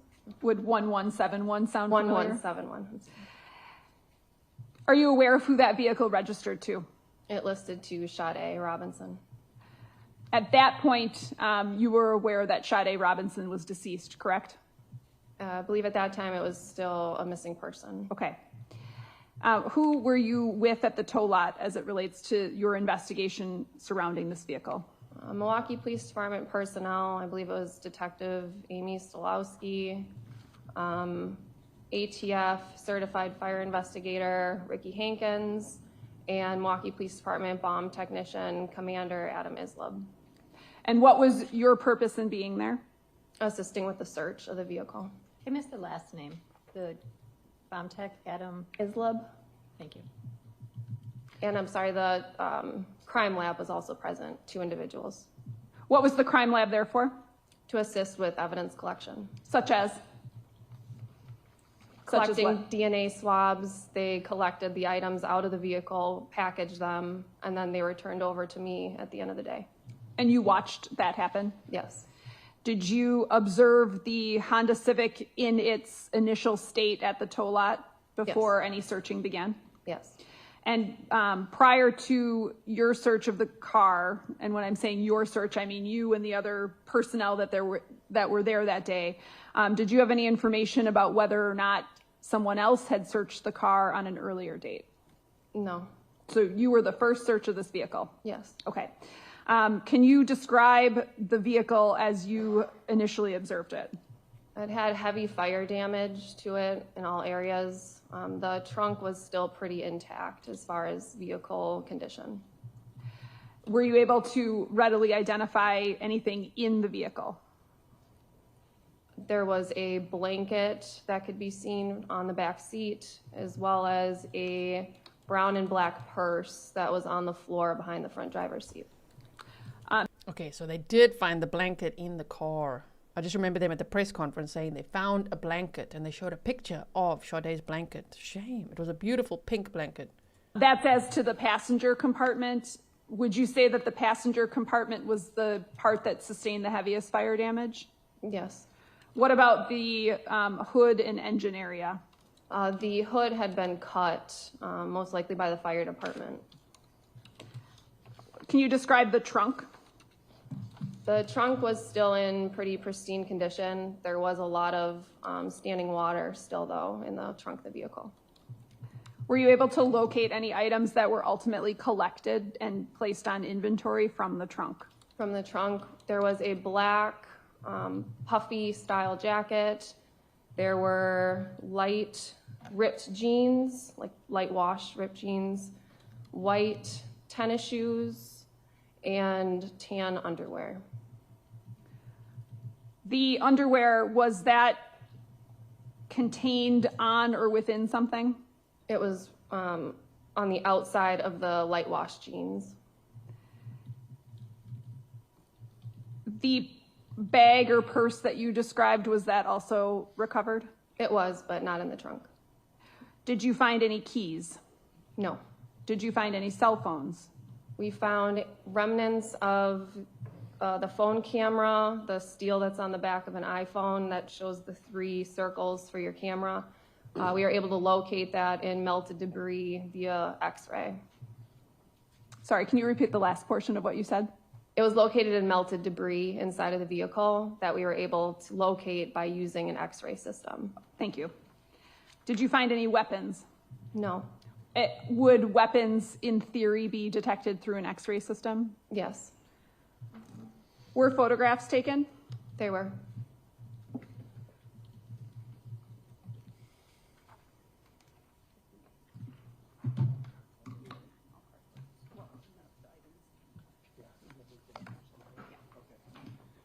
I'm not going to object to the introduction of any of these photos. It's all car photos. Thank you. I'm showing you what's been marked exhibits 58 through 89. If you could just look through those and let me know what they are. One at a time. If you can just collectively look at them, identify them, and then we'll go through them one by one.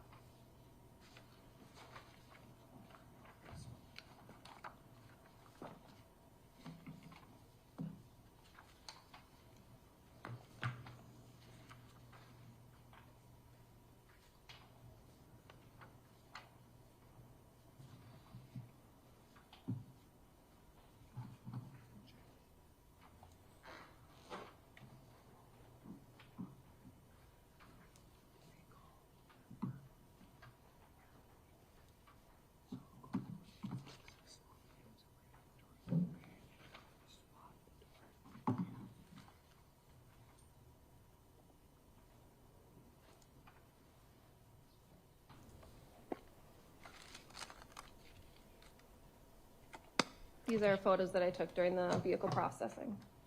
I'd ask that exhibits 58 through 89. They are received, and you may publish.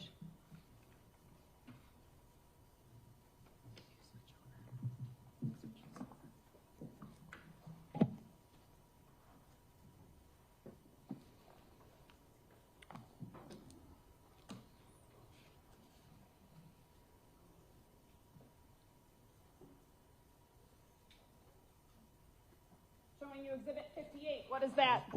That is the front of the 2020 Honda Civic. Okay, and again, this is at the tow lot, correct? It is. Exhibit 59. It's the passenger side view of the Honda Civic. Can you see fire damage to the exterior of this car? You can. Can you describe where? On the front, or on the top portion of the vehicle doors. Exhibit number 60, what is that? The passenger rear corner overall of the Honda Civic. Exhibit 61. It's a front driver's side corner overall view of the Honda Civic. Did it appear to you that there was at least some sort of front end damage to that vehicle? Yes. Exhibit 62, what's that? That is an overall view of the driver's side rear back seat, showing the fleece blanket. Okay, so the green and blue item here, this is a blanket. Yes. What is the yellow? I think that's why we're confused about the blanket, because I also remember them saying there was a blanket found in the park, and it was like, you know, when you can print like family pictures on a blanket or something like that, it was a pink blanket. So this is not the pink blanket. Stefan and I and someone else in chat earlier, just a few minutes ago, we were confused. Oh, so there's a different blanket in here. And then that pink blanket, I think that was found in the park. So, interesting. Okay, okay. Yellow material there. I believe that's part of the seat cushion.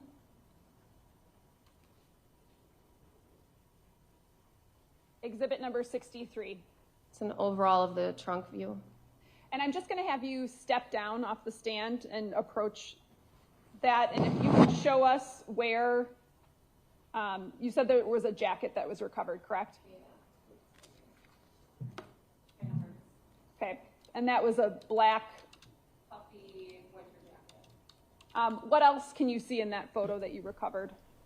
Sorry, I want us to all pay attention. I just quickly want to show you something so we're not distracted. I'm going to show you a picture of the pink blanket.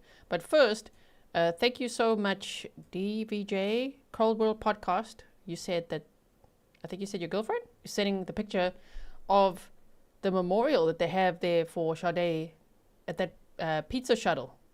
Shame, that's so beautiful. Look at it. Thank you so much for sending that. And then also, let me show you quickly a picture of the pink blanket, which is not the one that they're showing now. This is what I keep on talking about. This was found in a park nearby.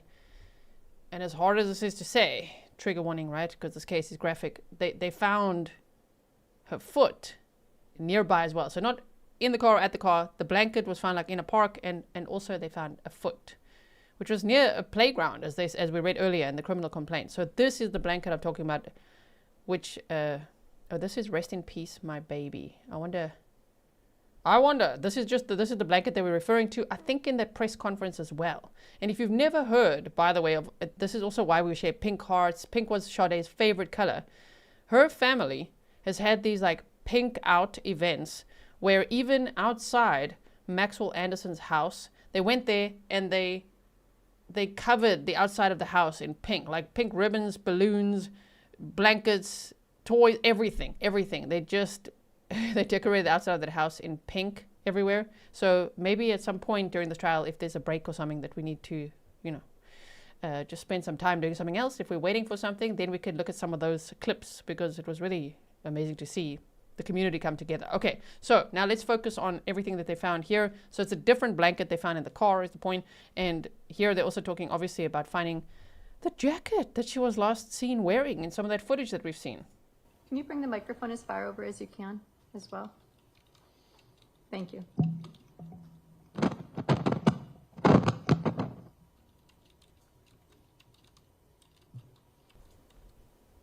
And just to clarify, they said on April 7th, the article was published, and they said the family of 19-year-old Sade Carolina Robinson spent part of their Saturday. So the family was searching. Oh my word, they were so strong. They were walking around searching everywhere for more of her body parts. Can you imagine anything that horrific ever? It's just, wow. And they said they were searching the area near 30th Street and Lisbon Avenue. Sade's been missing since April 1st. This article was published again April 7th of 2024. Sade was last seen April 1st. During Saturday's evening search, they discovered Sade's blanket. That's what they said. And that was the blanket that I just showed you on the screen as well. Okay, so this one is what I'm talking about. In the park. So imagine the family making all these search groups and going around and searching for body parts. That's great. Oh my word, I can't imagine. They were so strong. And then they come across her special blanket. That must have broken their hearts. Oh my word. I believe the jeans were underneath the jacket in this. Okay. What about Exhibit 64? Can you describe what's depicted in that photo? The winter jacket. Can you point to that?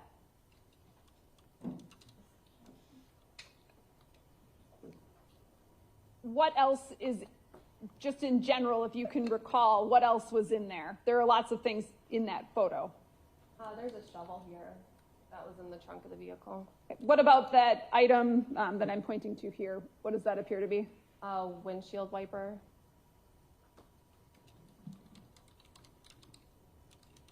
Actually, what about this item here? Oh, that is a bed sheet. And did you recover that? I did.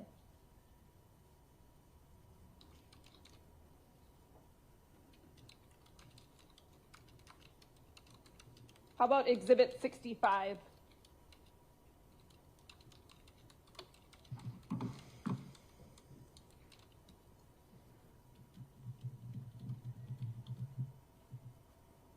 I believe this is a photo behind the front driver's seat, and the purse was in the lower area here.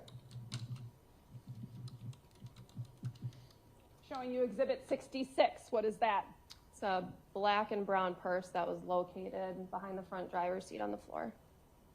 Were there items that were contained in that purse that you were able to recover? Yes.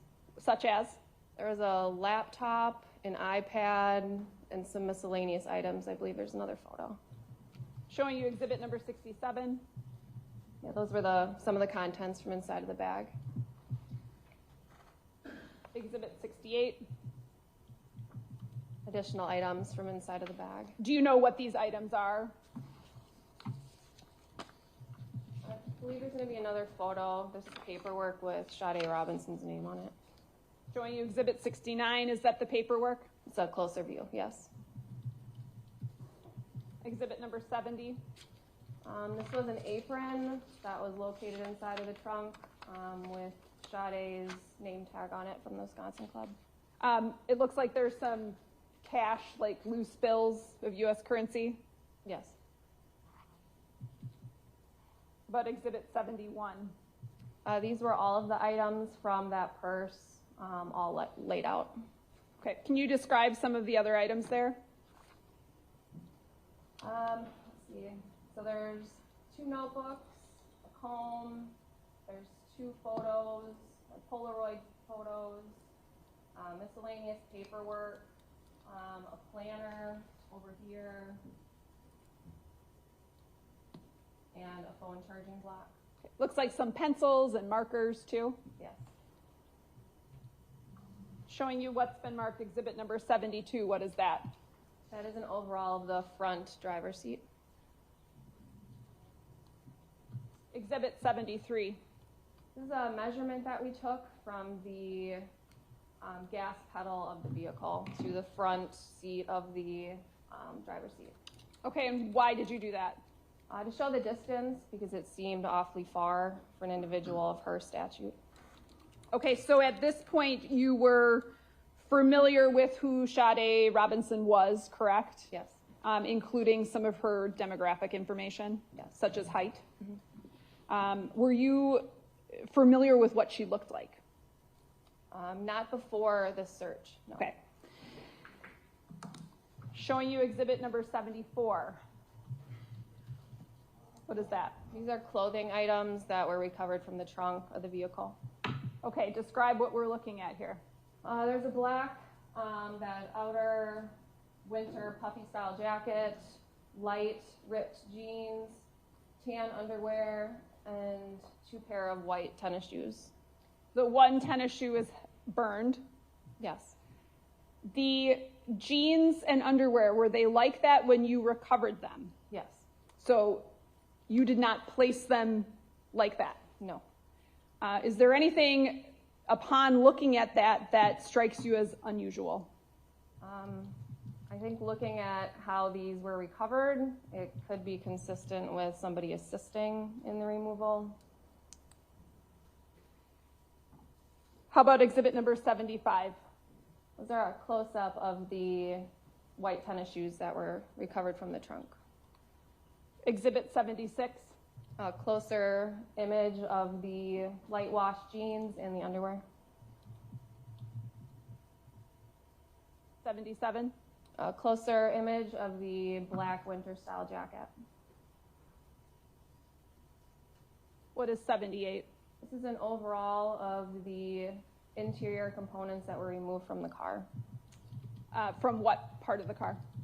All of the interior of the car. So not the trunk, the passenger compartment? Yes. And was one of those items depicted in exhibit 79? Yes, this was recovered in melted debris that we had to pry out of. Okay, and what is that? We believe that is the rear part of a phone where your camera is. It's the 3 camera spots on iPhones. Consistent with an iPhone 15. And you're familiar with that? Yes.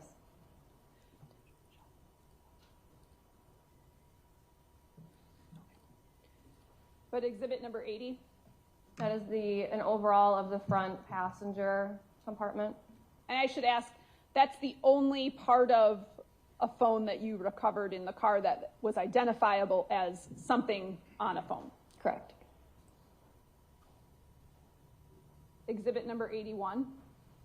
So this is an item that is a stuffed animal of some sort that had an odor of gasoline on it. That was on the floorboard on the passenger side of the vehicle. And you recovered that item? Yes. Why? Because it had an odor of gasoline. Exhibit number 82? That is an overall of the front damage on the Honda Civic. And that doesn't appear to be fire damage, does it? No. Exhibit number 83? Another overall of the damage on the front passenger quarter panel of the vehicle. Exhibit 84? That's a close-up of the driver's side quarter panel showing the damage on the Honda Civic. Exhibit number 85? That is passenger side damage to the mirror, a close-up. Exhibit number 86? This is another image of the measurement that we took. So driver's side again? Driver's side, seat, yep. Are you aware of whether or not other measurements were also taken at a later time? Yes, there were. Not by me, but there were. Exhibit number 87. Close-up of the measurement. And what was the measurement, if you know? I do not recall off the top of my head. Exhibit 88. And this was the measurement from the brake pedal to the front driver's seat. And are you able to say what that was? Are you able to see? I don't know if that's 19 inches, but. And exhibit number 89. Okay, it shows 1 feet, 20 inches for the measurement. You can have a seat. At some point during your investigation, your portion of this investigation, the car search, were you made aware of what Sade Robinson was last seen wearing? Yes, once I recovered the clothing, I had reached out to see what she was last seen wearing. And what did you receive in response? I received a still image of Sade. She was walking on a boardwalk by herself, and she was wearing light wash, ripped jeans, white tennis shoes, and a black jacket, from what I could see. I'm showing you what's been marked exhibit 240. You can identify what that is. This is the image that I was sent. I'd ask that 240 be received. Shot. So that if he's the guy that did it, wow, that's where he messed up, huh? Like leaving the driver's seat in the position it was after he got out, not thinking, oh crap, they're going to calculate the height of the person who was last in that seat then. Yeah. But can you believe that there was a stuffed toy, like a teddy bear covered in gasoline? That's very calculated, right? Wow. Any objection? No. 240s received. Go ahead.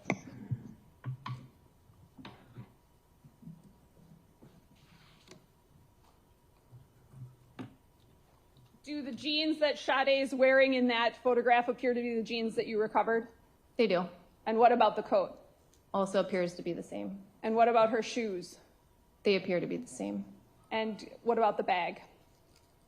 From what you can see in the photo, it resembles a dark style bag, but yes. Did you recover any white tops, shirts or sweaters? No.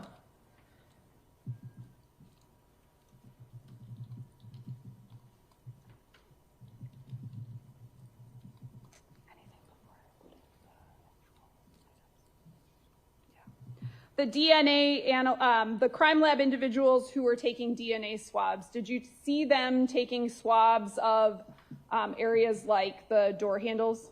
Yes, they did. Okay. All right. The items that you described that we've seen photos of, those were placed on inventory, correct? They were. And inventory is what? Just property with the Milwaukee County Sheriff's Office.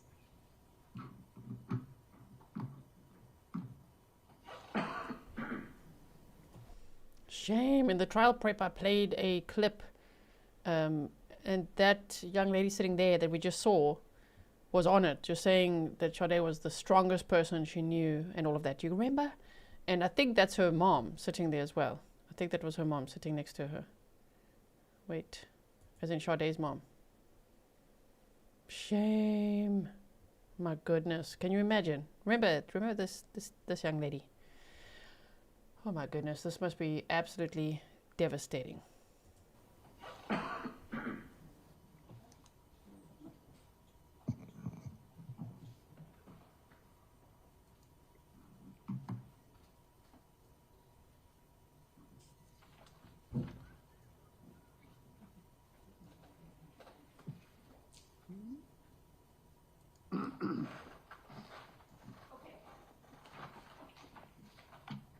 showing you what's been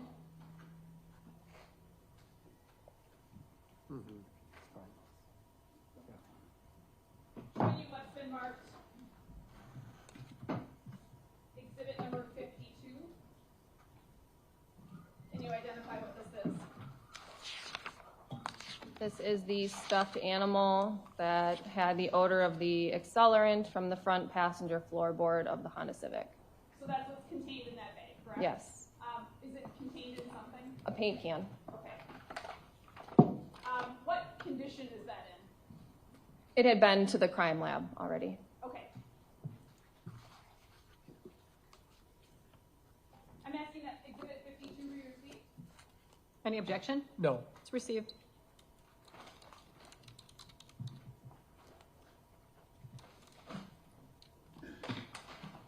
Showing you what's been marked Exhibit number 57. What is that? This is the brown and black purse, partially burned from the rear driver's side floorboard. And that's already been opened, correct? It has. You opened that earlier today. I did. Can you pull out what's in it?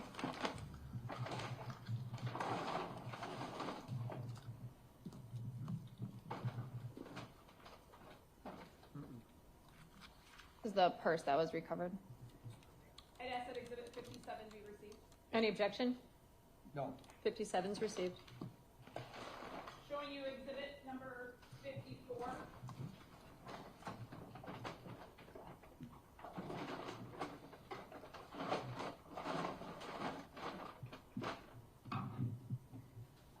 What is that?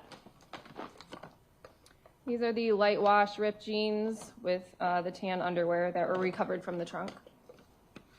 I'd ask that Exhibit 54 be received. Any objection? No. It's received. And I'd ask you to just take out the jeans.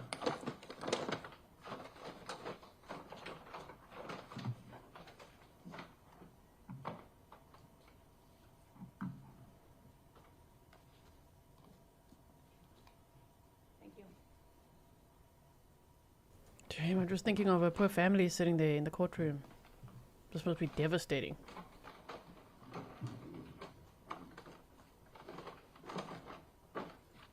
Showing you what's been marked Exhibit number 53. What is that? This is the black puffy jacket from the trunk of the Honda Civic. And could you open that up and show us what it contains?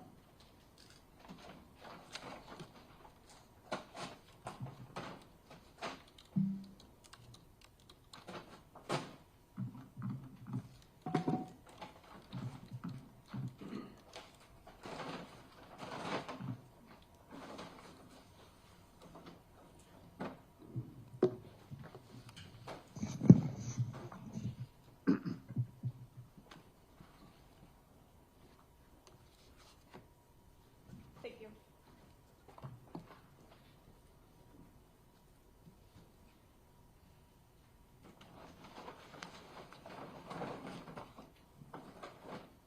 Showing you Exhibit 55. What is that? These are the white Bob sneakers with burn damage recovered from the trunk. Could you open that and take the shoes out for us?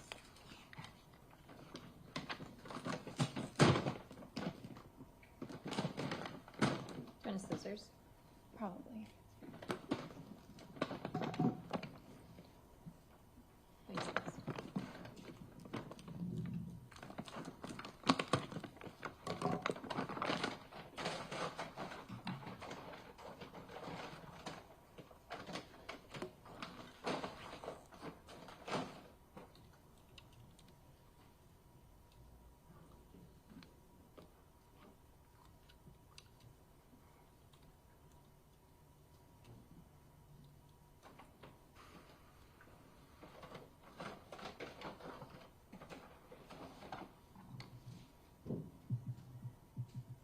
Did I move in Exhibit number 55?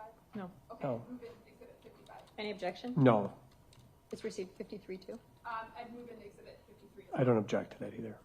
You're not objecting? No. It's received as well. Showing you what's been marked Exhibit 56. What is that? This is the white-ish yellow bed sheet, partially burned, that was recovered from the trunk. I did ask for Exhibit 56 to be received. I don't object. It's received. And could you open that, please? Stefan says little Maxie's demeanor is really getting on my nerves. Little Maxie, the pen clicker.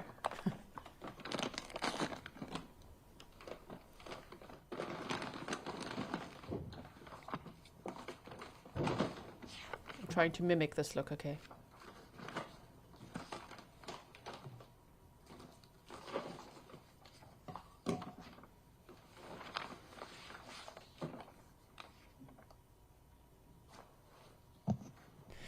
He's really practiced the I'm innocent look.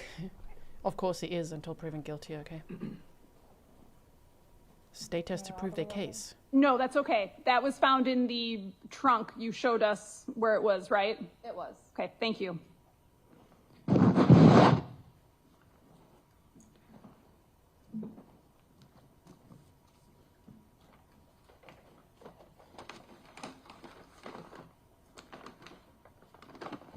You testified that you didn't find any sort of top, a shirt or a sweater. Did you find a bra? No.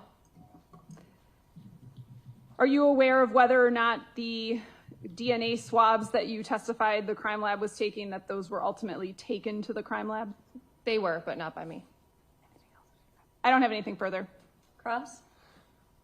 So you were involved in other things in this case, but primarily a search of the car, right? Correct. And and this looks like a pretty thorough search, you were going through the trunk and the main area of the vehicle, right? Yes. Were there any identifiers for Maxwell Anderson in that car? No. Any ID cards or anything like that? No.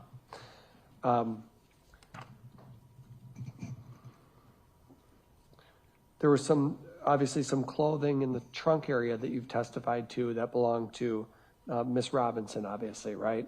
Correct. And some measurements were done. You were present for that? Yes.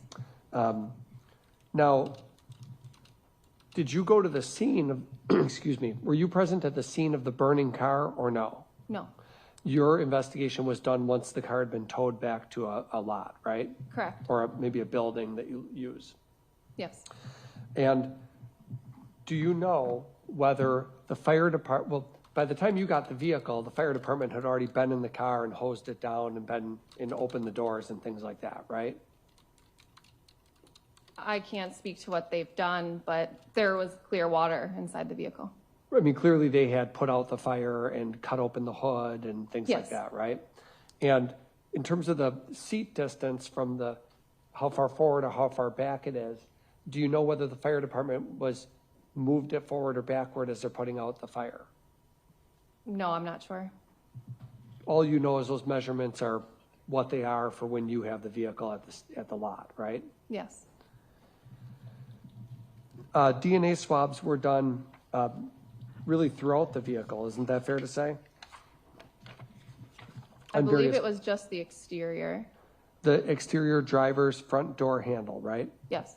So meaning that door handle that a driver would use to get in or out of the car was swabbed extensively. Yes. And exterior driver rear door handle, that was also swabbed. Yes. Trunk latch. Yes. What's a trunk latch? How you open up the trunk of a vehicle. Okay, so for this particular vehicle, is there a button in the back of the trunk that you would have pushed and it would have opened? I don't recall. Okay, it's something that a person would have to touch to open up the trunk though. Yes. And that was swabbed. Yes. And exterior passenger rear door handle? That was done. Exterior passenger front door handle? Yes. So all of those things are swabbed for DNA, correct? Yes. And I think you just said you didn't send any of it to the lab for testing. That was somebody else's responsibility. Correct. You said the stuffed animal that we've talked about had an odor of gasoline on it. Yes. Are you a bomb technician? I am. Okay. What's a bomb technician? I respond to calls of suspicious items. I respond if there's any potential for a device, anything having to do with military ordnance. Got it. And so when you say gasoline, you're using that phrase. Are you using that in just the ordinary smell of gasoline is what you mean, right? Like anybody would smell at a gas station is what you were smelling, right? Yes. Okay. That's all. State, were things still wet inside the car? Yes, things had to be taken out of their original packaging and hung up to dry. Nothing further. Defense? No. Thank you.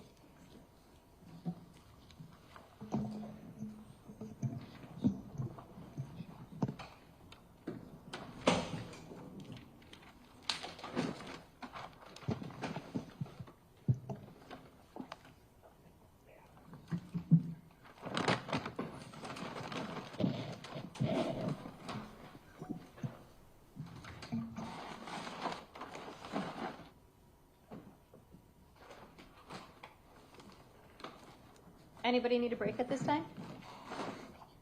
No? Okay. Next witness, state. Special Agent Ricky Hankins.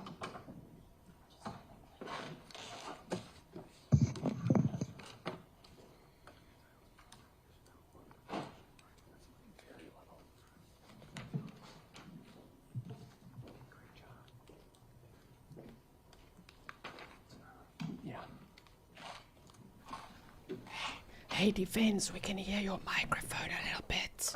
Do you solemnly swear that the testimony you give in this matter will be the truth, the whole truth, and nothing but the truth, so help you God? I do. If you could please be seated, state and spell your name for the record. My name is Ricky Hankins, Hankins. How are you employed, sir? I am a special agent with the Bureau of Alcohol, Tobacco, Firearms, and Explosives, also known as ATF. How long have you worked in law enforcement? I have worked for ATF since April 2001. And what is your, are you a certified fire investigator? I am. What is that? A certified fire investigator means that I have received specialized training in order to investigate fire origin and cause. Can you just summarize what that is, the training? The training for ATF was a 2-year immersion program where I had to take graduate courses from the University of Maryland.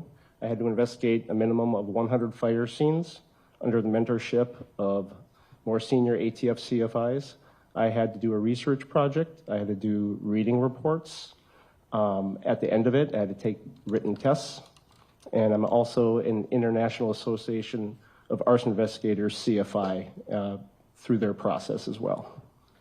How long have you been a CFI? I have been an ATF CFI since 2009. Back on or about April 5th, 2024, were you asked to assist in the search and processing of a 2020 Honda Civic? Correct. Where did that occur? That occurred at 3811 West Lincoln, the secure impound lot for the Milwaukee Police Department. Among the people present for that was yourself as well as Detective Alexis Krusic, who just left this room, correct? That is right. And then there were additional personnel present from the Milwaukee Police Department as well as the Wisconsin State Crime Lab. Is that correct? That is correct. After doing that search, were you tasked with conducting an origin and cause determination? I was. What is the purpose of an origin and cause determination? An origin and cause investigation starts with determining where a fire starts.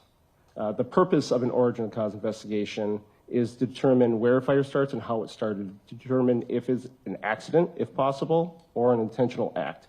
Sometimes we can't tell the difference and we have to leave a fire undetermined.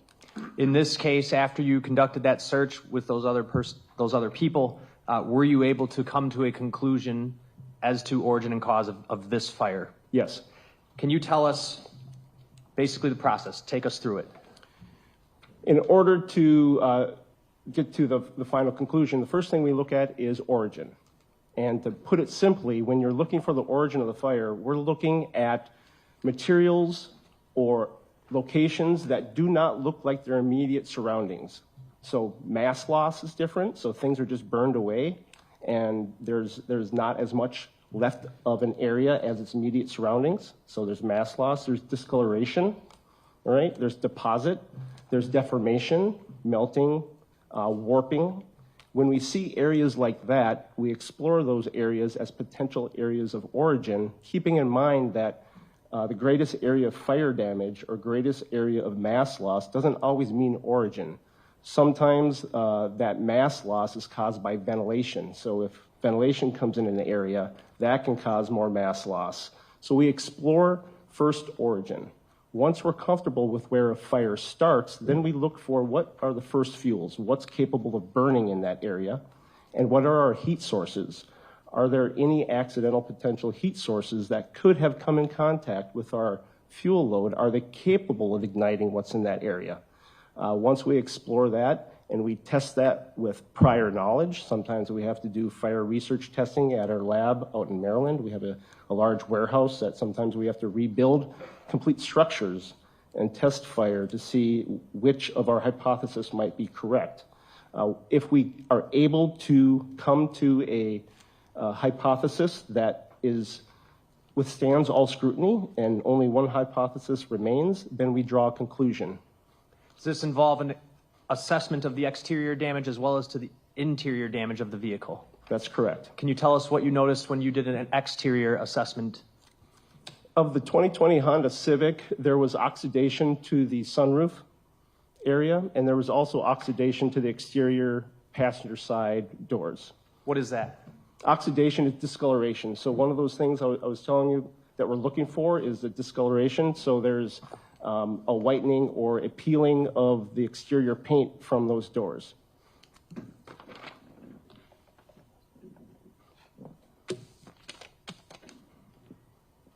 I'm going to put on the screen here for you Exhibit 60.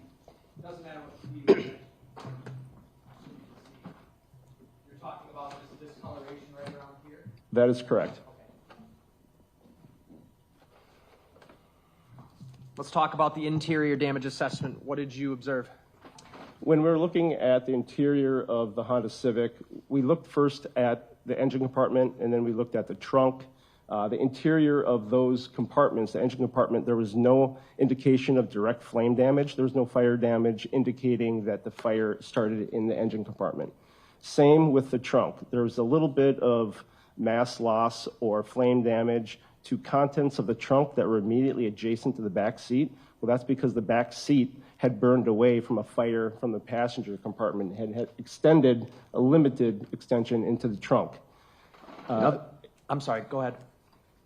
Looking at the passenger compartment, so the front seats, the back seats, we had heavy mass loss to contents as well as the seating, both the backrests, and there's more survivability to the seat cushion, but the backrests for the two front bucket seats and the backrests for the rear seat were uniformly consumed. And so it was very clear that the fire had originated inside the passenger compartment. All right, for the record, while you were talking, I put up Exhibit 62, which has already been admitted. That would be an image of the interior compartment, correct? Correct.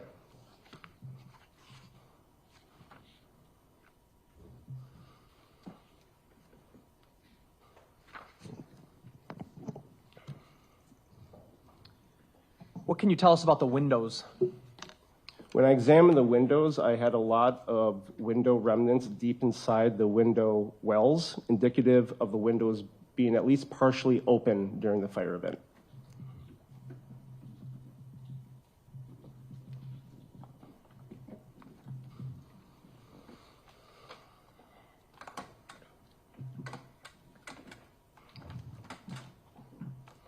Let's talk about excavation. What happened? What did you notice through that? So like I said before, when we determined origin, and that being the passenger compartment, we started excavating, looking for what are our fuel loads. The back seat, I remember seeing a fleece blanket, which I believe we see here in this photograph. There were remnants of cardboard, remnants of paper material. I do recall, I believe, a purse in the back seat. There was also remnants of a Bic lighter, I recall seeing in the back seat. And as we excavated further now into the front of the passenger compartment, I reached the area of the floorboard on the front passenger side. So front passenger bucket seat, right at foot level. During excavation, I located what appeared to be remnants of a stuffed animal, green in color, at least majority of it green, that had survived. And as soon as I turned it over, I was overwhelmed by an odor consistent with the possible presence of a petroleum distillate. It smelled like, sometimes we can't tell what it is, but it could be gasoline, it could be lighter fluid, it could be any kind of petroleum distillate. But whatever this stuffed animal was appeared to have been saturated with it because it had weight to it. And it was an overwhelming odor that I experienced.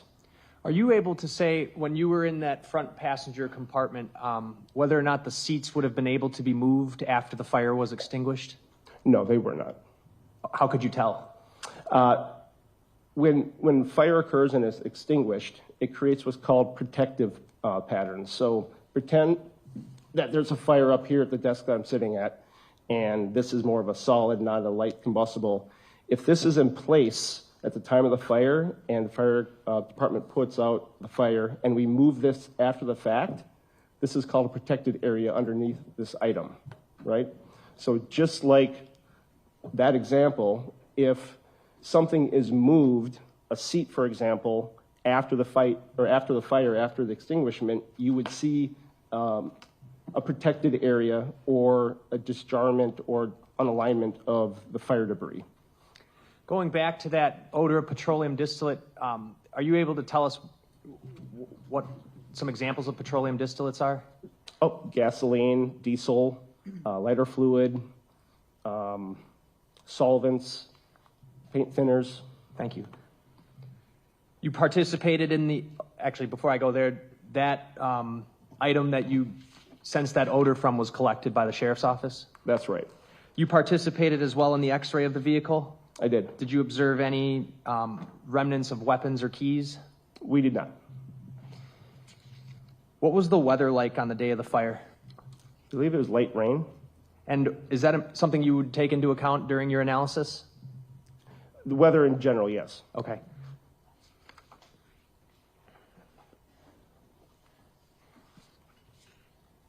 So to recap, go from front to back.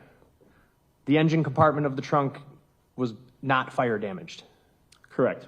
You could rule that out as the origin location. That's accurate. The trunk you also ruled out. How so?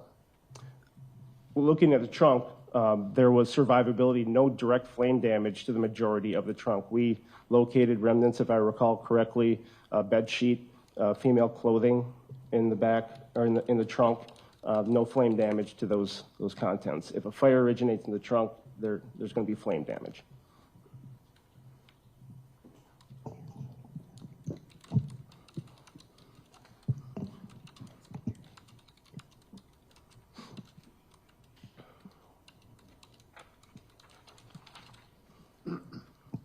If the trunk is closed at the time of the fire, that would be an impediment because of lack of oxygen, correct? Objection leading. Why would the trunk being open or closed matter about the fire's ability to spread in the trunk? In order to have combustion, in order to have fire, you need three things: oxygen, fuel, fuel, and a heat source. All right. So if you take away oxygen, there won't be fire. There won't be combustion. Within the passenger compartment of the vehicle, while the window's down, there clearly would have been oxygen then, right? That's correct. Are you aware of, actually to finish up where I was going then, so that leaves us with the passenger compartment. Were you able to conclude that's where the fire started? Yes. All right, and just summarize how. Based on the direct flame damage, the mass loss to the contents, as well as the seat cushions, was indicative of a fire coming from that area, originating in that area. And are you able to come to a conclusion based on your examination, training, and experience as to how the fire started? Yes. Can you tell the jury what your conclusion is and how you come to that conclusion? Based on three main bullet points or data points, one being the presence of ignitable liquid, because at the time of my rendering of my report, I received a lab report from the Wisconsin State Crime Lab indicating a medium petroleum distillate was found in the stuffed animal debris. Witness statements is also something we take into consideration when we're determining origin and cause, and a witness statement was reported that they had seen an individual walking away from the 2020 Honda Civic after throwing what the witness claimed appeared to be a lit lighter into the driver window. And then the third final bullet point that was important for consideration was the registered owner had been determined to be deceased and not the driver of the vehicle at the time of the fire. Are you able to give us any information as to how fast a fire started in that manner could spread in a car like that? Quickly. Ignitable liquid accelerates fires. I have no other questions. Okay, so to back up a little bit. Good afternoon. Good afternoon. Just to back up a little bit, I think what you were saying towards the end is that before you even begin your examination of the vehicle, you read witness statements and do a try to learn a little bit about the circumstances. Would that be fair to say? Not always before we do an examination of the vehicle. I believe I'm not sure when I learned of that witness statement. That would have been after the scene exam. Okay, you prepared an opinion and cause report though, right? Origin and cause, correct. Origin and cause report, right? Correct. And you drafted that report, and it has sections such as synopsis, narrative, and participants, right? Correct. And there's a section in there specifically entitled witness statements, right? That's correct. And that's because of what people say is important to know. Correct. As well as doing your own independent examination, because sometimes what people say is different than what actually happened. Sometimes. It's part of the reason why you go in and do an examination is to try to see if that version makes sense, for example, right? We compare witness statements to physical evidence all the time. And that's what you did here, right? Yes. Now, the bottom line conclusion, if you will, is that the Honda Civic was lit on fire. It was an intentionally set fire. Not something that happens from the engine, right? Correct. And it's your conclusion that the intentionally set fire was a stuffed animal lit on fire and placed on the passenger side of the car. Do I have that right? You do not have that right. Okay, can you explain your conclusion? So as I stated in my conclusion, it was the application of a open flame to ignitable liquid inside the passenger compartment. When ignitable liquid is used to start a fire or accelerate a fire, it's not pertinent for us to pinpoint exactly where that fire starts because, for example, if I poured gasoline throughout this room and lit it on fire after the fact, we wouldn't be able to distinguish where I actually put the open flame to the gasoline. Was it in the back corner or in the front corner? Because the damage is going to spread so quickly that the mass loss, the fire damage, isn't going to tell us where that poured gasoline, that poured ignitable liquid was first ignited. So my conclusion, if I believe my report is in front of you, is that it was an open flame ignition of a ignitable liquid, medium petroleum distillate, inside the passenger compartment. Something like gasoline. Medium petroleum distillate was the lab report. Right, and you said before on direct that could be gasoline. Use that as an example. A petroleum distillate is not a medium, gasoline is not a medium petroleum distillate. Lighter fluid would be a medium. Correct. What we use to light a grill, right? That is accurate. Okay, so your conclusion is that something like that was used, right? Correct. On a stuffed animal. That included a stuffed animal. Well, there was you made particular note of the stuffed animal, didn't you? That the stuffed animal had an overwhelming odor of the medium petroleum distillate, right? That's correct. Which tells you, based on your experience, that stuffed animal, you believe, was sprayed or doused with that liquid, right? Right. I think where we're missing each other is I did not say, nor would I say, that is the only location in the vehicle that had ignitable liquid doused or applied. Right. The liquid could have been sprayed all over, as far as you know. Correct. Okay. Do you aware of any witnesses who saw someone spraying lighter fluid all over a vehicle? No. The only witness statement you're aware of is from a person who claims that a lit lighter was thrown into a driver's window from outside of a vehicle. Correct.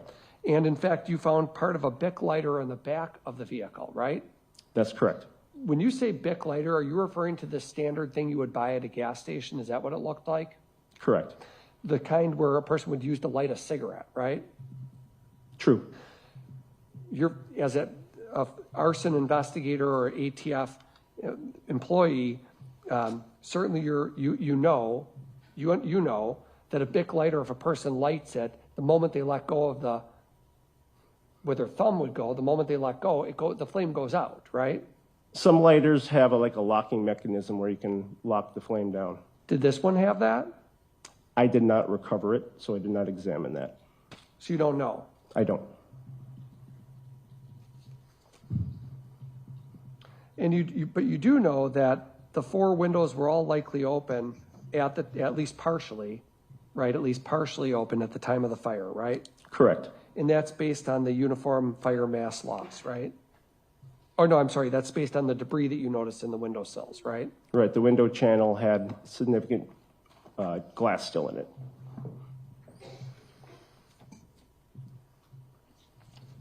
How far down were the windows at the time? We weren't able to tell that. That's why I said at least partially down. So it could be anywhere from just a tiniest little fraction down to fully? No, we had more glass in the window channels than just a tiny bit. Okay, so you're looking... I can't quantify it for you. Well, in the pictures we saw... Mostly up there. There are 2 right here. Well, if we take picture 61, for example, exhibit 61, for example. Oh, thank you. If we take exhibit 61, for example, what does that show? Well, how do the windows look there? The windows are gone. What? The windows are not evident in that picture. They're gone, right? Correct. And so when you examined the vehicle, the windows themselves were already gone, right? Like I said, I was able to see down into the window channels inside the door. And why would windows be gone? Is that because the fire department personnel would knock them out? Or the fire could have compromised them and they failed due to heat. In other words, the fire could have cracked them. But they were also down. Now, the seat, in terms of the seat distance being back, before you were holding up a Kleenex box and moving it around in front of you, weren't you? Correct. As a demonstrative? Correct. Okay, so I want to understand the seat location in the vehicle. Is that something that you examined? I did. You look at how far back the seat is on the metal tracks, right? We did in this case. Okay, and in terms of was the driver's seat all the way back as far as it can go? We did not manipulate it to see if it was all the way back as far as it would go. We just made note of where it was at that time. Okay, at the time of the fire. Okay, so you didn't note how far back on the tracks it was itself? No. But it's your opinion that it wasn't moved by fire department personnel because why? Again, if it had been moved, we would have had clean parts of the track. So if the seat is on a track, everyone knows that. So if you move it after soot deposits, after a flame impinges upon it, it's going to then expose a clean part of the track. We didn't have that. Well, did you have clean part? Right. Were there parts of the track that were clean and parts of it that had soot on it, or no? There was...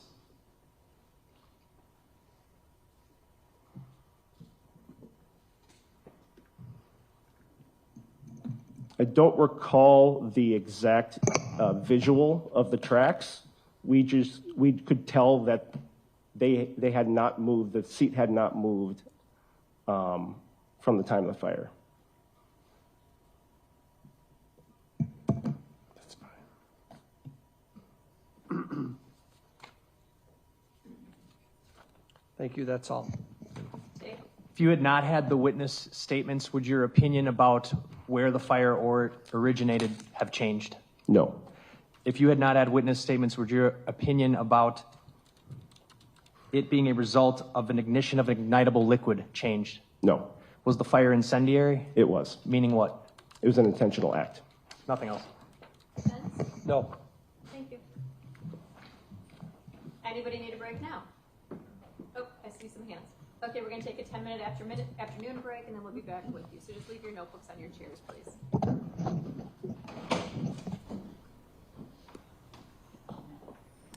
And we like to be 10 minutes behind so that we can go forward and just join as they start again. Now, in criminal defense expert Julius Kim from the... Sir. Okay, that was not a 10-minute break. We were 15 minutes behind. I skipped forward to the time when they, I skipped forward 15 minutes and they're still not back yet. So hopefully they will be soon. Laura said, how long does this court go based on yesterday's opening. Yesterday, it was opening statements and 11 witnesses, and they finished, okay, they're coming back now. They finished at, well, they said it was going to be at 4:45, but it was more like 5 o'clock. Okay, so here we go. We have all caught up now. Sound coming on. In Milwaukee. What does that? The podcast will be Seated, state and spell your name for the record. My name is Meghann McMahon. My first name is Meghann. My last name is McMahon. How are you employed? I'm employed as a trace evidence analyst at the State Crime Lab in Milwaukee. What does that mean? So trace evidence encompasses a variety of types of evidence submitted. It can include the analysis of glass, fibers, paint, general unknowns, and in this case, I analyzed evidence submitted for fire debris as well as physical fit. What is physical fit? Physical fit is the analysis of items that are broken to determine if they could fit together to form one contiguous piece. Can you describe what your training, experience, and education is that allows you to work in this capacity? So I have a Bachelor's of Science in Spanish from the University of Wisconsin-Madison, and I have a Master's of Science in Forensic Science from John Jay College of Criminal Justice. In addition to my education at the laboratory, I completed an in-house training program for both fire debris and physical fit. In general, those training programs encompass readings, lectures, hands-on exercises, and culminate in what is called a competency test, which is essentially a mock case. How long have you worked in your capacity at the crime lab? I've been at the lab in Milwaukee since 2015.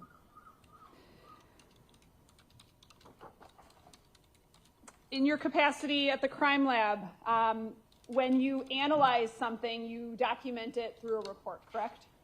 Yes.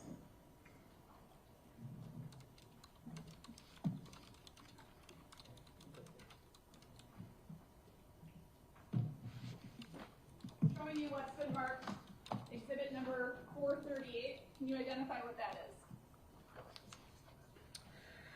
Exhibit 438 is a copy of the laboratory report that I issued on May 16th, 2024 for laboratory case R24-952.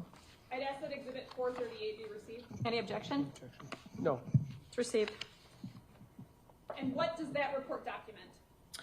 So this report is a report of my analysis for item BD that was submitted to the laboratory for fire debris analysis. What was item BD? Item BD was one sealed paper bag that contained one gallon can that had burned debris in it that was reportedly recovered from a vehicle. The number or lettering system, BD, is that how your lab keeps track of things? Yes, when evidence is submitted to the laboratory, it's given a laboratory item designator. So we start at A and continue on until all the evidence for a case has been submitted. Handing you what's been previously received as exhibit number 52. What is that?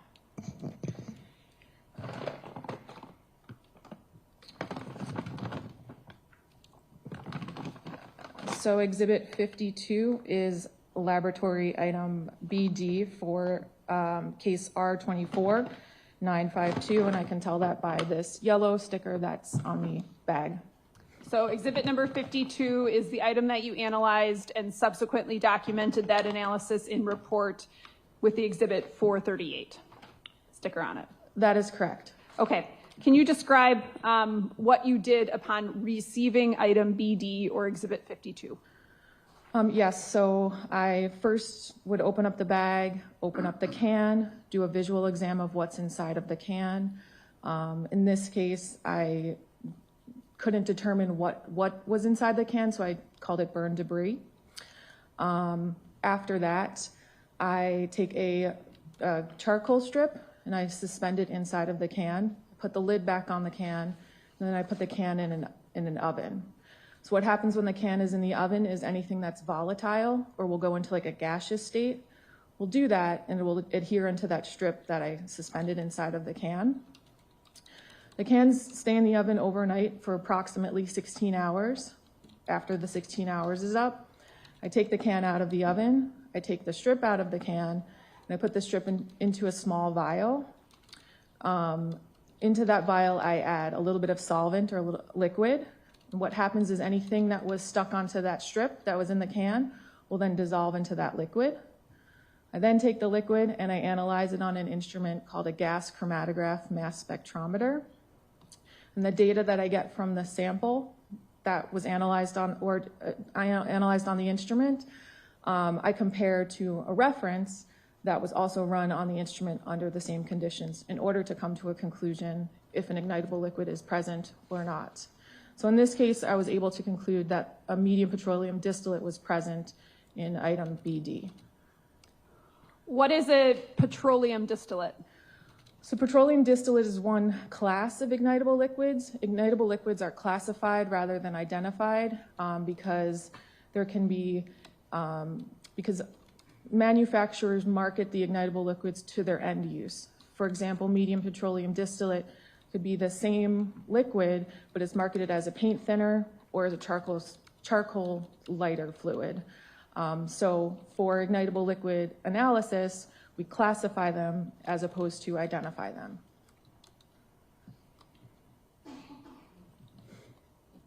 Are there other classifications of petroleum distillates? There are light, medium, and heavy petroleum distillates. What are some examples of a light petroleum distillate? A light petroleum distillate could be charcoal lighter fluid. It could be like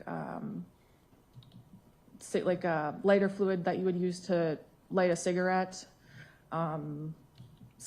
Compounds that are smaller than what would be a medium petroleum distillate. What's a heavy petroleum distillate? So a heavy petroleum distillate, something like that would be diesel fuel or kerosene. What about regular gasoline? Gasoline is its own classification. And is it just gas or gasoline is its own classification, or is there a title for it? It's not. It's gasoline. Okay. Items like paint thinner and lighter fluid have smells to them typically in your experience? I would say that petroleum distillates have a smell. I don't know what, in general, when I receive liquid as an item of evidence, I don't know where it's coming from, so I couldn't tell you if it was a paint thinner or a charcoal lighter fluid, but it does have a smell. Did you note any odor from exhibit number 52, item number BD? Because it was debris, I did not smell it.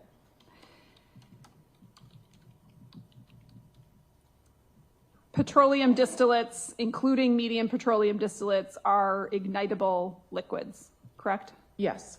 And what would ignite a liquid such as a medium petroleum distillate?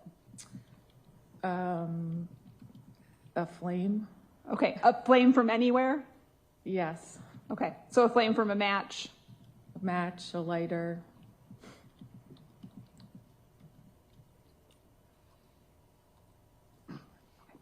Okay, in addition to doing the ignitable liquid analysis, what else did you do as it relates to this case? I also received broken pieces with the request to determine if a physical fit was present between these pieces and a vehicle that was submitted. What was the vehicle that was submitted? I'd have to refer to my report. You drafted a report? Yes. Showing you what's been marked exhibit 437. What is this? Thank you. Exhibit 437 is a copy of the laboratory report that I authored on May 10th, 2024 for case R24952. Does that document what vehicle you received? Yes, I received a Honda Civic, Wisconsin license plate ASP-1171. And does that actually physically come to you at the lab? Yes.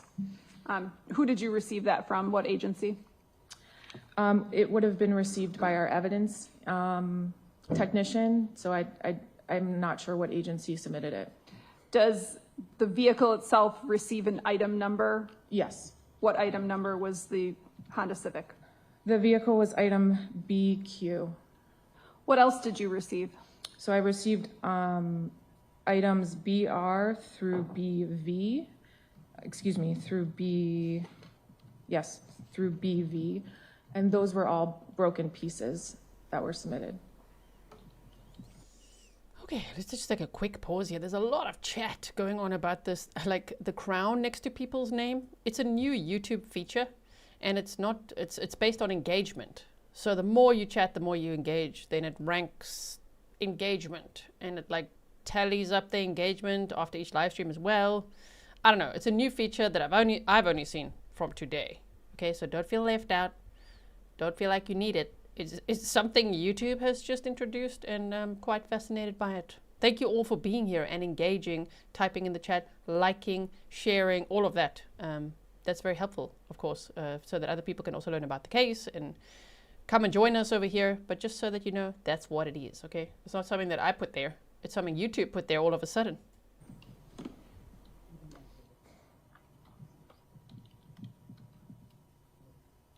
I'd ask that Exhibit 437 be received. Any objection? No. 437's received.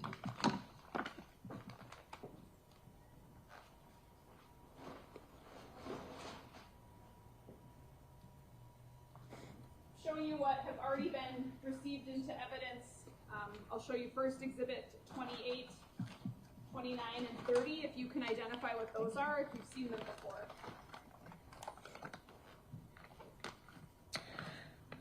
So Exhibit 28 is item BR for case R24952, and again, it has the yellow label that's put on at the laboratory.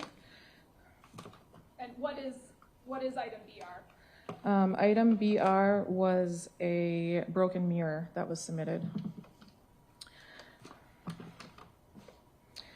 Exhibit 29 is item BS for laboratory case R24952, and item BS was a piece of broken black plastic. And then Exhibit 30 was received as laboratory item BT for case R24952. There were 5 pieces of broken black plastic that are inside here. So when I did my analysis, I sub-designated them as items BT1 through BT5. And what about Exhibits 31 and 32?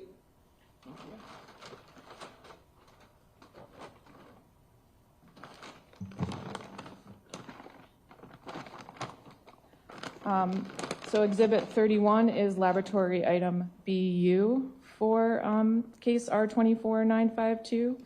And this is a piece of broken black and silver plastic.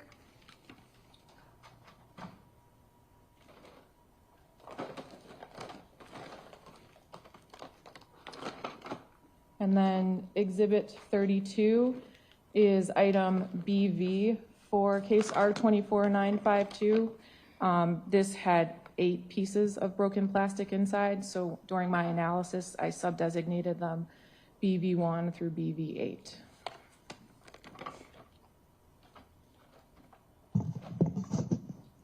Why don't you start with item BR and walk us through what your analysis entailed?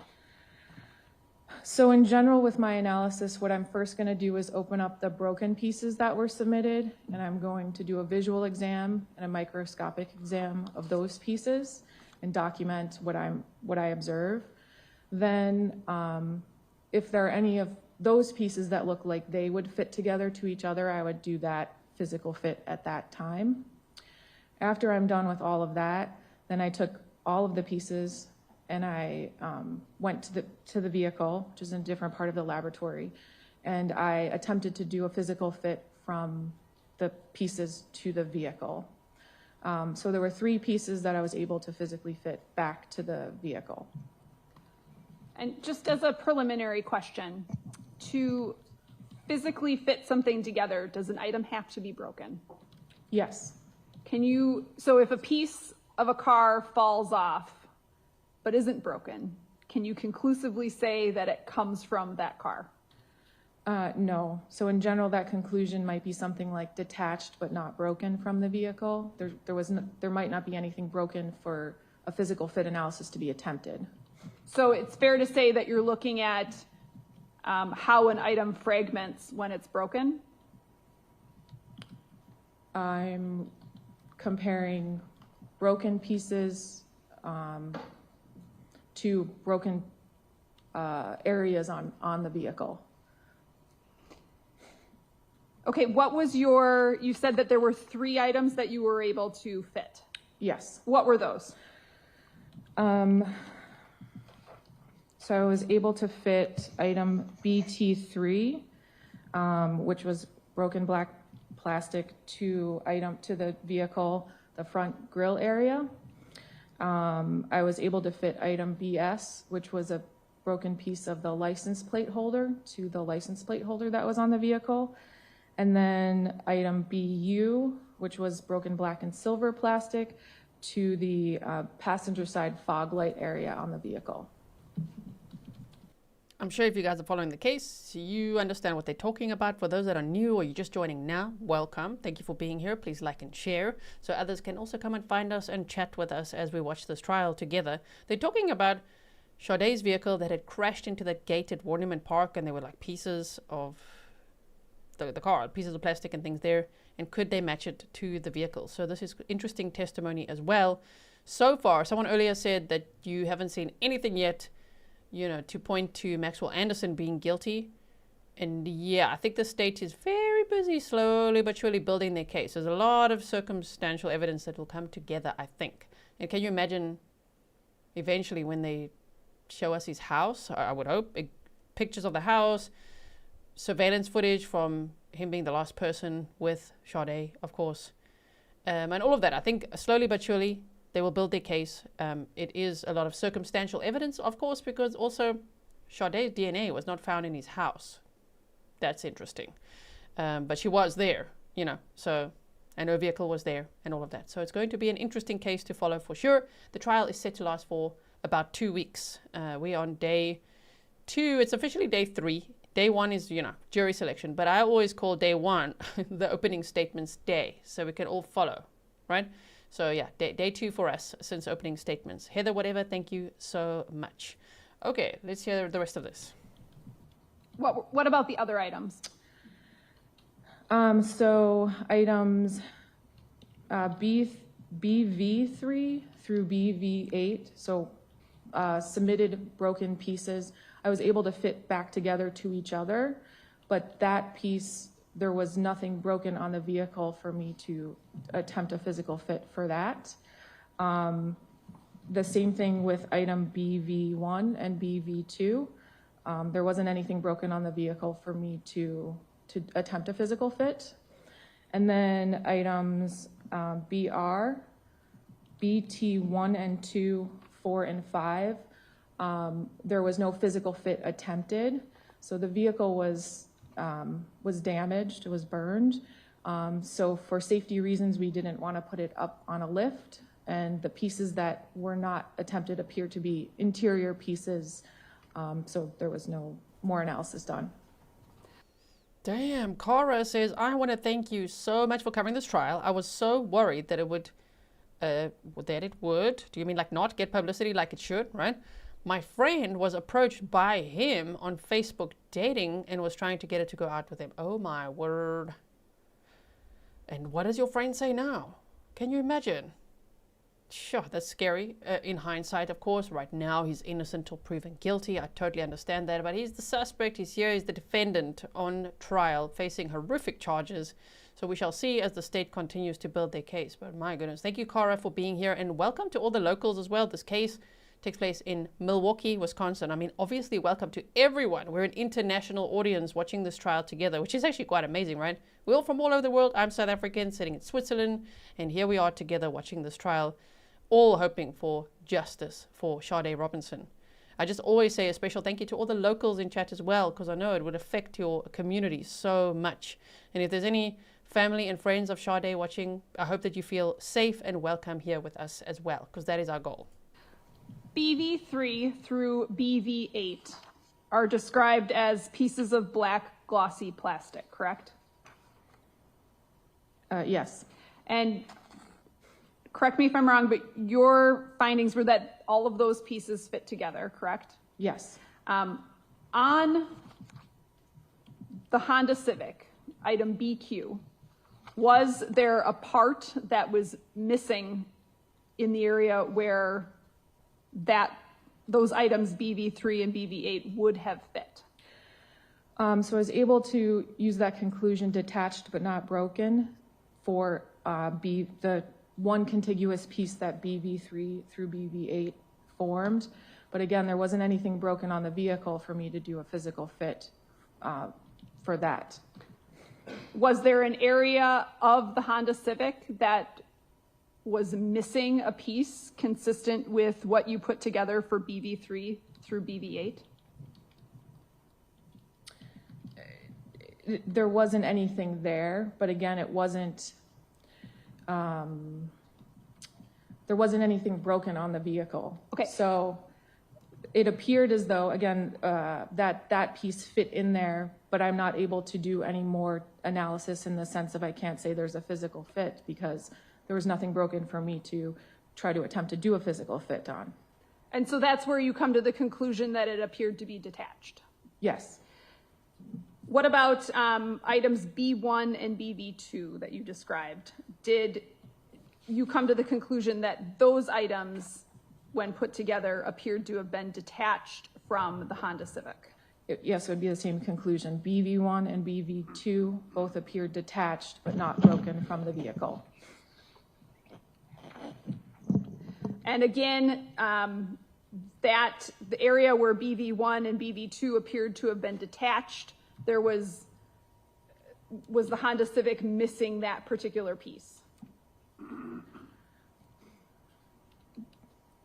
The piece wasn't there, but I couldn't make a conclusion as far as if BV1 and BV2 were the pieces that belonged to the vehicle. But the Honda Civic was missing that particular piece? The pieces were not there, yes. I don't have anything for. Okay, so let's see if they're going to have some cross-examination. Eddie said, I'm going to have to pause to go grocery shopping. No, you won't. Take us with you, Eddie. Just put in those AirPods. I take you guys with me everywhere. You said, I think I'm loving this here. What a tremendous community. Everyone stay safe and thank all of you for your kindness. Thank you so much, Eddie. Okay, let's see what the defense has. Cross? Thank you. Good afternoon. Good afternoon. So one part of your role in this investigation was to test some burn materials, correct? Yes. And did they arrive to you in like the big gallon bucket or 5-gallon bucket? They arrived in a gallon can that was in this paper bag. Okay. And when you're doing your testing, you're doing it at your lab, correct? Yes. And you said you didn't like smell the odor of the fragments or the burned materials, correct? Because you do like some sort of testing and you're able to determine that there's a petroleum distillate, correct? In general, the only items that would be smelled would be liquids that are submitted. So because this was burned debris, I did not smell it. But you have like instruments that tell you that it's petroleum distillate, correct? Yes, the gas chromatograph mass spectrometer. And can that determine whether something has like, I think they said a light, a medium? Yes. Okay.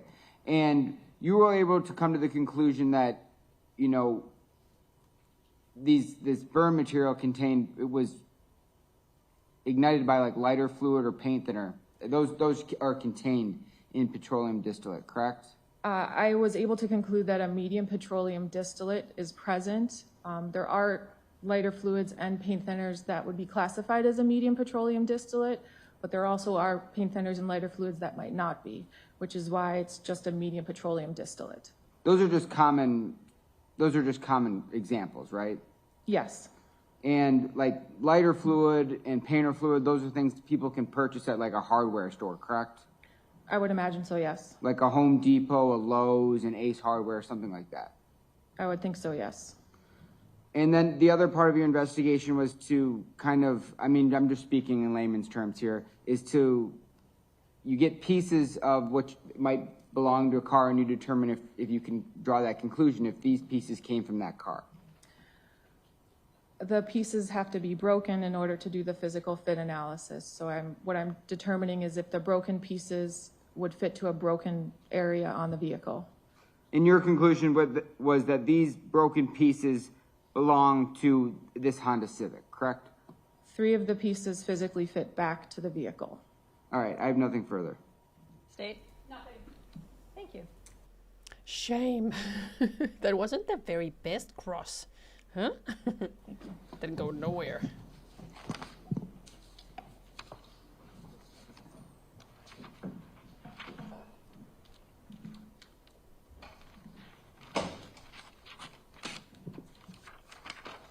He would then recall Detective Donner.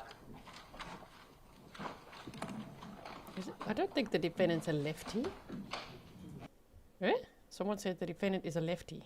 He's using his right hand. Oh, am I blind? Ladies and gentlemen, what hand is he using to write with? And what is he writing? He's probably just getting, tired now or something. Scribble, scribble. I don't know. What you writing down? He's lurking on this laptop over here. Okay, sorry, let's carry on here.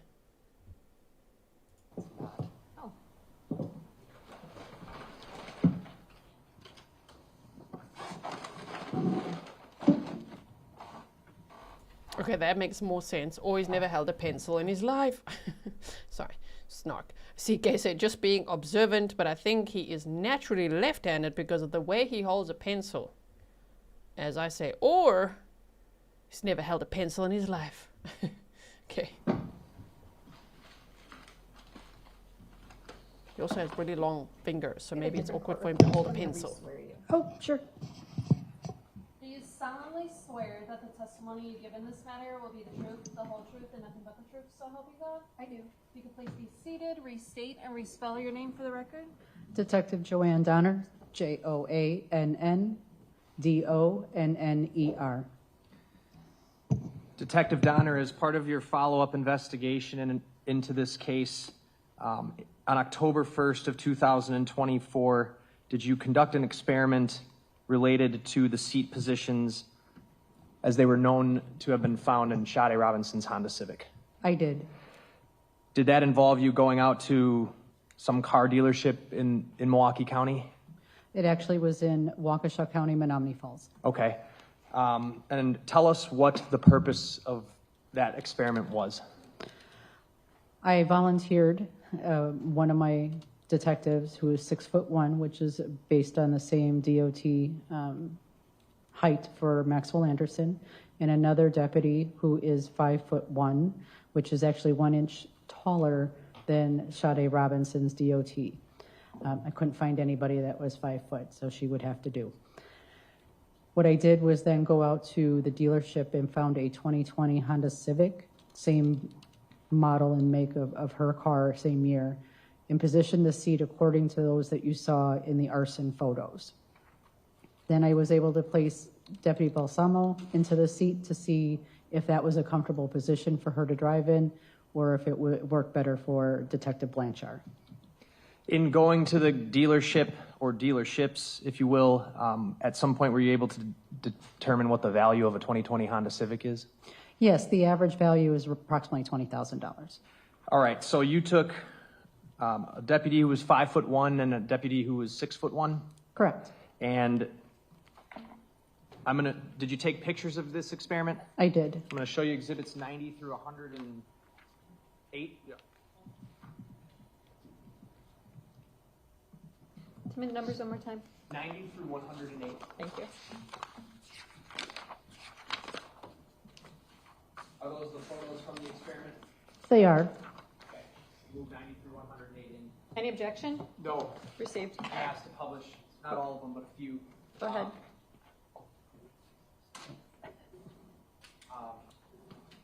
Detective Donner, what was the seat position of Sade Robinson's Honda Civic? I had to base the measurements in the photos from the arson just based on what the curvature of, if it had cushioning and foam. So I used the frame of the lumbar support that seemed to be the most accurate. That position for the back would be 42 inches, and for the front edge of the seat would be 22 inches. Okay, so did you position the seat of the Honda Civic you used for this experiment to that same position? I did, with the exception of the back. It is the manual style, and I couldn't lock it in at 42 inches, and I could only lock it in at 43. So it was 1 inch farther back on the back of the seat. All right, and then did you have both deputies sit in that seat? I did.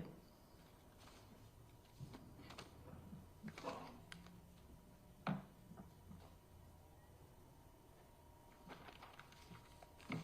starters, these are the two people you used, right? That's correct. The one on the right actually testified in this trial. Correct. Okay. And then could you show me the picture of the, you pick out the picture of each of them sitting in That is a big the difference. seat when it was at the distance of Sade's car, when Sade's car was recovered. I took several photos showing the arm extension and also the feet towards the foot pedals. I'm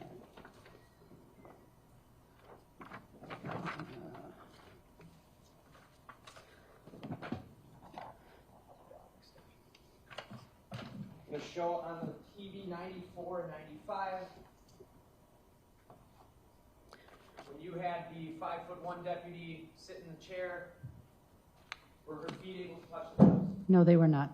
And her arms, exhibit 95, fully outstretched? Fully outstretched, elbows locked. When Detective Blanchar on the right here sat in that seat, how did that go?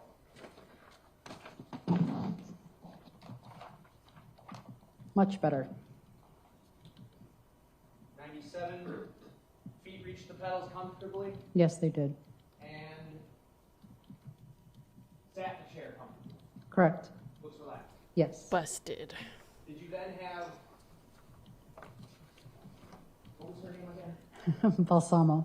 Can you spell it for the record? I sure can. It's Balsamo.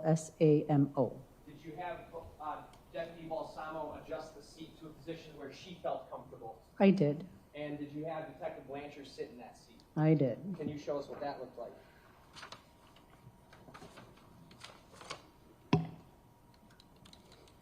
Here's Exhibit 102. Scrunched up to the front. Yes. Attorney Vance Cruzan, can you use the mic, please? Sorry, Judge. That's okay. All right, and head not comfortable. It was actually touching the ceiling. He could not put it back any farther. He had to be hunched over forward to fit.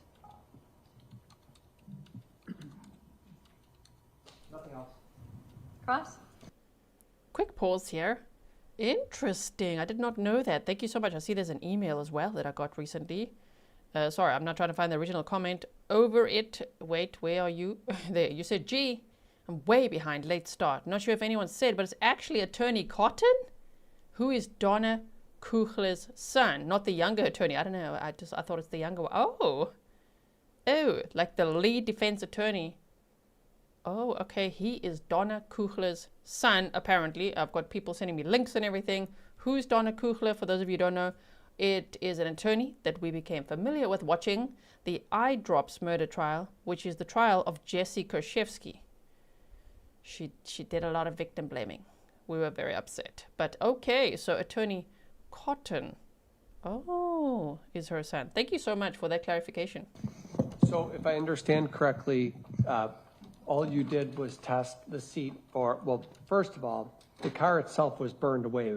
The seats were burned away, right? Correct. The cushioning was gone. Correct. And so you're using the metal that would have been behind the cushioning for the measurement. Do I have that correct? Along the sides, you can see there's a part of the lumbar that curves. That's what I was using to base my measurement, and then feeling through the vehicle that we used for the experiment. Got it. And it was a manual seat. It was. Is that the same as Sade's car? I do not know because her car was so badly damaged This on the one. inside. Okay, so we don't know if it was manual or automatic. Correct. But as I understand it, you used only 2 people for this experiment, if you will. Yes, A person who's 5'1" and a person who is 6'1". correct. And anybody in between? No, I did not.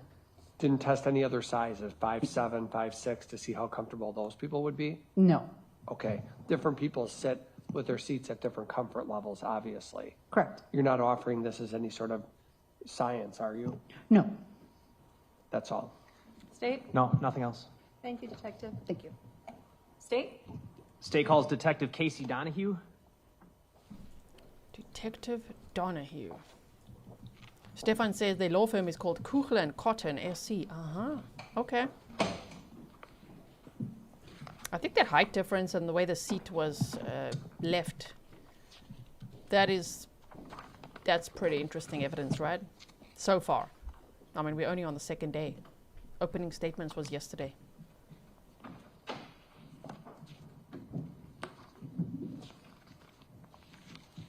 you solemnly swear that the testimony you give in this matter will be the truth, the whole truth, and nothing but the truth, so help you God? Yes, I do. Would you please be seated, state and spell your name for the record? My name is Casey Donahue, Casey Donahue.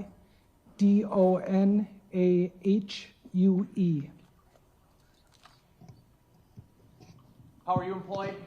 I'm a detective with the City of Milwaukee Police Department. Are you assigned to the City of Milwaukee Police Department's homicide unit? Yes, I am. How long have you been a detective with the city? I've been a detective for over 4 years, and I've been with the Homicide Division since June of 2022.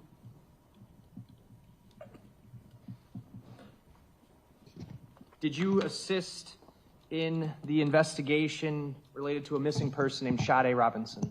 Yes, I did.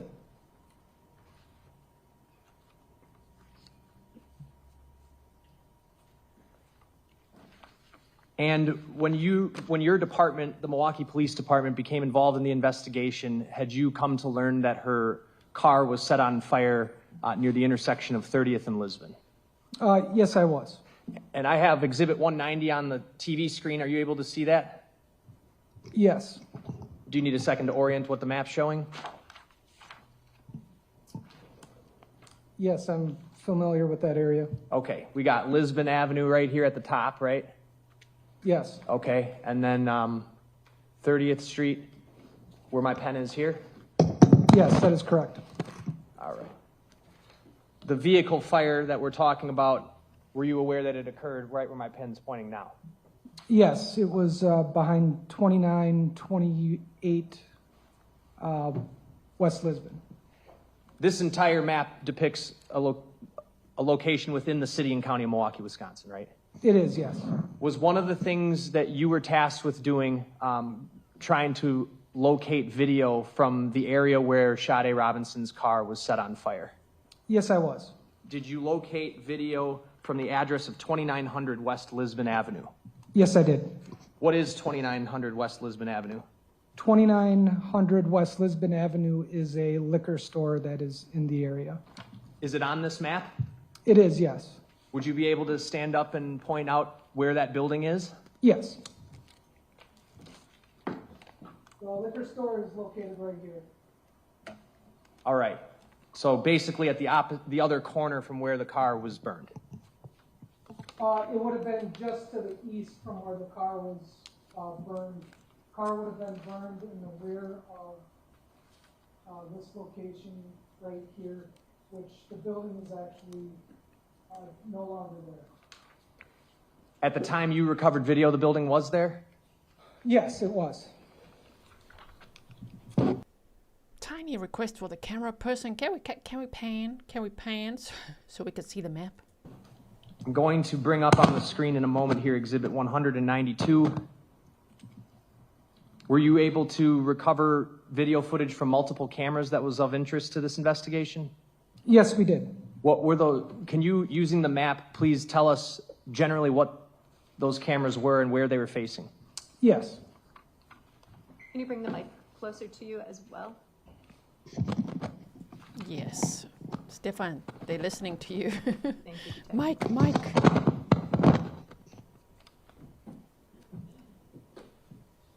So from the liquor store, one of the cameras that we recovered video from would have been pointing in a western direction down the sidewalk area and was affixed to the south part of this building. The second camera view that we had would have been actually on top of the roof of the liquor store, and it was pointed in a northern direction. Basically pointed off the map here. Yes.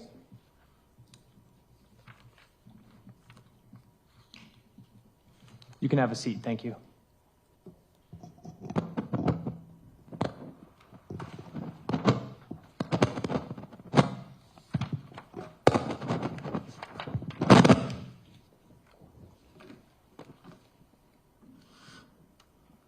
This video, did it have audio?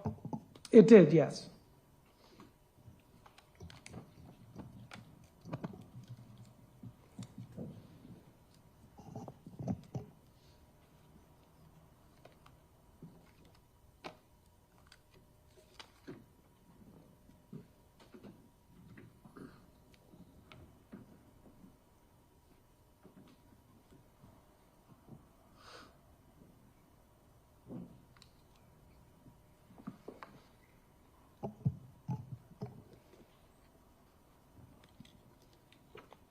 All right, Detective, I have on screen, I believe it was the first camera angle you described.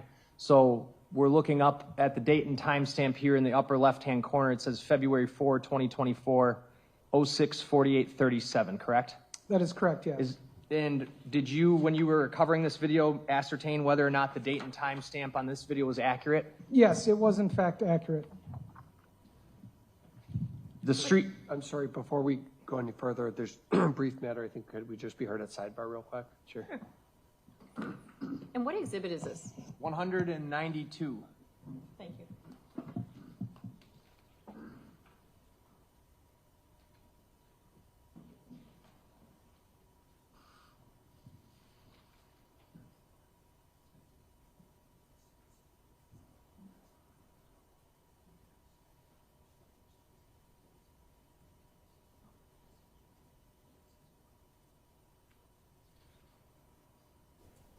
What happened?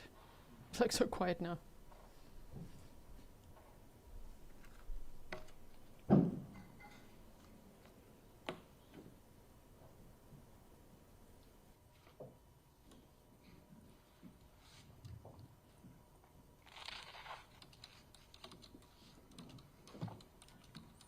State, please proceed. Thank you. The purpose of reviewing this video is to see if you could find anything about how Miss Robinson's car was set on fire.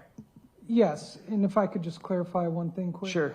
So if you notice the date in the top left-hand corner, it is going to appear in what I consider like European date. So it's going to have the day, then the month, and then the year. Thank you for clarifying that. I'm going to advance the first video I have up, and for the record, the video title is extremely long. It starts with D2 and ends in 1900, and it's on the disc that's marked Exhibit 194. Sorry, 192. Okay. You had originally indicated one. Yeah, 2nd of April, 2024. I was also confused because they had it the other way. They had it the American way all the other times. We always write it like that overseas. First the day, then the month, then the year. Yeah, Steph was like, European date. And now we're talking, because I was first like, why are they looking at something from Feb? You know?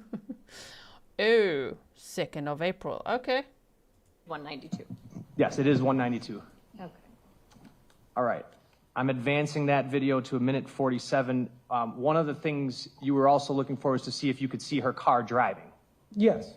And did you, in fact, find instances in this camera footage of her Honda Civic driving around? Yes. I have the video queued up to 1:47. The date and timestamp is what, Detective? If I could just stand up. The date and time is going to be April 2nd, 2024 at 6:50 a.m. and 29 seconds. What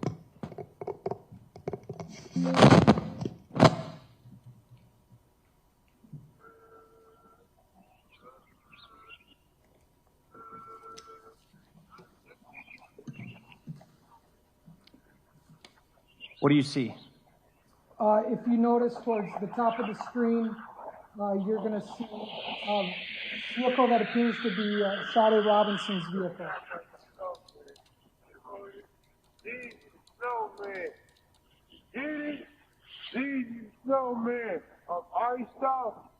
Paused at 2:15. I'm going to switch back real briefly to the map.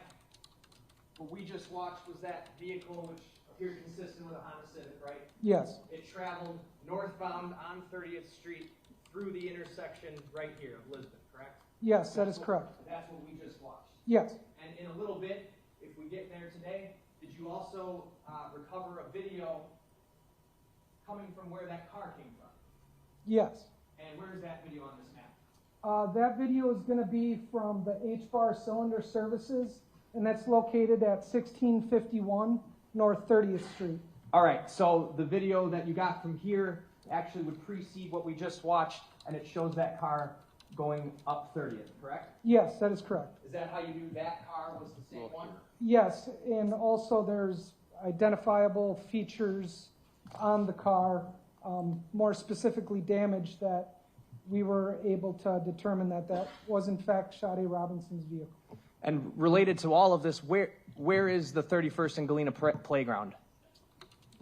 That is going to be located right here at approximately 1650 North 31st Street. That's going to be between the streets of Walnut, and then to the south is going to be Galena. Going back to the video. I'm going to advance this clip to the 11-minute 58-second mark. The timestamp, we've gone up to 7:01:16 a.m. Is that correct? Yes. I'm going to play until 12:14.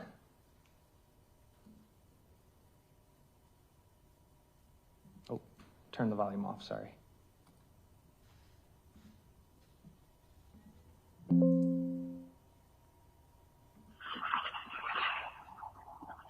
See the vehicle again? Yes, I do. Where's it going?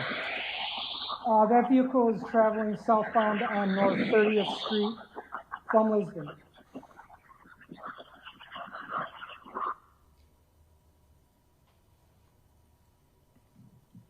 I'm going to shift to the next video.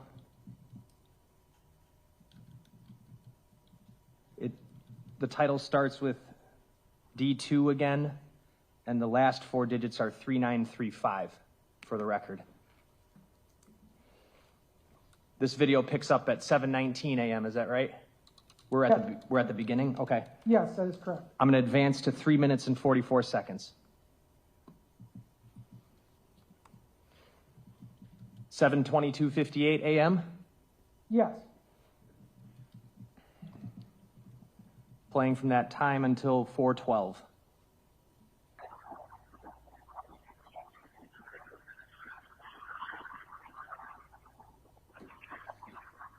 And in the upper right, you see the vehicle pull off of 31st Street? Yes.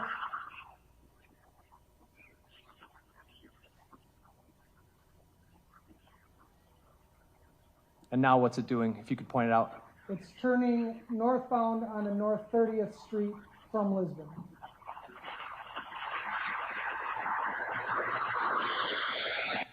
Paused at 4:14. So that timestamp is 7:23:31? Yes, that is correct. Okay. Gonna pull up clip D15, last four digits ending in 3307. Different camera, correct? Yes, this is going to be the camera I was referring to on top of the roof. So this is going to be pointed in a northern direction.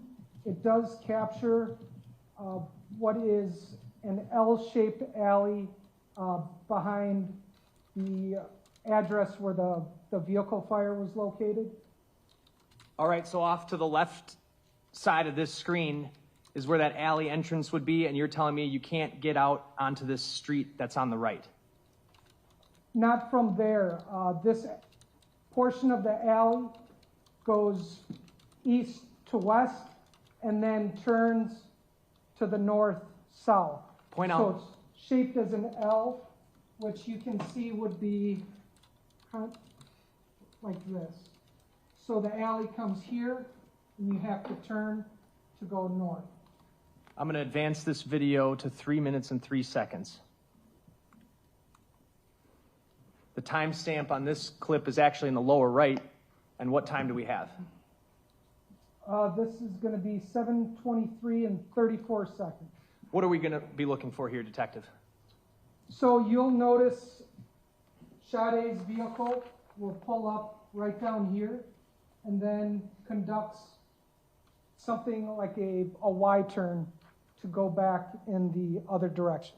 That other direction being where it would eventually be lit on fire. That is correct, yes. I'm going to zoom in just to the left side of the video. Oh, never mind. I have it on my computer. Yeah. And I'm going to play until 4:24.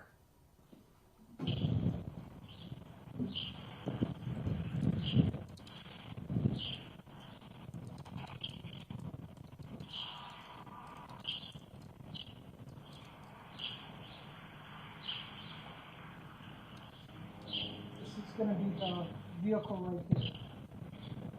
As you can see, there's damage to the passenger side mirror.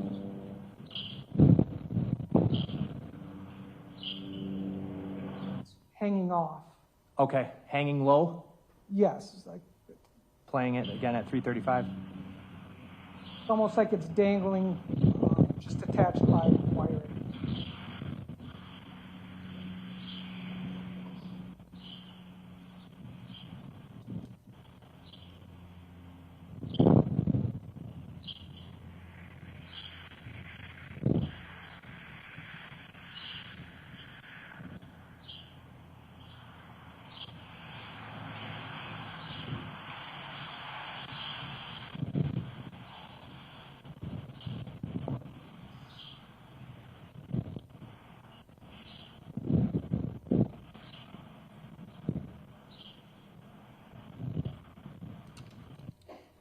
Paused it at 4 minutes, 20 seconds. And if I get out of the zoom here, you can see this is at 7:24:51 a.m., correct, Detective?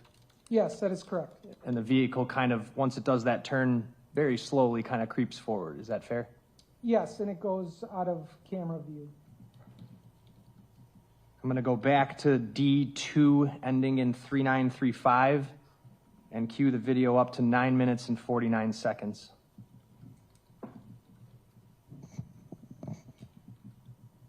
9 minutes, 40 seconds, sorry. So we're back to the original camera angle looking down Lisbon.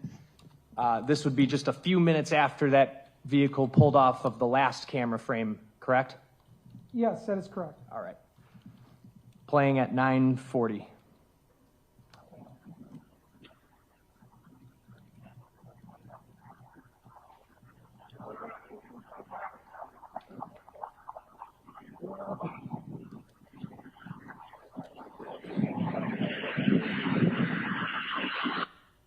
Paused at 9:56. Did two individuals just enter the frame from the bottom?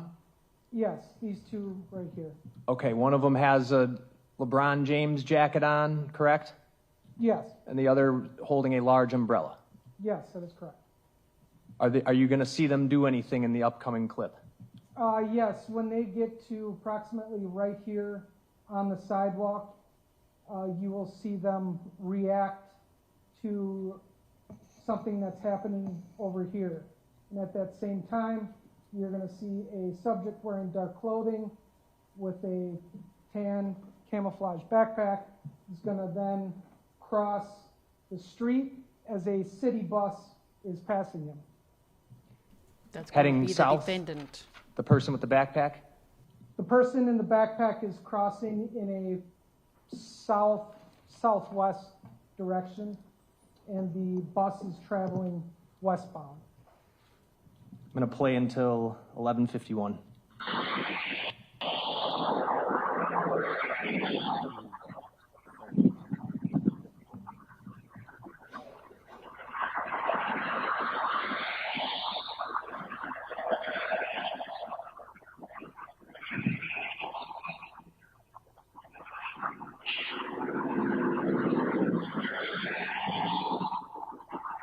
There's the subject crossing as the bus going by. As you can see, this person has stopped and begins to back up.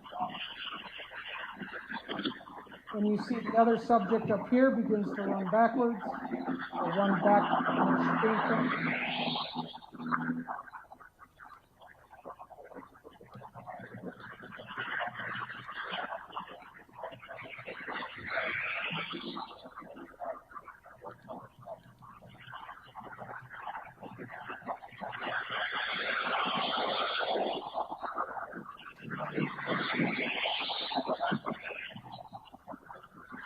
She then points in the direction of from where, or the subject walking from behind the building.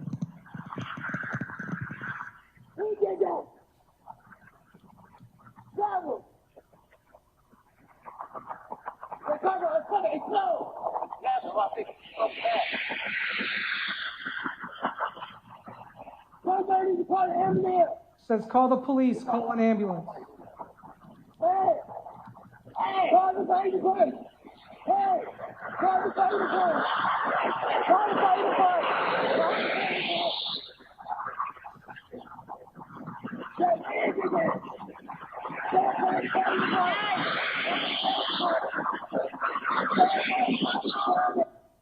Paused at 11:51. I want to go back to the point.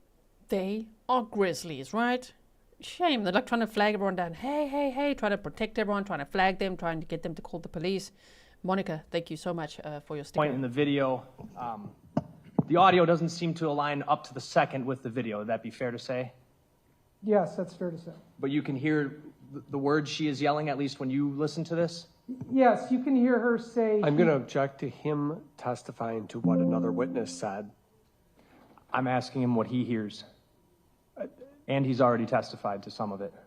I think he's able to provide his opinion as to what it is, but the jurors should pay close attention to what they hear. I'm going to play it again from 10:40. And actually, I'm going to go back even before that. All right, I have it at 10:30. That subject who walked out from the right side, just to be very clear, right around the corner of this building up here, that's where her car was set on fire, correct? Yes, that is correct. And between the building that this camera is on and the building on the opposite corner, there's just a vacant field there. Yes, so there's this vacant field, and then there's two buildings prior to the corner. The car is behind the two buildings at the corner, right? It is. It's behind the building further east. So from the location where these two women stop, would they have had a clear vantage point of where the car was? Yes, you can see right through to it's like a rear parking slab behind this building. The subject who walks out from there, he crosses Lisbon, correct? Yes. What street does he go down? He then I'm going to goes... object to the gender being used at this point. I think, what? I'm going to sustain the objection and ask you to rephrase your question. Thank you. The subject who walks out from the side there, what direction does that subject go? The subject goes southbound on North 30th Street. And going back to that other camera we're talking about, down 30th Street that you also recovered that we'll watch, are you able to pick up that subject when he gets to the intersection of 30th and Walnut? Yes, so 1651 North 30th Street is going to be on the southwest corner of Walnut and North 30th Street. All right, back to this video. I'm going to pick it up from 10:10. Is there a way to turn it up at all? I'm sorry? Can you turn it up? Up? Louder? I can.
He did that.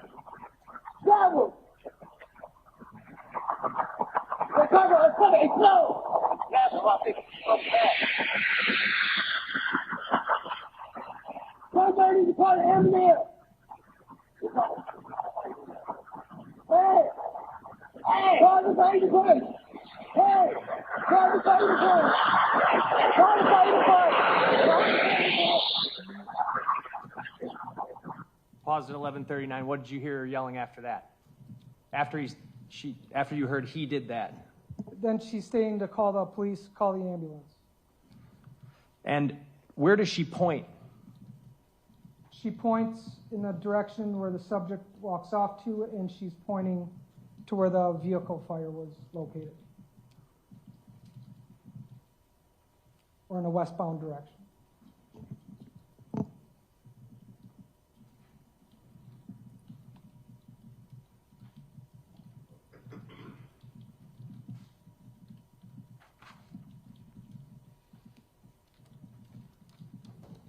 All right, and then I actually have one other clip here to play. So the time where she's yelling, that's about 7:31:33, right? Up at the top left here? Sorry. Yes. Okay. 7:31 and 33 seconds. All right, I'm going to advance the video to 7:35:34 and play from there.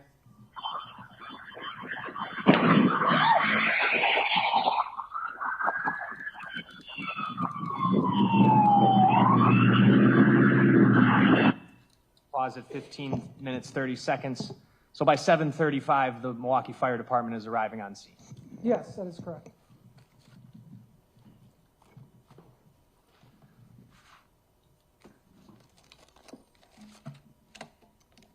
Now I'm going to show you what's marked as Exhibit 193.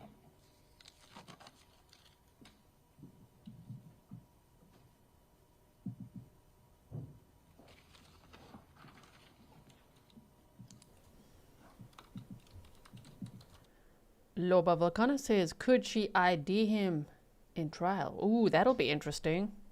Yeah, put them on the stand. Can you see him in this court? Did you see him? Did you get a good look of him? I wonder. While that's loading,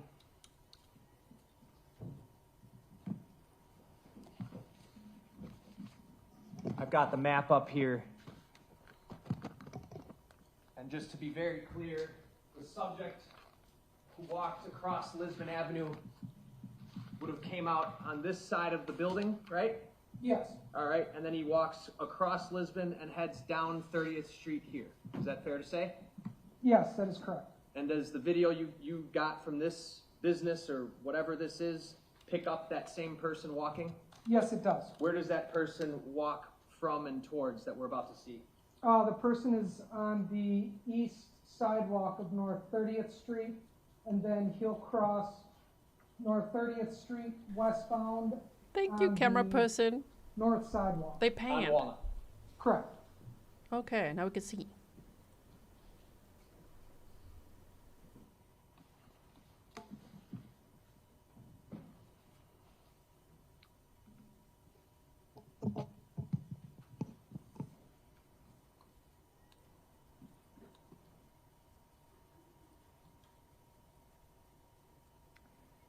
I have to load up the player, so just give me 1 minute here.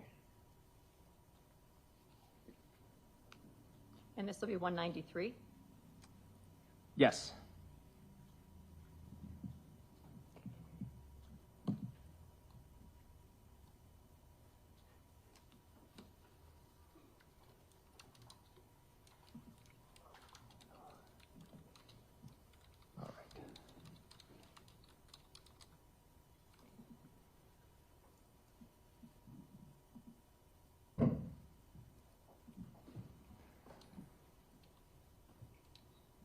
All right, first camera angle we're going to look at.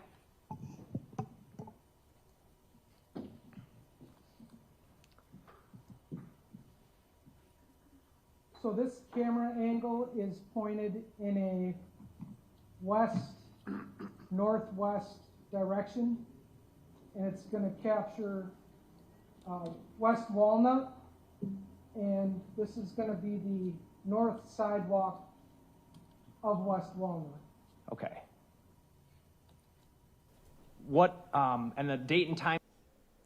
So some people are wondering, what did those witnesses see? They saw him light the car on fire. And they said he did this because they could have quite a good view of the car and him walking away from it and all of that. So I do hope that they testify. That'll be interesting. And I hope they got I know he was a little bit further away, obviously, but did they get a good look of him? Okay. Timestamp up here on the upper right corner, April 2nd, 2024, 6:50 a.m. Yes, that is correct. Was that determined to be an accurate date and timestamp for this video? Yes, it was. I believe it may have been 30 seconds off, but it was approximately the correct time. All right, and I'm playing it from 6:50, I think it was 05. Bless you. So that's Walnut Street right there. That is correct, yeah. And there's a vehicle coming. Yes, as you can see, that's going to be Sade Robinson's Honda Civic, and we know that because of the damaged mirror that's hanging off of the vehicle. That I'm circling with my mouse right here? Yes. All right, so 6:50 a.m., the car is appearing, and this is what? What is this area over here? Is that the playground? No, so this area is going to be like a wooded area. It then goes down to a set of train tracks that cuts through the city. And this right here is going to be a bridge that goes over the train tracks. And then the playground is located directly on the other side of that, just to the south. That play. Which, if you remember, if you were here when we read through the criminal complaint, that's where they said, they mentioned train tracks and the playground where they found Sade's foot. Yeah, oh my goodness. And I think also the blanket. Playground in that area, would you No, I stand corrected. So trigger warning. I'm sure if you're watching with us, you know what this case is about, right? It's very graphic because it's a murder and dismemberment case. So they mentioned train tracks in the playground and they found Sade's foot. And then they said like a piece of flesh. Ooh, oh my word. So yeah, this car being around this area, I wonder when he did that. Later be involved in recovering human remains from there? Yes, I was. I should have just waited like 2 Playing seconds. from He said 6:50:26. And it's off camera by 6:50:29. I'm gonna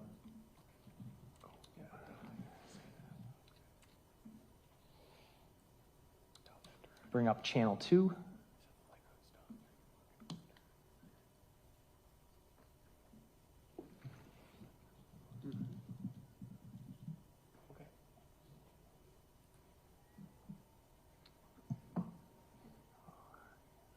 Give me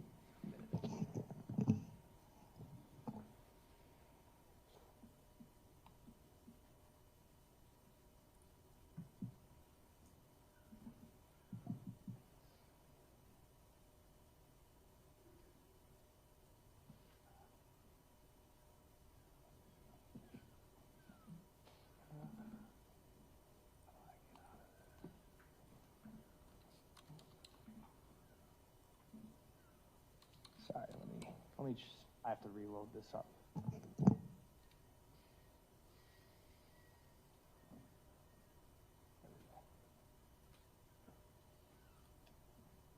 All right, I'm going to bring channel 2 forward to that same time period, 6:50.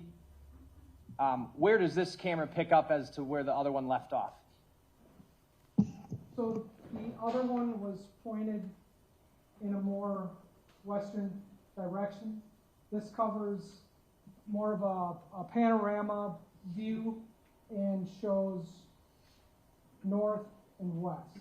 So this is going to be the intersection of North 30th Street and West Walnut. And this is the bridge that I was referring to, that the train tracks go underneath. The car we watched in the last clip that was coming eastbound, is it going to then appear on this camera? Yes, it will. Playing at 6:50:18.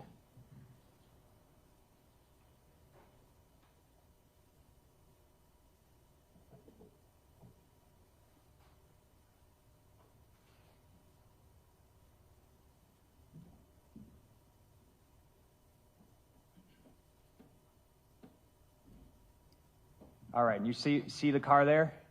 Yes. And the window is rolling up. Yes. Okay. Able to see anybody in the passenger seat? No, and it appears that there's a heavy amount of condensation on the windows. Continuing from 6:50:37.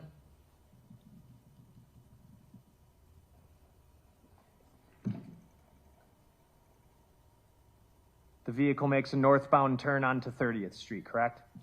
Yes, it does. And then that's where we later pick it up on the liquor store video, the one we watched before this.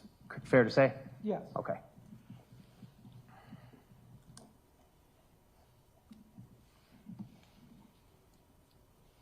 All right.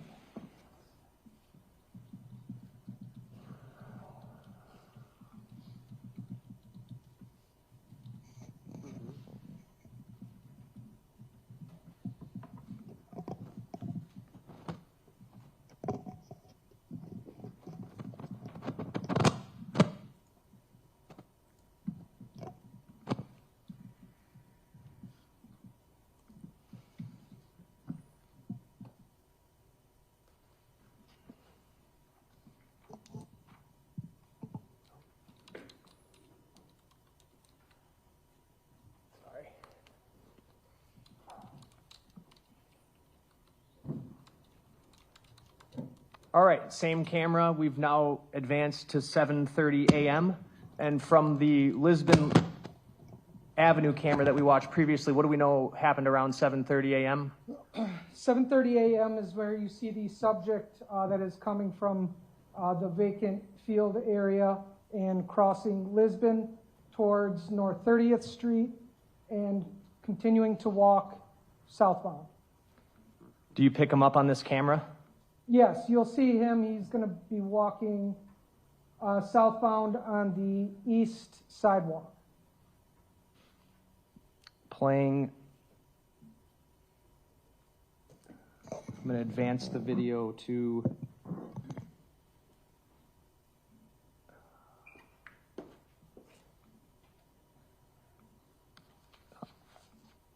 7:31:43.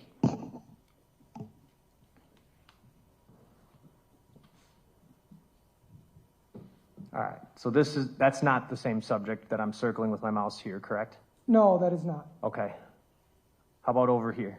Yes, this is going to be the subject that crossed Lisbon.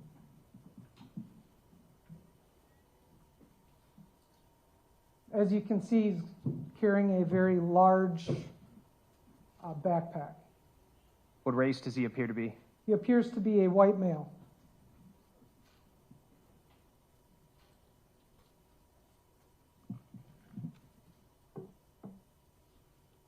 You can also notice the soles of the shoes appear to be white, like a bright white sole, or a lighter colored than.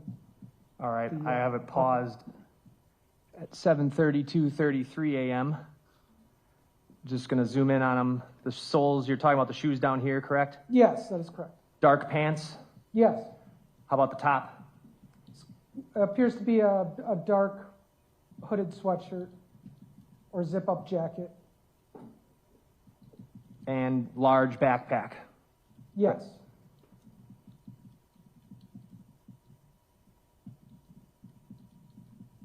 are you able to catch glimpses of his face there? Yes, he appears to be a white male, and also with the backpack appears to be a large military-style rucksack. Pause that video at 7:32:53 a.m. I'm going to go back to the other channel. Don't you think the state's doing a great job of laying out the timeline? And yes, Lupo Nino says, saying it again, the CCTV in Milwaukee is outstanding. It really is. It's so clear, right? Mallory says, zoom in, right? Somebody was asking, you know, why, I know I get this question every stream. Why would I give a trigger warning? Because we have family members of victims of crime, including Sade's family members that watch with us. So if they are deeply traumatized by this case, a murder and dismemberment case, or if there's other cases we've covered and it involves dismemberment, I'm going to say trigger warning for those. Normally I specify what the trigger warning's for, but I'm just in this case saying it's really graphic. Now we're going to talk about finding a foot, you know? I feel the pain like of the family if they're hearing that. Like they might just be watching the trial and now suddenly we're going to talk about what they actually found there. Again, you know what I mean? So that's why I do it, just so that you know, for those who ask questions. Thank you for asking questions. If you have questions about the case or whatever, feel free to ask in the chat. I will also do my best to answer them as we watch and listen to this.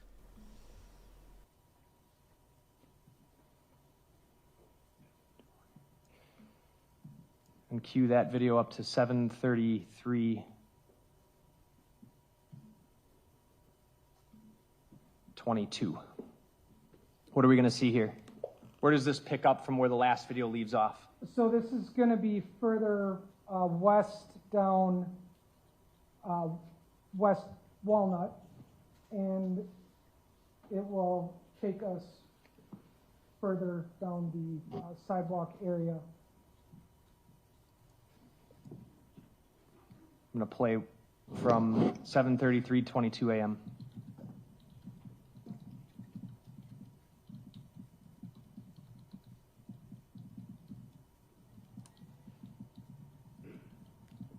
As you can see, with the same shoes, pants, continuing to walk westbound on the sidewalk. Until he's out of frame.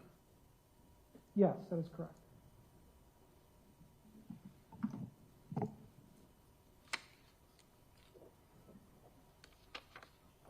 Judge, this might be a good stopping point. I agree with you. Okay, so ladies and gentlemen. Oh. Now it's even more important, my admonitions, right? So remember, no talking with anyone tonight, no looking at the media or researching anything, no investigation. Don't talk with each other as you leave. Wear your juror badges prominently. We are going to kick up tomorrow morning, Celeste? 8:45. At 8:45. So we'll have you talk with the staff relative to that. Feel free to bring with you coffee, water, and soda. Please leave your notebooks on your chairs. Have a lovely night. Just put this out of your mind until you return tomorrow. Judge, before the jury's excused, I don't know if I moved 193 in or 192. Or 192. I would like to move both of those in. Any objection to 192 and 193? No. They are received into evidence at this point. Okay, have a lovely evening. We'll see you back in the morning. Leave your notebooks on your chairs, please. It's supposed to be warm tomorrow, and I want to warn you, my courtroom, quite often, the regulation's not great, and it might be really hot in here tomorrow. So wear layers is a really good tip for you, okay? Although we've been lucky. Hey, you can't just stop there, okay? Listen, court feed. Listen, Fox 6. No, we're grateful for the cameras in the courtroom, definitely. But yeah, they just ended the stream right there. Okay. So, wow, I mean, it feels so weird to stop for the day there, but okay, because like we're in it now, we're seeing him on camera. Like, okay, so now we can look forward to tomorrow and see more videos of what the state alleges is him. I mean, it does look like him. And they saw him also on the bus wearing exactly that. If you missed when we read through the criminal complaint today, there's actually a photo of him from when he's on the bus and you could see him in those exact same clothes, and there you could see his face clearly. So that is why. So, sure, okay, our day is done. Are we ready now to teleport to day 3? Let me quickly just make it public for us and then we can go there. I'll put the link in the chat as I play the outro, of course, as well. And let's see, as the state continues to build their case for tomorrow, if you're watching the replay and you've made it all the way to the end of today, oh my goodness, leave me a comment. Please tell me. I love to see that. If someone's watching this in the future, some people watch it months from now, years from now. Thank you so much, and thank you all for being here with me. I will see you for day 3 tomorrow, Friday. In the meantime, yeah, happy evening to you, whatever time it is, and stay safe. Thank you, mods. Thank you, everyone. Thank you all for your support.